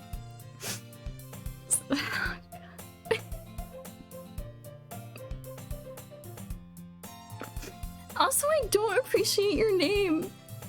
I don't appreciate your username. No, Sayori is not hanging around. Are you like Leon? Leon from Danganronpa. God damn it. Aho. It's an ordinary school day like any other.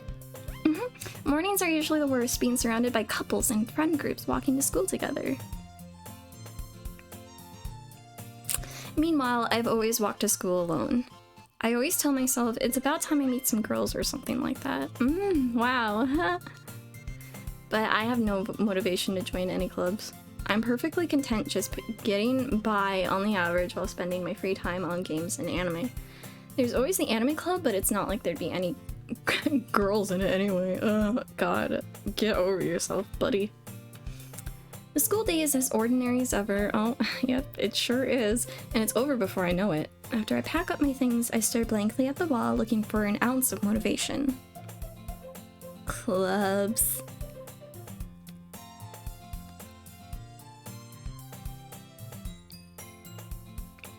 There really aren't any that interest me. More fun for people that literally don't get scared, but like... Don't tell me you guys like watching me be scared and stuff. I don't like being scared. Alright, MC, stay away from the clubs and you'll be fine. Yes, just go home, watch your anime, watch your... I don't know, Sword Art Online. I'm sure that's the kind of thing you like. You'll be fine. You know, you'll be fine. Besides, most of them would probably be way too demanding for me to want to deal with. I guess I have no choice but to start with the anime club. Ulrich? Stupid Monica.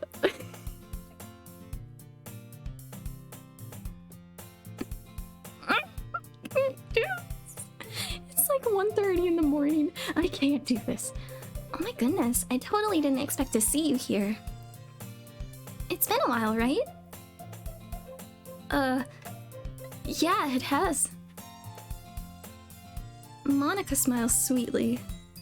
We do know each other. Well, we rarely talked, but we were in the same class last year.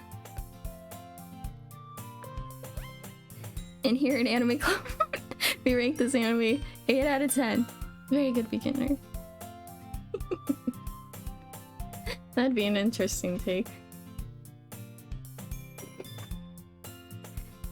So having her smile at me... Oh, I've read this already. What did you come in here for anyway? Oh, I've just been looking for some supplies to use for my club. You know, the freaking trauma club? No sanity, trauma, bad feelings all around club. That's the one. Do you know if there's any construction paper in here? Or markers? I guess you could check the closet. You're in the debate club, right? About that, I actually quit the debate club. Really? You quit? Yeah. To be honest, I can't. I've read this already, but I can't skip it.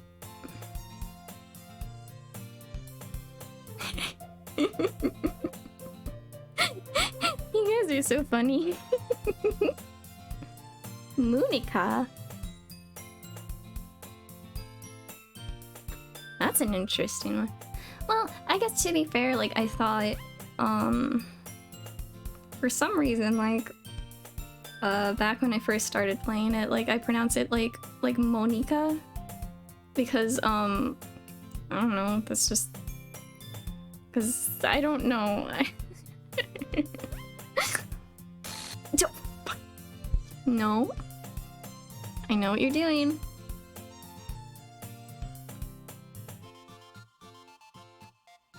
Literature? That sounds kind of dull.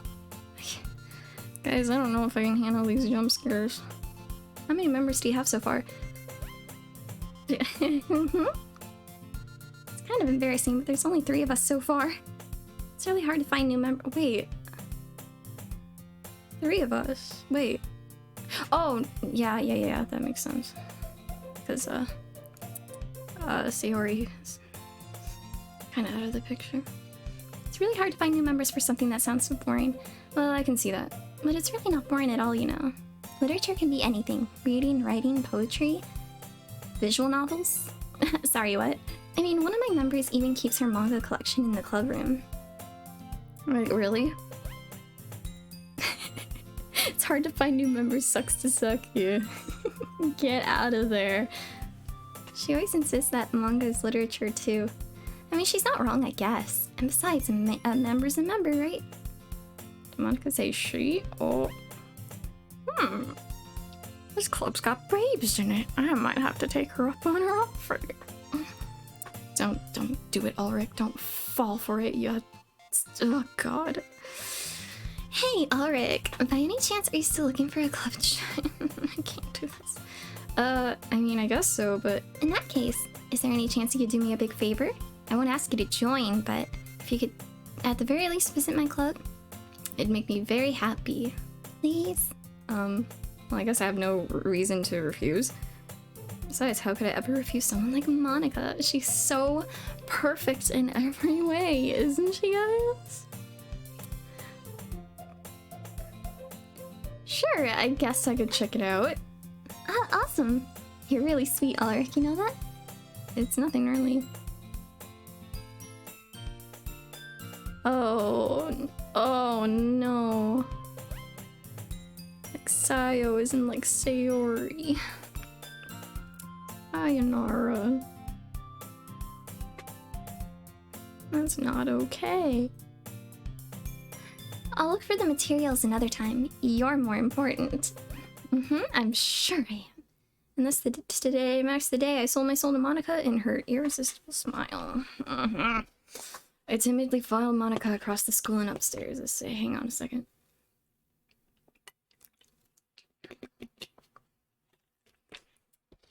Reminder to stay hydrated. Sorry, I figured I'd give the reminder every time I take a sip. Just so you guys remember too. Monica, full of energy, swings open the classroom door. Oh, hi, Monica. What were you doing there?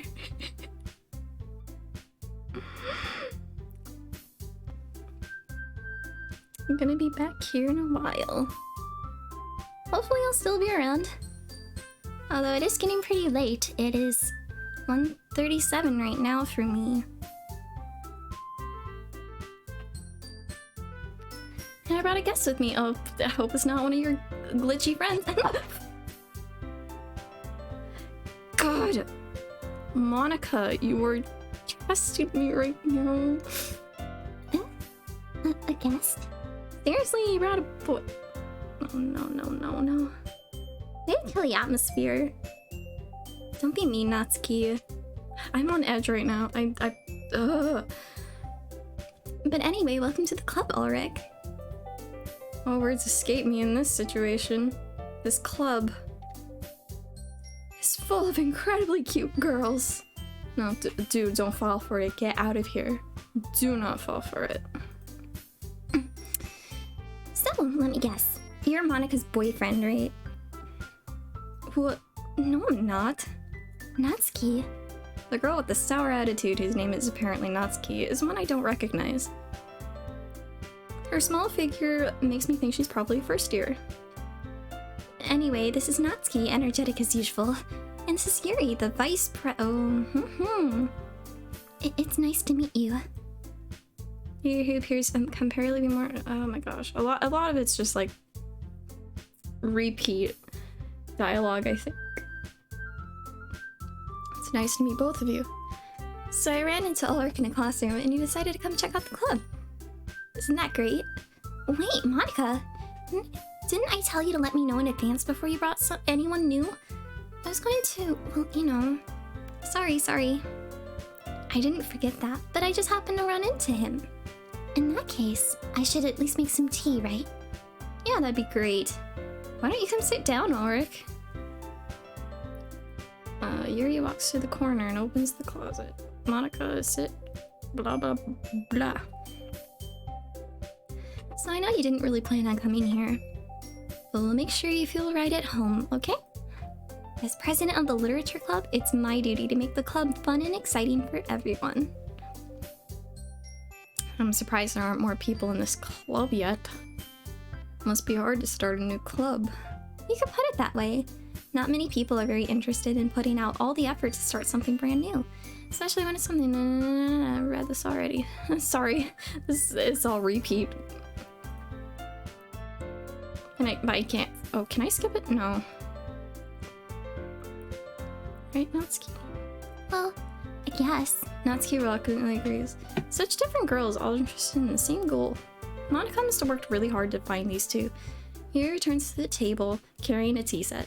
She carefully places a teacup in front of each of us before setting down the teapot in the middle.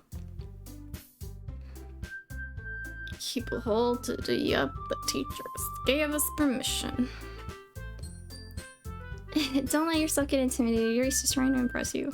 That's not...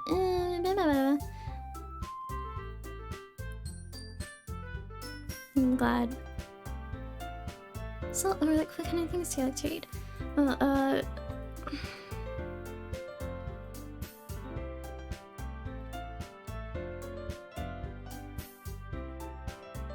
What about you, Yuri? It's stuff I've read already. Oh, Monica, by any chance do you want to commit mass genocide? Ugh. God, ugh.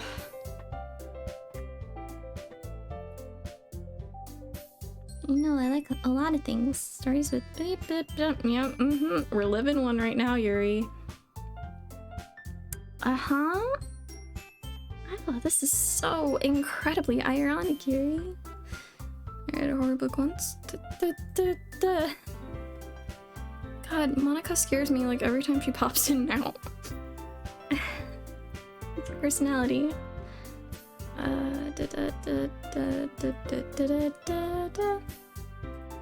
Never mind. That's right.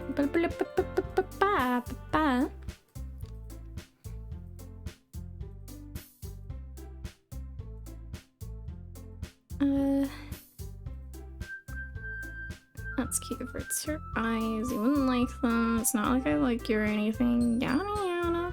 I get it. I get it.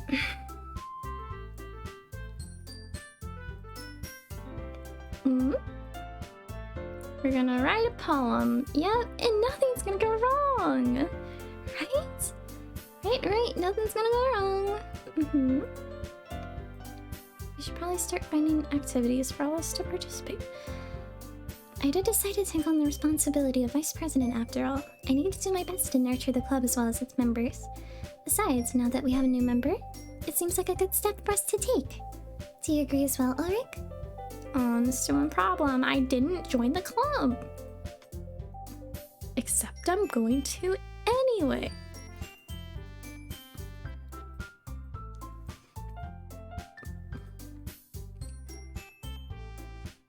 I'm trying to. Okay, I kind of want to skip through this, but I also don't want to go too fast in case something like jump scares me again. Because yeah, I know that's gonna happen. Oh my goodness! Wow.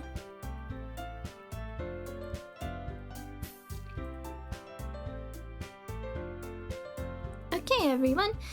I think with that, we can officially end today's meeting on a good note. Everyone remember tonight's assignment. Write a poem to bring to the next meeting so we can all share. Sorry. Monica looks over at me once more. Ulrich, I look forward to seeing how you express yourself. Yeah.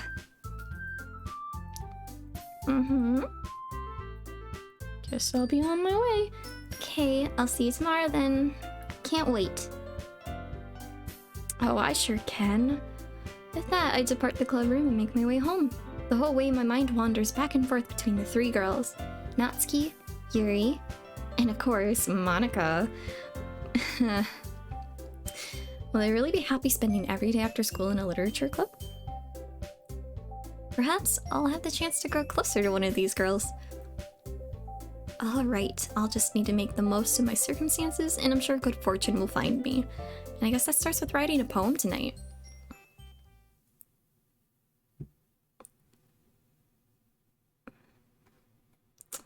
Alright, what is it? Thanks, that's not a poem. Oh god, no, something's gonna happen. Oh, girl, no, you did not just... MC needs to go into witness protection. Ugh. This is awful. Okay. I'm like jumping. I'm scared something's gonna happen.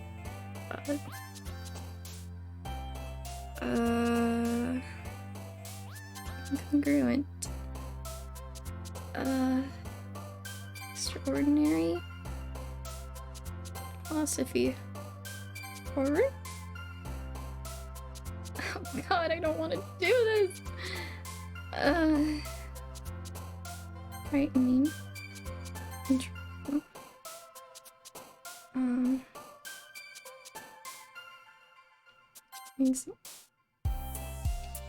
Anime? Unending. Melancholy. Wait, was that... Did I see... Did I like saw it out of the corner of my eye. I think her face was not what it was supposed to be.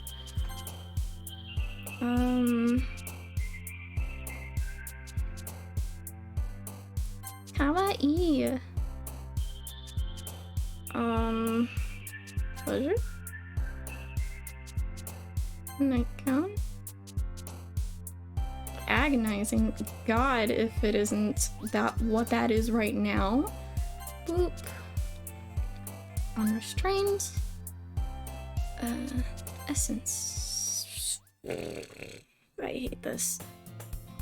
Hi again, Ulrich. Glad to see you didn't run away. Yep. No, don't worry. This might be a little strange for me, but at least keep my word. Sorry guys, I'm like nervous. This is not the thing I wanted to do before I go to bed. This is the last to come in, so everyone's already hanging out. Oh, no.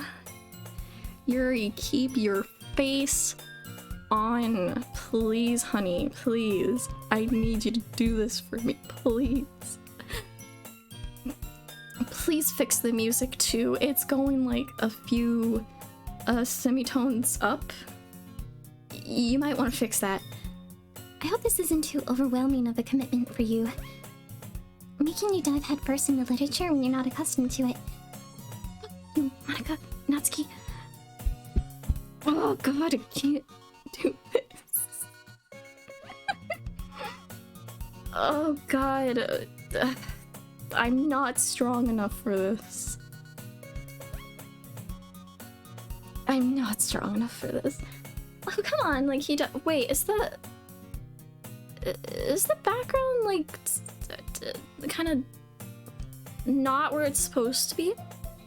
Hey Monica, you know what rhymes with your name? Go away, Monica. You already had to be dragged here by Monica. I don't know if you plan to just come here and hang out or what. Oh, it's the same argument. Monica, you're supposed to go behind the text box, please? You're not supposed to do that. Natsuki finds herself stuck between Monica and manga.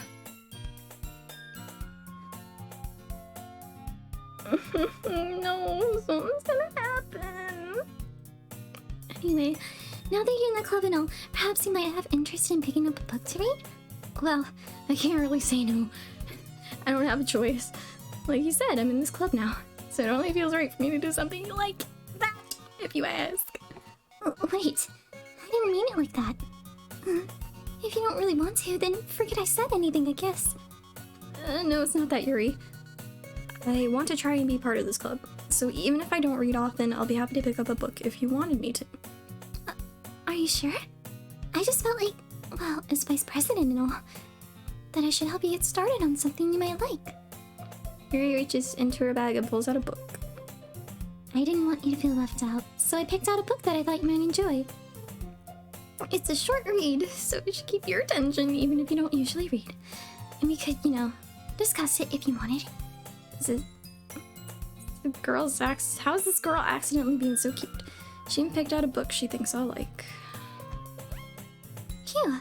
Well, you can read it at your own pace. I look forward to hearing what you think. Now that the classroom's not tilted anymore, I expect Monica to kick off some scheduled activities for the club. That doesn't seem to be the case. Yuri's face is already buried in a book. I can't help but notice her intense expression like she was waiting for this chance. I'm really curious to talk to Yuri, but I'd feel bad for distracting her from reading. I catch a glimpse of the cover of her book. It looks like the same book that she lent to me. More than that, she seems to be on the first few pages. Crap, I think she noticed me looking at her. She sneaks another glance at me and our eyes meet for a split second. But that only makes her hide her face deeper into her book. Sorry, I was just spacing out. I mutter this, sensing I made her uncomfortable. Oh, it's fine. If I was focused, then I probably wouldn't have noticed in the first place. But I'm just rereading a bit of this, so... It's the book you gave me, right? I wanted to Yuri, your eye is slipping off. Girl, you need to put that back on. Not for any particular reason. Just curious, how come you have 2 copies of the same book? Well, when I stopped at the bookstore yesterday, that's not what I meant. I mean, I just happened to buy 2 of them. Ah, I see.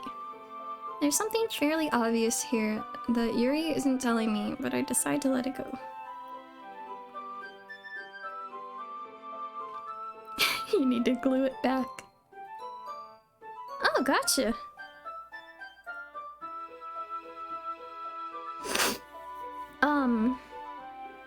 That's pretty impressive. I feel like that's something that's really hard for guys to do. Is it worth saving? Is that even worth it? It's a very engaging and relatable story. Is that so? What's the story about anyway? Well, I look at the cover of the book. The book is titled Portrait of Markov. There's an ominous looking eye symbol on the front cover. basically, it's about this religious camp that was turned into a human experiment prison. And the people trapped there have this trait that turns them into killing machines that lust for blood. But the facility gets even worse, and they start selectively breeding people by cutting off their... Oh, that might be a little bit of a spoiler. But anyway, I'm really into it. The book, I mean. Not the thing about the limbs. That's kind of dark, isn't it? Yuri made it sound like it was gonna be a nice story. It's dark came from nowhere. Are you not a fan of that sort of thing, Ulrich? No, it's not that.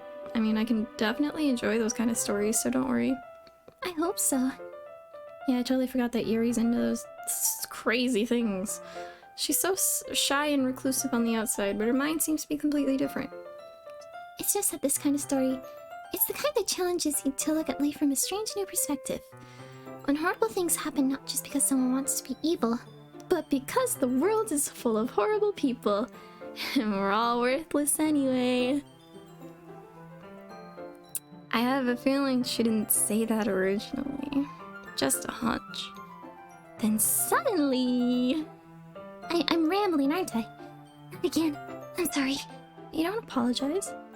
I haven't lost interest or anything. I guess it's alright then. But I feel like I should let you know that I have this problem.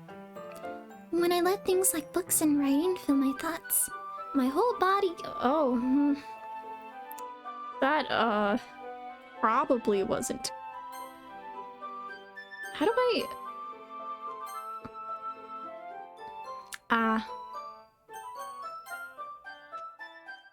Alright. I kind of forget to pay attention to other people. So I'm sorry if I end up saying something strange. And please stop me if I start talking too much. I really don't think you need to worry. That just means you're passionate about reading. The least I can do is listen. It's a literature club after all. That's true. In fact, I might as well get started reading it, right? I am getting no sleep tonight. Yes. I mean, you don't have to, but... What are you saying?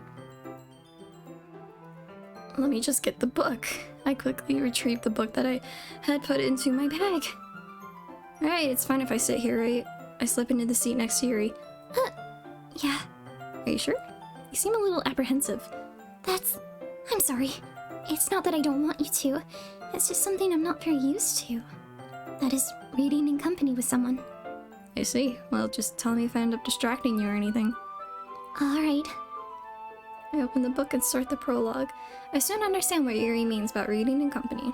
It's as if I can feel her presence over my shoulder as I read. That's not a good thing to feel. It's not a particularly bad thing. Maybe a little distracting, but the feeling is somewhat comforting. Yuri's in the corner of my eye. I realize that she's not actually looking at her own book. I glance over. It looks like she's reading from my book instead. Please don't pop up anything. Sorry. I was just bathing in the... that was another questionable thing. In my body heat? Is that what you said? Yuri, you really do apologize a lot, don't you? I do? I don't really mean to. Sorry. I mean... Oh lord, Yuri. Oh god, I think she might have a problem. This should work, right? I slide my desk up until it's against Yuri's. I can't even read anymore. Ugh. I'm traumatized. And then hold my book more between the two of them.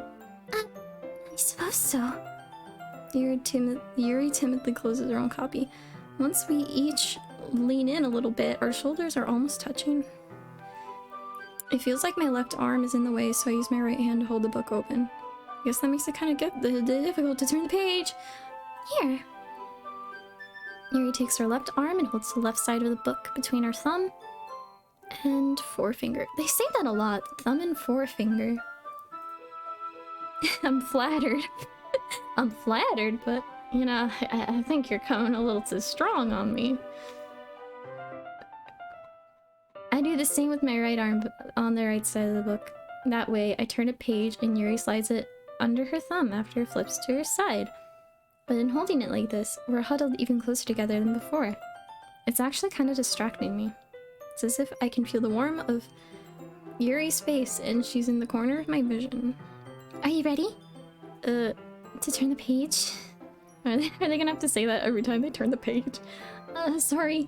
I think I got a bit distracted for a second. I sound like you now for some reason. I glance over at Yuri's face again and our eyes meet. I don't know how I'll be able to keep up with her. That's okay. You're not as used to reading, right? I don't mind being patient if it takes you a bit longer. It's probably the least I can do, since you've been so patient with me. Yeah, thanks. I continue reading. Yuri no longer asks me if I'm ready to turn the page.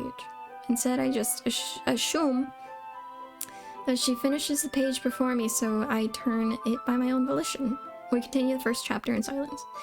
Even so, turning each page almost feels like an intimate exchange. My thumb gently letting go of the page, letting it flutter over to her side as she catches it under her own thumb. Hey Yuri, this might be a silly thought, but the main character kind of reminds me of you. No, I don't relate to this character at all. Definitely not. Really? I was just thinking the way she second guesses at things she says and all that. That's what you were talking about. Sorry. I thought you meant something else about her. Something else? Never mind. I didn't even get that far yet. So I don't know why that came into my head. Yuri, you feeling alright? Yuri's been a little fidgety ever since we started reading. You can rest if you're feeling sick or something. Your breathing is a little... My breathing? Yuri puts her hand on her chest, as if to feel her heartbeat. I didn't even notice. Anyway, I'm fine. I just need some water. Speaking of which, let me take a swig of my own. Stay hydrated, folks. Alright, don't push yourself. Yuri stands up and practically rushes out of the classroom. What on earth was that about? Ulrich? Did something happen just now? I have no idea. Yuri was acting a little strange, so I guess. So you don't know anything. Sorry, I can't say I do. Are you worried about her? Oh, no, not really. I was just making sure that you didn't do anything to her. No, nothing. Don't worry, I believe you, silly. Yuri just does this sometimes, so it's nothing alarming. Alright, if you say so. Anyway, why don't we start with sharing our poems with each other? Shouldn't we wait for Yuri? Well, she might be a while, so I figured we'd get started without her. Is that okay? Yeah, I was just asking. I stand up. I make a mental note of where I left off in the book, then slip it back into my bag. Who should I show my poem to first? Oh god, do I even want to keep going? It's already 2 in the morning.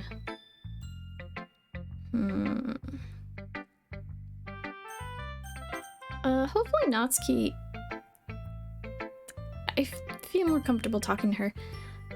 I told Natsuki I was interested in her poems yesterday. It's probably only fair if I shared mine with her first.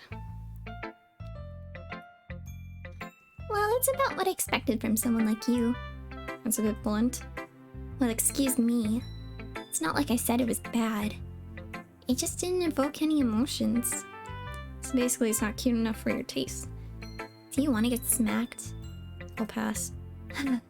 Well, anyway, I guess I need to show you mine. Not that you'll like it. Alright, it's the same one as before. I don't want to click off it because something's gonna happen. Probably. Yeah, I told you that you weren't gonna like it. I like it. What? Just be honest. I am. Why you so— oh, I can skip this. Okay. Monica? Please don't do anything. Hi, Ulrich. Having a good time so far? Yeah. Good, glad to hear it. By the way, since you're new and everything, if you ever have any suggestions for the club, like new activities or things we can do better, I'm always listening. I know you are.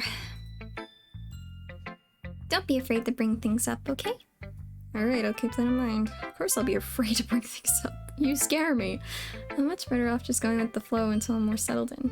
Anyway, want to share your poem with me? It's kind of embarrassing, but I have to. Don't worry, Ulrich. We're all a little embarrassed today, you know? But it's that sort of barrier that we'll all learn to get past soon. Yeah, that's true. I hand Monica my poems. I hope you guys don't mind. I'm looking at chat for comfort. Because I don't want to look at the screen. Great job, Ulrich. I was going ooh in my head while reading it. It's really metaphorical. I'm not sure why, but I didn't expect for you to go for something so deep. I guess I underestimated you. It's easiest for me to keep everyone's expectations low. That way it always counts when I put in some effort. That's not very fair. Well, I guess it worked anyway. You know what? That Yuri likes this kind of writing, right? Writing that's full of imagery and symbolism. Sometimes I feel like Yuri's mind is totally detached from reality. I don't mean that like it's a bad thing, though. But sometimes I get the impression that she's just totally given up on people. She spends so much time in her own head that it's probably a much more interesting place for her. But that's why she gets so happy when you treat her with lots of kindness.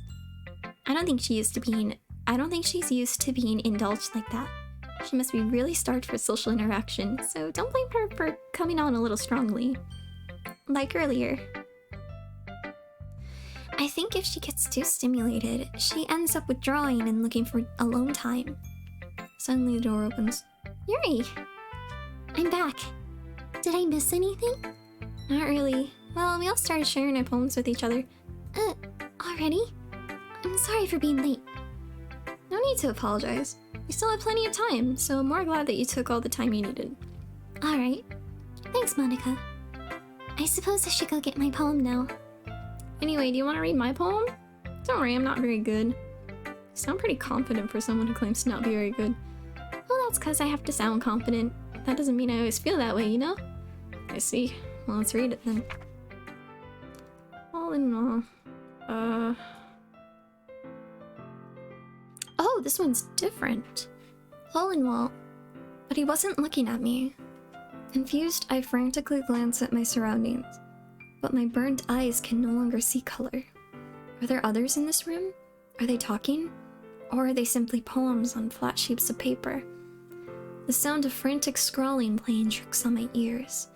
The room begins to crinkle, closing in on me. The air I breathe dissipates before it reaches my lungs. I panic. There must be a way out. It's right there. He's right there. Swallowing my fears, I brandish my pen. I'm looking away now. So, what do you think? It's very freeform. Oh. Yuri! Here you go! As Yuri reads the poem, I notice her eyes lighten. Exceptional. What was that? Did I say that out loud? Yuri first covers her mouth, but then ends up covering her whole face. He's going to hate me.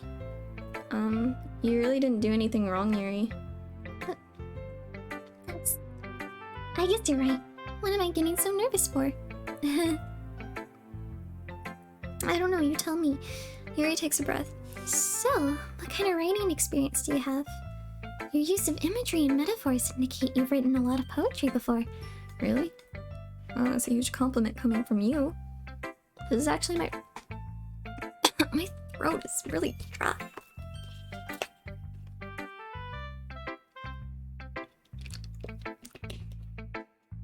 Huh? Yuri stares at me blankly, then looks at my poem again. I'm clutching this pillow very hard right now. I feel you. Oh, God. Well, I know that. It just meant, Yuri trails off, unable to find an excuse. She traces her fingers along the words in the poem, as if breaking it down more thoroughly. Yeah, okay. This is the reason I was able to tell. It's just that there are specific writing habits that are usually... Here we go. Oh, did I skip her? It's nothing really. Yours was impressive too, so...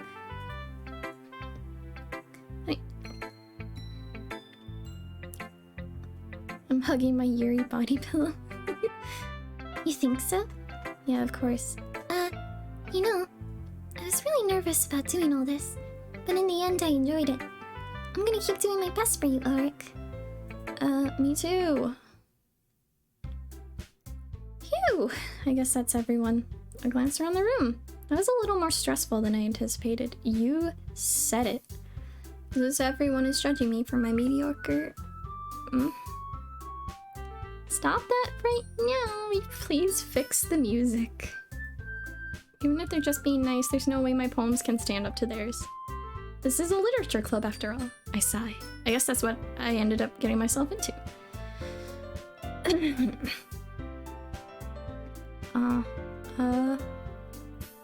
I think it's their argument from before. Did you see something? Oh, it's nothing. I guess you could say it's fancy. Thanks. Yours is cute. Cute? Did you completely miss the symbolism or something? It's clearly about the feeling of giving up. How can that be cute? I know that. I just meant the language, I guess. I was trying to say something nice. You mean you have to try that hard to come up with something nice to say? Thanks, but it really didn't come out nice at all. Well, I do have a couple suggestions. If I was looking for suggestions, I would have asked someone who actually liked it. Which people did, by the way. Monica liked it. And Ulrich did too. So based on that, I'll gladly give you some suggestions of my own. First of all, Excuse me. I appreciate the offer, but I've spent a long time establishing my writing style. I don't expect it to change anytime soon, unless of course I come across something particularly inspiring. Which I haven't yet. ugh. And Ulrich liked my poem too, you know. Oh, my phone's about to die. Oops. And it's already 2 o'clock. So I might be wrapping things up in a little bit. He even told me he was impressed by it. I probably shouldn't have even stayed up this late, especially playing this game. Natsuki suddenly stands up. Oh, I didn't realize you were so invested in trying to impress our new member, Yuri. That's not what I... You're just... Yuri stands up as well. Maybe you're just jealous that Ulrich appreciates my advice more than he appreciated yours. Huh? And how do you know he didn't appreciate my advice more? Are you that full of yourself? No. If I was full of myself, I would deliberately go out of my way to make everything I do overly cutesy. Well, you know what? I'm not saying that out loud again. Natsuki. Natsuki, listen a little. This doesn't involve you. Don't bring yourself out. Thank you. I'll try not to. What? No. Take it. You edgy bitch. Hold up. Edgy. Sorry that my lifestyle's too much for someone of your mental age to comprehend. See? Just saying that proves my point. Most people learn to get over themselves after they graduate middle school, you know. If you want to prove anything, then stop harassing others with your sickening attitude. No? You think you can counterbalance your toxic personality by just acting and dressing and acting cute? The only cute thing about you is how hard you try. Well, be careful, you might cut yourself in that edge, Yuri. Oh, my bad. You already do, don't you? Did you just accuse me of cutting me off? What the fuck is wrong with your head? Oh, Yuri, no swearing. Yeah, go on. Let Ulrich hear everything you really think. I'm sure he'll be head over heels for you after this. Suddenly, Yuri turns towards me if she just noticed I wasn't standing there. Ulrich, she's just trying to make me look bad. Is that true? She started it.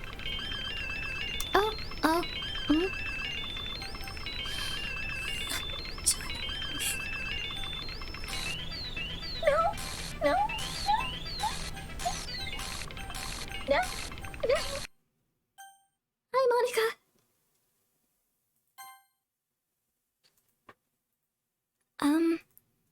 Hey, Ulrich. Why don't we step outside for a little bit? Okay? Sorry about that. I really shouldn't have tried to get you involved. It's probably better for us to stay out of this. We'll go back inside once they're done yelling. Some president I am, right? I can't even confront my own club members properly. I just wish I was able to be a little more assertive sometimes. But I never have it in me to put my foot down against others. You understand, right? Anyway, if this makes you want to spend less time with the others, then that's fine. I'd be happy to spend time with you instead. Suddenly, Natsuki runs out of the classroom. She quickly runs away. Oh dear. Well, it looks like they're done. She does not give a shit. I didn't mean it. I didn't mean it. I didn't mean it. Yuri is rocking back and forth in her desk with her palms on her forehead. Yuri? I didn't mean it. I believe you. I have no idea what Yuri might have said to Natsuki. Or did. How's it Very funny. Very funny. Very, very funny. Ulrich, please don't hate me. Please, I'm not like this. There's something wrong with me today. It's fine, Yuri. We know you didn't mean it. Besides, I'm sure Natsuki will forget all about it by tomorrow. Completely. Anyway, the meeting's over, so you can go home now if you want. Yuri looks at me like she wants to say something, but she keeps glancing at Monika. You can go first, Monika. I'd like to stay here a little bit longer. I'm the president, so I should be the last one out. I'll wait for you to be done. I'm vice president, so please let me take care of that responsibility today. Kind of sounds like you don't want me around for something, Yuri. It's not that. It's not that. I didn't get much of a chance to discuss my book with Ulrich. It would just be embarrassing with you listening. Guess I don't really have a choice, do I? I'm sorry for causing trouble, but I really...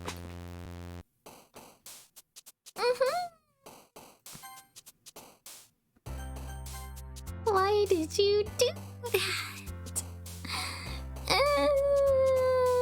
Should I rapid fire this? I don't want to look at it.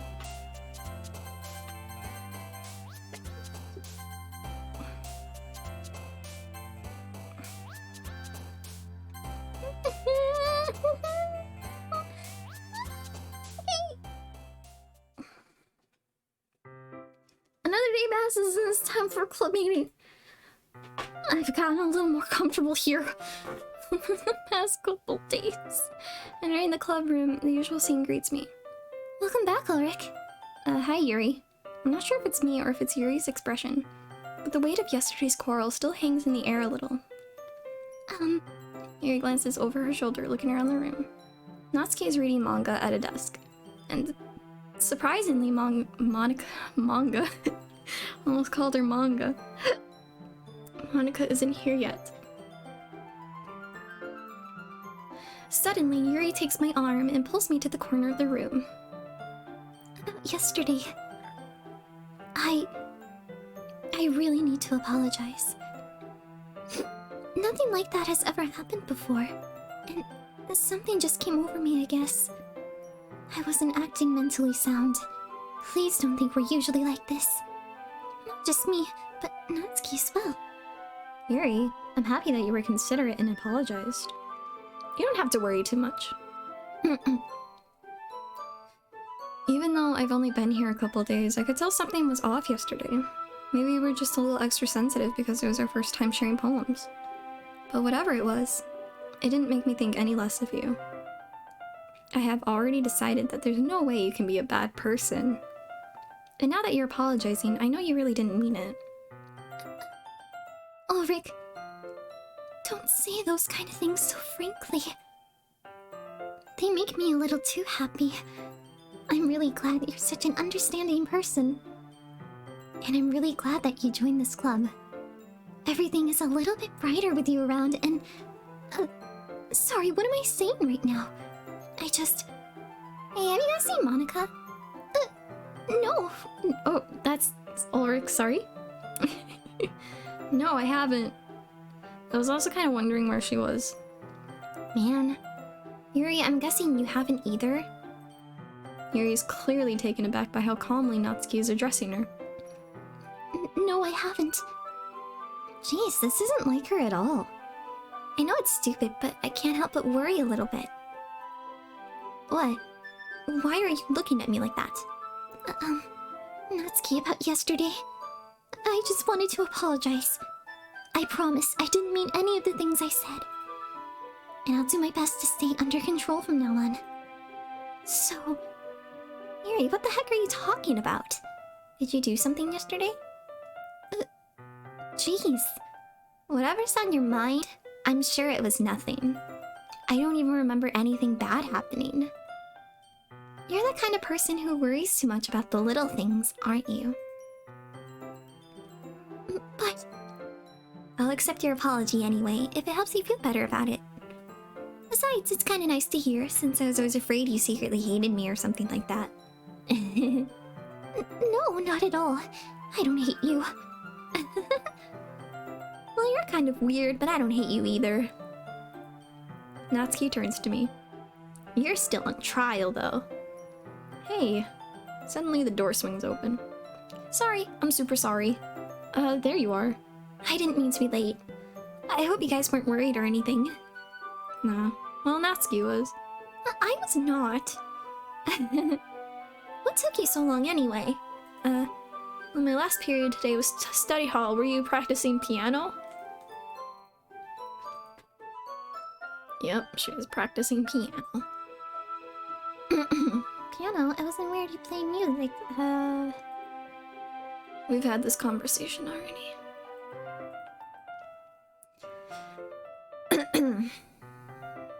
That's... Monica looks at me. Well, I'm working on a song. That sounds cool. Monica smiles sweetly. I didn't mean any pressure or anything like that. Don't worry. I like to think that Monica just like, shoved Yuri in, like, to the closet to just take up the whole screen. I was hoping that I could share it with you anyway. I guess that's why I've been practicing so much recently. I see. I'm not sure if Monica was referring to the whole club or just me. In that case, best of luck. Thanks. So I didn't miss anything, did I? No, not really. I chose not to bring up anything that the three of us talked about. Sorry, my throat is like, ugh. Ulrich, since your compliments put me in a good mood, I was wondering if you would like to spend some time together today. I mean, in the club. Yeah, definitely. I planned on it anyway. Okay, can we start now? Let's find a place to sit. I'm being a little forceful, aren't I? I'm sorry. My heart just won't stop pounding for some reason. Don't worry about it. If anything, it's nice to see you have so much energy. Yeah, but I need to try to calm down. I won't be able to focus on reading like this. Take your time. Yuri takes a deep breath and pulls a copy of the book out of her bag. Actually, I have a request. Do you mind if I make some tea first? Not at all. Thanks very much. If there's one thing that can make my reading time here any better, it's a nice cup of tea.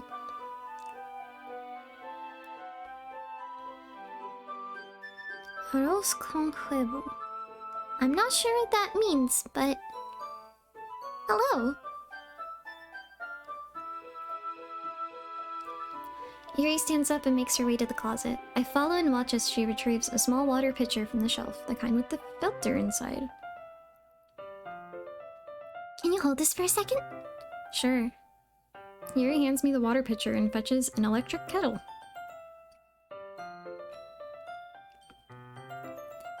I'm gonna plug this in at the teacher's desk, and then I'll go get some water. She walks past me and sets the kettle down on the teacher's desk. I simply watch her movements. To my surprise, the way she moves really contrasts her speaking mannerisms. Okay, may I have the water picture?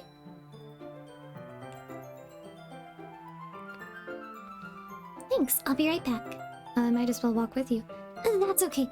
You stay here. It won't take long. Did Yuri leave you again? No, it's not like that this time. She's just filling up the water pitcher to make tea. Oh, okay. Sorry for misunderstanding. Good morning or night. Yeah, I guess... Is it technically morning? 22 for me right now. Oh gosh, I really shouldn't be up this late. 10 minutes passed. Yuri said it wouldn't take long. Something holding her up? I'm bored just waiting here, so I decide to go look for her. Let's see. The most logical place for Yuri to be would be the nearest water fountain. I head down the hallway.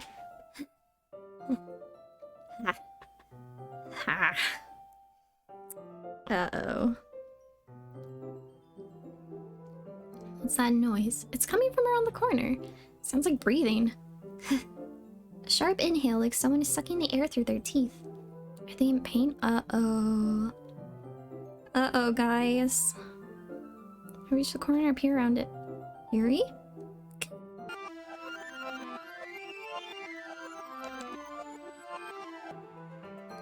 I'm back.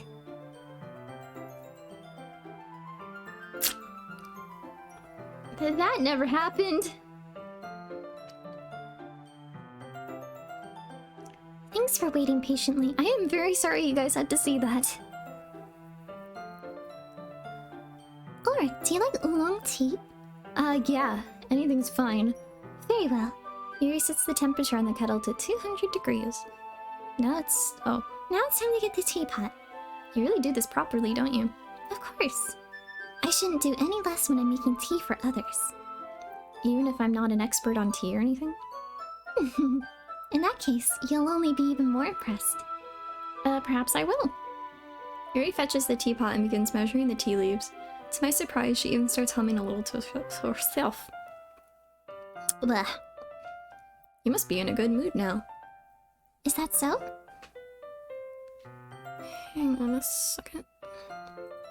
I was letting it show, and you noticed I was doing a bit of thinking, and I decided that I would try expressing myself a little bit more. It turns out it's not very hard for me to do. When it's you who's around anyway. Ah, that's great, Yuri. Just don't push yourself too much. You're always worrying about me, Ulrich. It's very endearing. Yuri wasn't kidding. I don't even know if I can keep up with this. I watch Yuri pour a cup of tea for each of us. Ulrich. Ugh, sorry. There's a frog in my throat. Ulrich, I have another request. Do you mind if we sit on the floor today? What's that? It's a little bit easier on my back. I can read with my back against the wall rather than bending over at my desk. Oh, that's like what I'm doing right now. Oh, sorry, I didn't realize. No worries. I just have back pain fairly regularly, so I do my best to manage it. Is that so? I wonder why that is. It's most likely because Your posture, right? Always hunched over like that while reading? Yes, I have terrible reading posture. So that's why we should sit on the floor. Fair enough. I'll go ahead and get the book. I retrieve the book from my bag. I have some chocolate as well. It's a bag of small chocolate candies. I take it, it'll go well with tea. It'll go well with the tea. I'm going crazy. Yuri and I then sit against the wall, teacups at our side. Except this time, our bodies are closer to each other. I can't see too well. Yuri slides closer until our shoulders are touching. How am I supposed to focus on reading like this?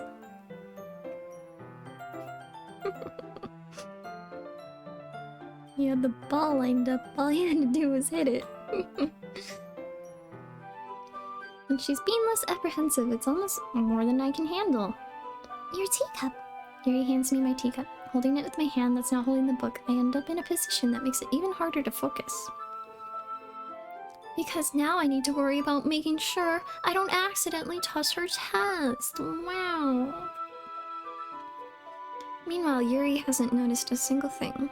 She wears her intense reading expression, and I can only presume the world around her has faded away. I use all of my willpower to focus on reading. After a few minutes, I manage to relax a little. I put the teacup between my legs and fumble with the chocolate wrapper. Sorry. I briefly let go of the book to finish opening the wrapper. You can have as much as you want. That's okay. I won't take any. Are you sure? Well, if I touch it, then I might get smudges on the pages. Ah, you're right. I didn't even think about that. My bad. No need to apologize. I'll hold the book, okay? Are you sure? Of course. Yuri opens the book with both hands. She holds it so I don't have any harder of a time reading from it, but as a result, her left arm is practically resting on top of my leg. Well, in that case, Yuri's already totally focused on reading again. Take a chocolate candy, or I take a chocolate candy. Oh god, I'm losing it, guys. Then I take another chocolate and I hold it up to Yuri. She doesn't even look away from the book. She simply parts her lips as if the situation was completely natural. But that means I can't stop here. I apprehensively place the chocolate in her mouth. Just like that, Yuri closes her lips over it. Yuri's expression suddenly breaks. Did I just... Yuri looks at me like she needs to confirm what just happened. Ulrich. Sorry, I guess I shouldn't have done that. Yuri starts to breathe heavily. I can't. Ulrich. Suddenly, Yuri forcibly grabs my arm and jerks me to my feet. My teacup gets knocked over. Ulrich. My heart. Yuri, what are you doing? My heart won't stop pounding, Ulrich. I can't calm down. I can't focus on anything anymore. Can you feel it, Ulrich? Yuri suddenly presses my hand against her chest. Ugh. Why is this happening to me? I feel like I'm losing my mind. I can't make it stop. It even makes me not want to read. I just want to look at you. Oh, no. Put those eyes away, please.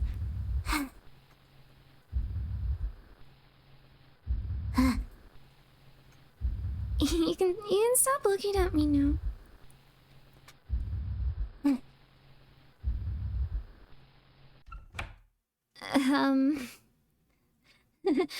Awkward. It's time to share poems. This sucks. Oh, Yuri, you have beautiful eyes, but could you please stand 10 more meters away? Oh, God. Who do I wanna... Let's try Natsuki.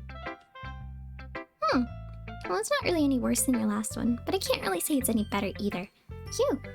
Huh? Hugh what? I read this already, I believe. Maybe that's a compliment.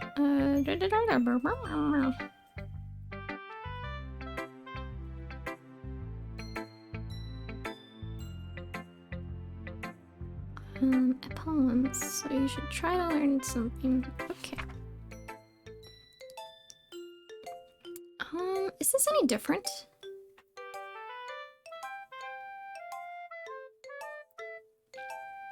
I don't think it's any different than the, other poem.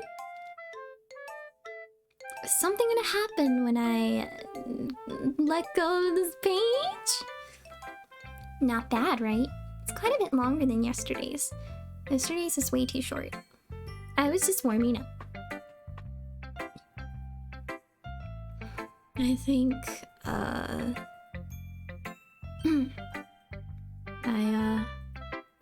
been through this already.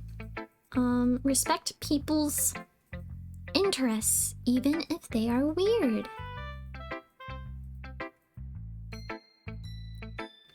Okay, do I want to talk to Yuri? God, I don't know. I've been waiting for this. Let's see what you've written for today. Yuri smiles and takes a deep breath. I like just holding it.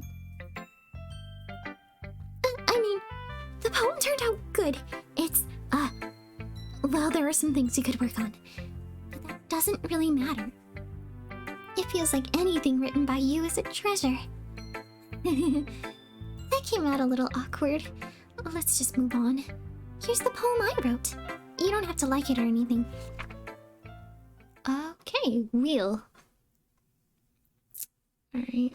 A rotating wheel, turning an axle, grinding, bolt head, linear gearbox, falling sky, 7 holy stakes, a docked ship, a portal to another world, a thin rope tied to a thick rope, a torn harness. Sorry, this is a little hard to read. Parabolic gearbox, expanding universe, tune controlled by slipping cogwheels, existence of gods, moving with open water in all directions, drowning, a prayer written in blood, a prayer written in time devouring snakes with human eyes, a thread connecting all living human eyes. Okay. A kaleidoscope of holy stakes.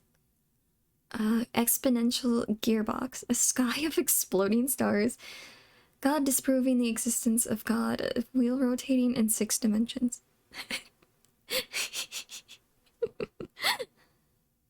Yeah, I cannot read this very well, I'm sorry. 40 years and a ticking clock. A clock that ticks 1 second for every rotation of the planet. A clock that ticks 40 times every time it ticks every second time. Did I read that correctly? A bolt head of holy stakes tied to the existence of a docked ship to another world. A kaleidoscope of blood written in clocks. A time-devouring prayer connecting a sky of 40 years and open human eyes in all directions. Breathing gearbox, breathing bulkhead, breathing ship, breathing portal, breathing snakes, breathing God, breathing blood, breathing holy stakes, breathing human eyes, breathing time, breathing prayer, breathing sky, breathing wheel.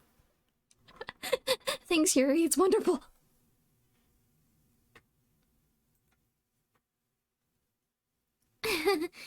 It doesn't really matter what it's about. My mind has been a little hyperactive lately, so I had to take it out on your pen. That is, a pen fell out of your backpack yesterday, so I took it home for safekeeping, and I just really like the way that it writes. Someone tells me there's a little more to that. So I wrote this poem with it, and now you're touching it. Okay, what did I just... Can we pretend this conversation never happened? I need more alcohol. Oh god. I should have done this with some alcohol. I don't know. It's hard handling this sober. You can keep the poem, though. Okay. All that's left is Monica. Yay! Ulrich, I think you saw something earlier that you weren't supposed to see. I didn't want to have to tell you this, but I don't think I have a choice. It's getting kind of dangerous for you to spend so much time with Yuri. I don't know why, but she seems pretty easily excitable when she's around you. Which shouldn't be a problem in itself. But when Yuri gets too excited, she finds a place to hide and starts cutting herself. Isn't that kind of messed up? She even brings a different one to school every day, like she has a collection or something. I mean, it's definitely not because she's depressed or anything like that. I'm so sorry, guys. I'm so sorry. I think she just gets some kind of high from it. It might even be like a manual thing. Thanks. But the point is, you've kind of been enabling her. I'm not saying it's your fault though, but I guess that's why I had to explain it all to you. So I think if you keep your distance, that would probably be best for her. While you're at it, don't be shy to spend a little more time with me. To put it lightly, I at least have it together in the head, and I know how to treat my club members. Oh, you're kind of mean. But anyway, you want to read my poem now? It's like, I like the way this one turned out, so I hope you do too. Save me. Oh god, save me. The colors, they won't bright, beautiful color, flash and again. Red, green, blue, and endless cacophony of meaningless noise. The noise, it won't stop. Violent, grating. Sine, cosine, tangent, like playing a chalkboard on a turntable. Like playing a knife on a breathing ribcage. Delete her. Oh god.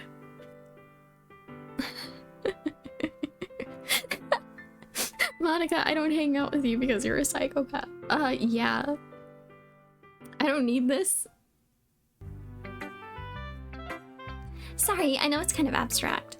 I'm just trying to, well, never mind. There's no point in explaining. Anyway, here's Monica's writing tip of the day. Sometimes you'll find yourself facing a difficult decision. When that happens, don't forget to save your game. You never know when, who am I talking to? Can you hear me? Tell me you can hear me. Anything. Please help me. Okay. That's my advice for today. Thanks for listening. I have unlocked a special poem again. Okay, what is it? I can't convince myself to go to therapy when I'm the happiest I've ever been.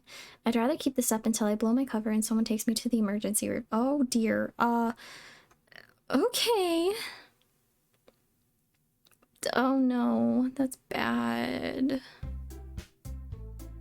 Oh, we didn't even write a poem that time. Guys, I think it's gonna get bad.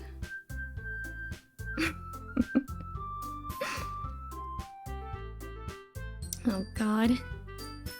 Please don't die of alcohol poisoning. Okay, everyone, we're all done reading each other's poems, right? We have something we need to go over today, so if everyone could sit at the front of the room. Is this about the festival? Well, sort of. Do we really have to do something for the festival? It's not like we can put together anything good in just a few days. We'll just end up embarrassing ourselves instead of getting any new members. That's a concern of mine as well. I don't really do well with last-minute preparations. Don't worry so much. We're gonna keep it simple, okay? Look, I know everyone's been a little more lively ever since Ulrich joined, and we've started with some club activities. But this isn't the time for us to become complacent. We still only have 4 members, and the festival is our only real chance to find more, you know? I'm not great about getting new members anyway. We already have enough to be considered an official club. More members will just mean everything gets noisier and more difficult to manage. That's cute. I don't think you're looking at it the right way at all. Don't you want to share your passion with as many people as you can? To inspire them to find the same feeling that brought you here in the first place? The literature club should be a place where people can express themselves like they can't do anywhere else. Hey Monica, shut. No, do not chug a liter of hand sanitizer, please. Please do not do that. Oh, I missed what she said. It's a place. It should be a place so intimate that you never want to leave. Thanks, Monica. I know you feel that way too. I know we all do, so that's why we should work hard and put something together for the festival, even if it's something small. Right, Ulrich? Uh-huh. Oh, come on. You can't take advantage of art. Oh, okay, I think it's the same thing as before. Yuri never even talked until Ulrich joined. As for me, I just like it better here than I do at home. And Ulrich isn't even passionate about literature in the first place. And that's everyone. Sorry, but you're really the only one who's so interested in finding new members. The rest of us are fine like this. I know you're president and all, but you should really consider our options for once. Annika is clearly taken aback by Natsuki's words. That's not true at all. I'm sure Yuri and Ulrich want to get more members too, right? I don't know about Yuri, but I'm kind of indifferent. If I showed as much enthusiasm as Monica wanted, then I'd probably be lying. Still, if it's up to me to rescue this situation. No.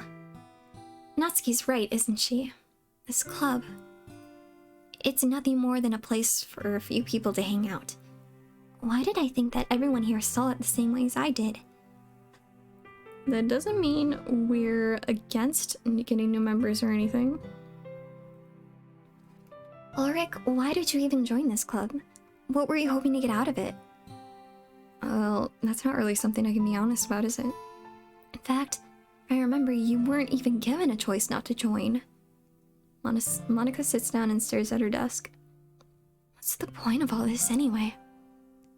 What if starting this club was a mistake? Now you've done it, Natsuki. What, me?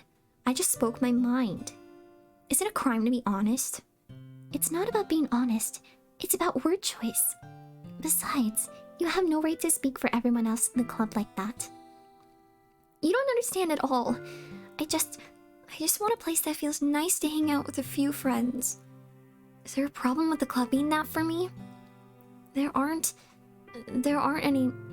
many other places like that for me. And now Monica wants to take that away from me. She's not taking anything away. No, Ulrich, it's not the same. It won't be the same with the direction she wants to take it. If I wanted that, then I would have just joined any other stupid club. But this one, I mean, at least for a little bit of time, things were nice. Natsuki starts packing up her things. I'm going home. I feel like I don't belong here right now. Natsuki. Natsuki ignores Yuri and walks right out of the classroom. This is bad. I don't know what to do. Well, do you have an opinion on the festival? I don't know. I'm kind of indifferent, I guess. Who cares about that obnoxious brat? Thanks, Yuri, for scaring the shit out of me. I mean, I like how nice and quiet the club is right now, and I'm just happy with you here. But still, I'm the vice president. It's not right for me to ignore my responsibilities like that. Nobody would cry if she killed herself. Yuri... okay. Alright, I guess that didn't happen. That didn't happen. I should do my best to consider everyone's perspective and make the decision that's right for the club. But what about you, Ulrich? Why do you want to get out of this club? Yuri repeats the same question as Monica. I decide giving an indirect answer is better than nothing. I think the most important thing is for everyone to get along, and for the club to provide something you can't get anywhere else. I don't think it's about how many members, but rather the quality of each member. That's what will end up making the literature club a special place. I see. I really agree with you. Each member contributes their own qualities in a special way. Yuri, you might want to check that out. Please. I can't handle this anymore. With each change in members, the identity of the club as a whole will change too. I don't think that's necessarily a bad thing. Stepping out of your comfort zone once in a while. So if you'd like to help Monica with the festival, then I'm on your side as well. Alright, well maybe we can all talk to Natsuki tomorrow. Yuri... Whiskey's making it worse, I'm so sorry. Yuri nods. Hey Yuri. Huh? I know things were a little awkward yesterday, but I feel like you deserve to know that I still think you're a wonderful vice president. And also a wonderful friend. Monica! I want to do everything I can to make this the best club ever. Okay? Me too. Yeah, let's all go home for today. We'll talk about the festival tomorrow. Okay. I look forward to it. Shall we go, Ulrich? Please don't take this the wrong way, but I'm going to chat a little bit with Ulrich before we leave. Just to see what he thinks of his time here and all that. It's important to me as president. Yuri looks a little troubled, but she doesn't protest. Okay. I trust your judgment, Monica.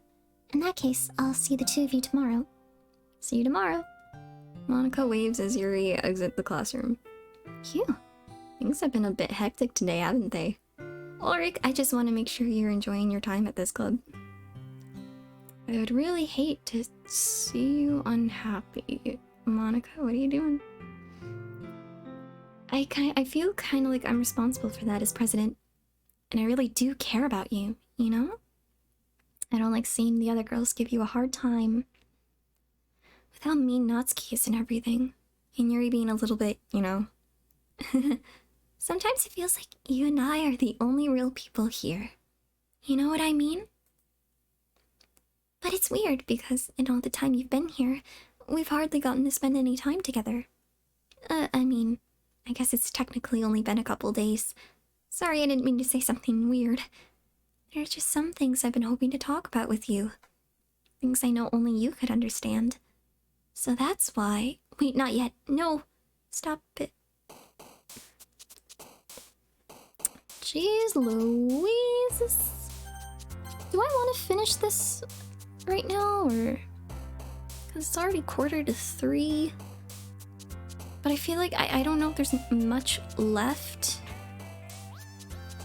I don't know. My phone's dying.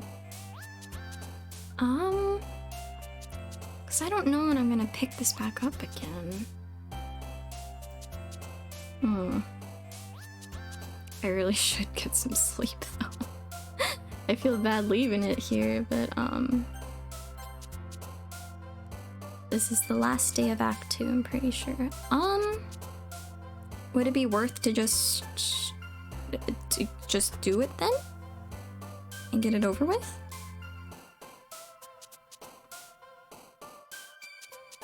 If it's the last day, then I don't know. This is a hard decision to make, I'm sorry. I also don't want to stay up too late because I've got classes tomorrow and such. But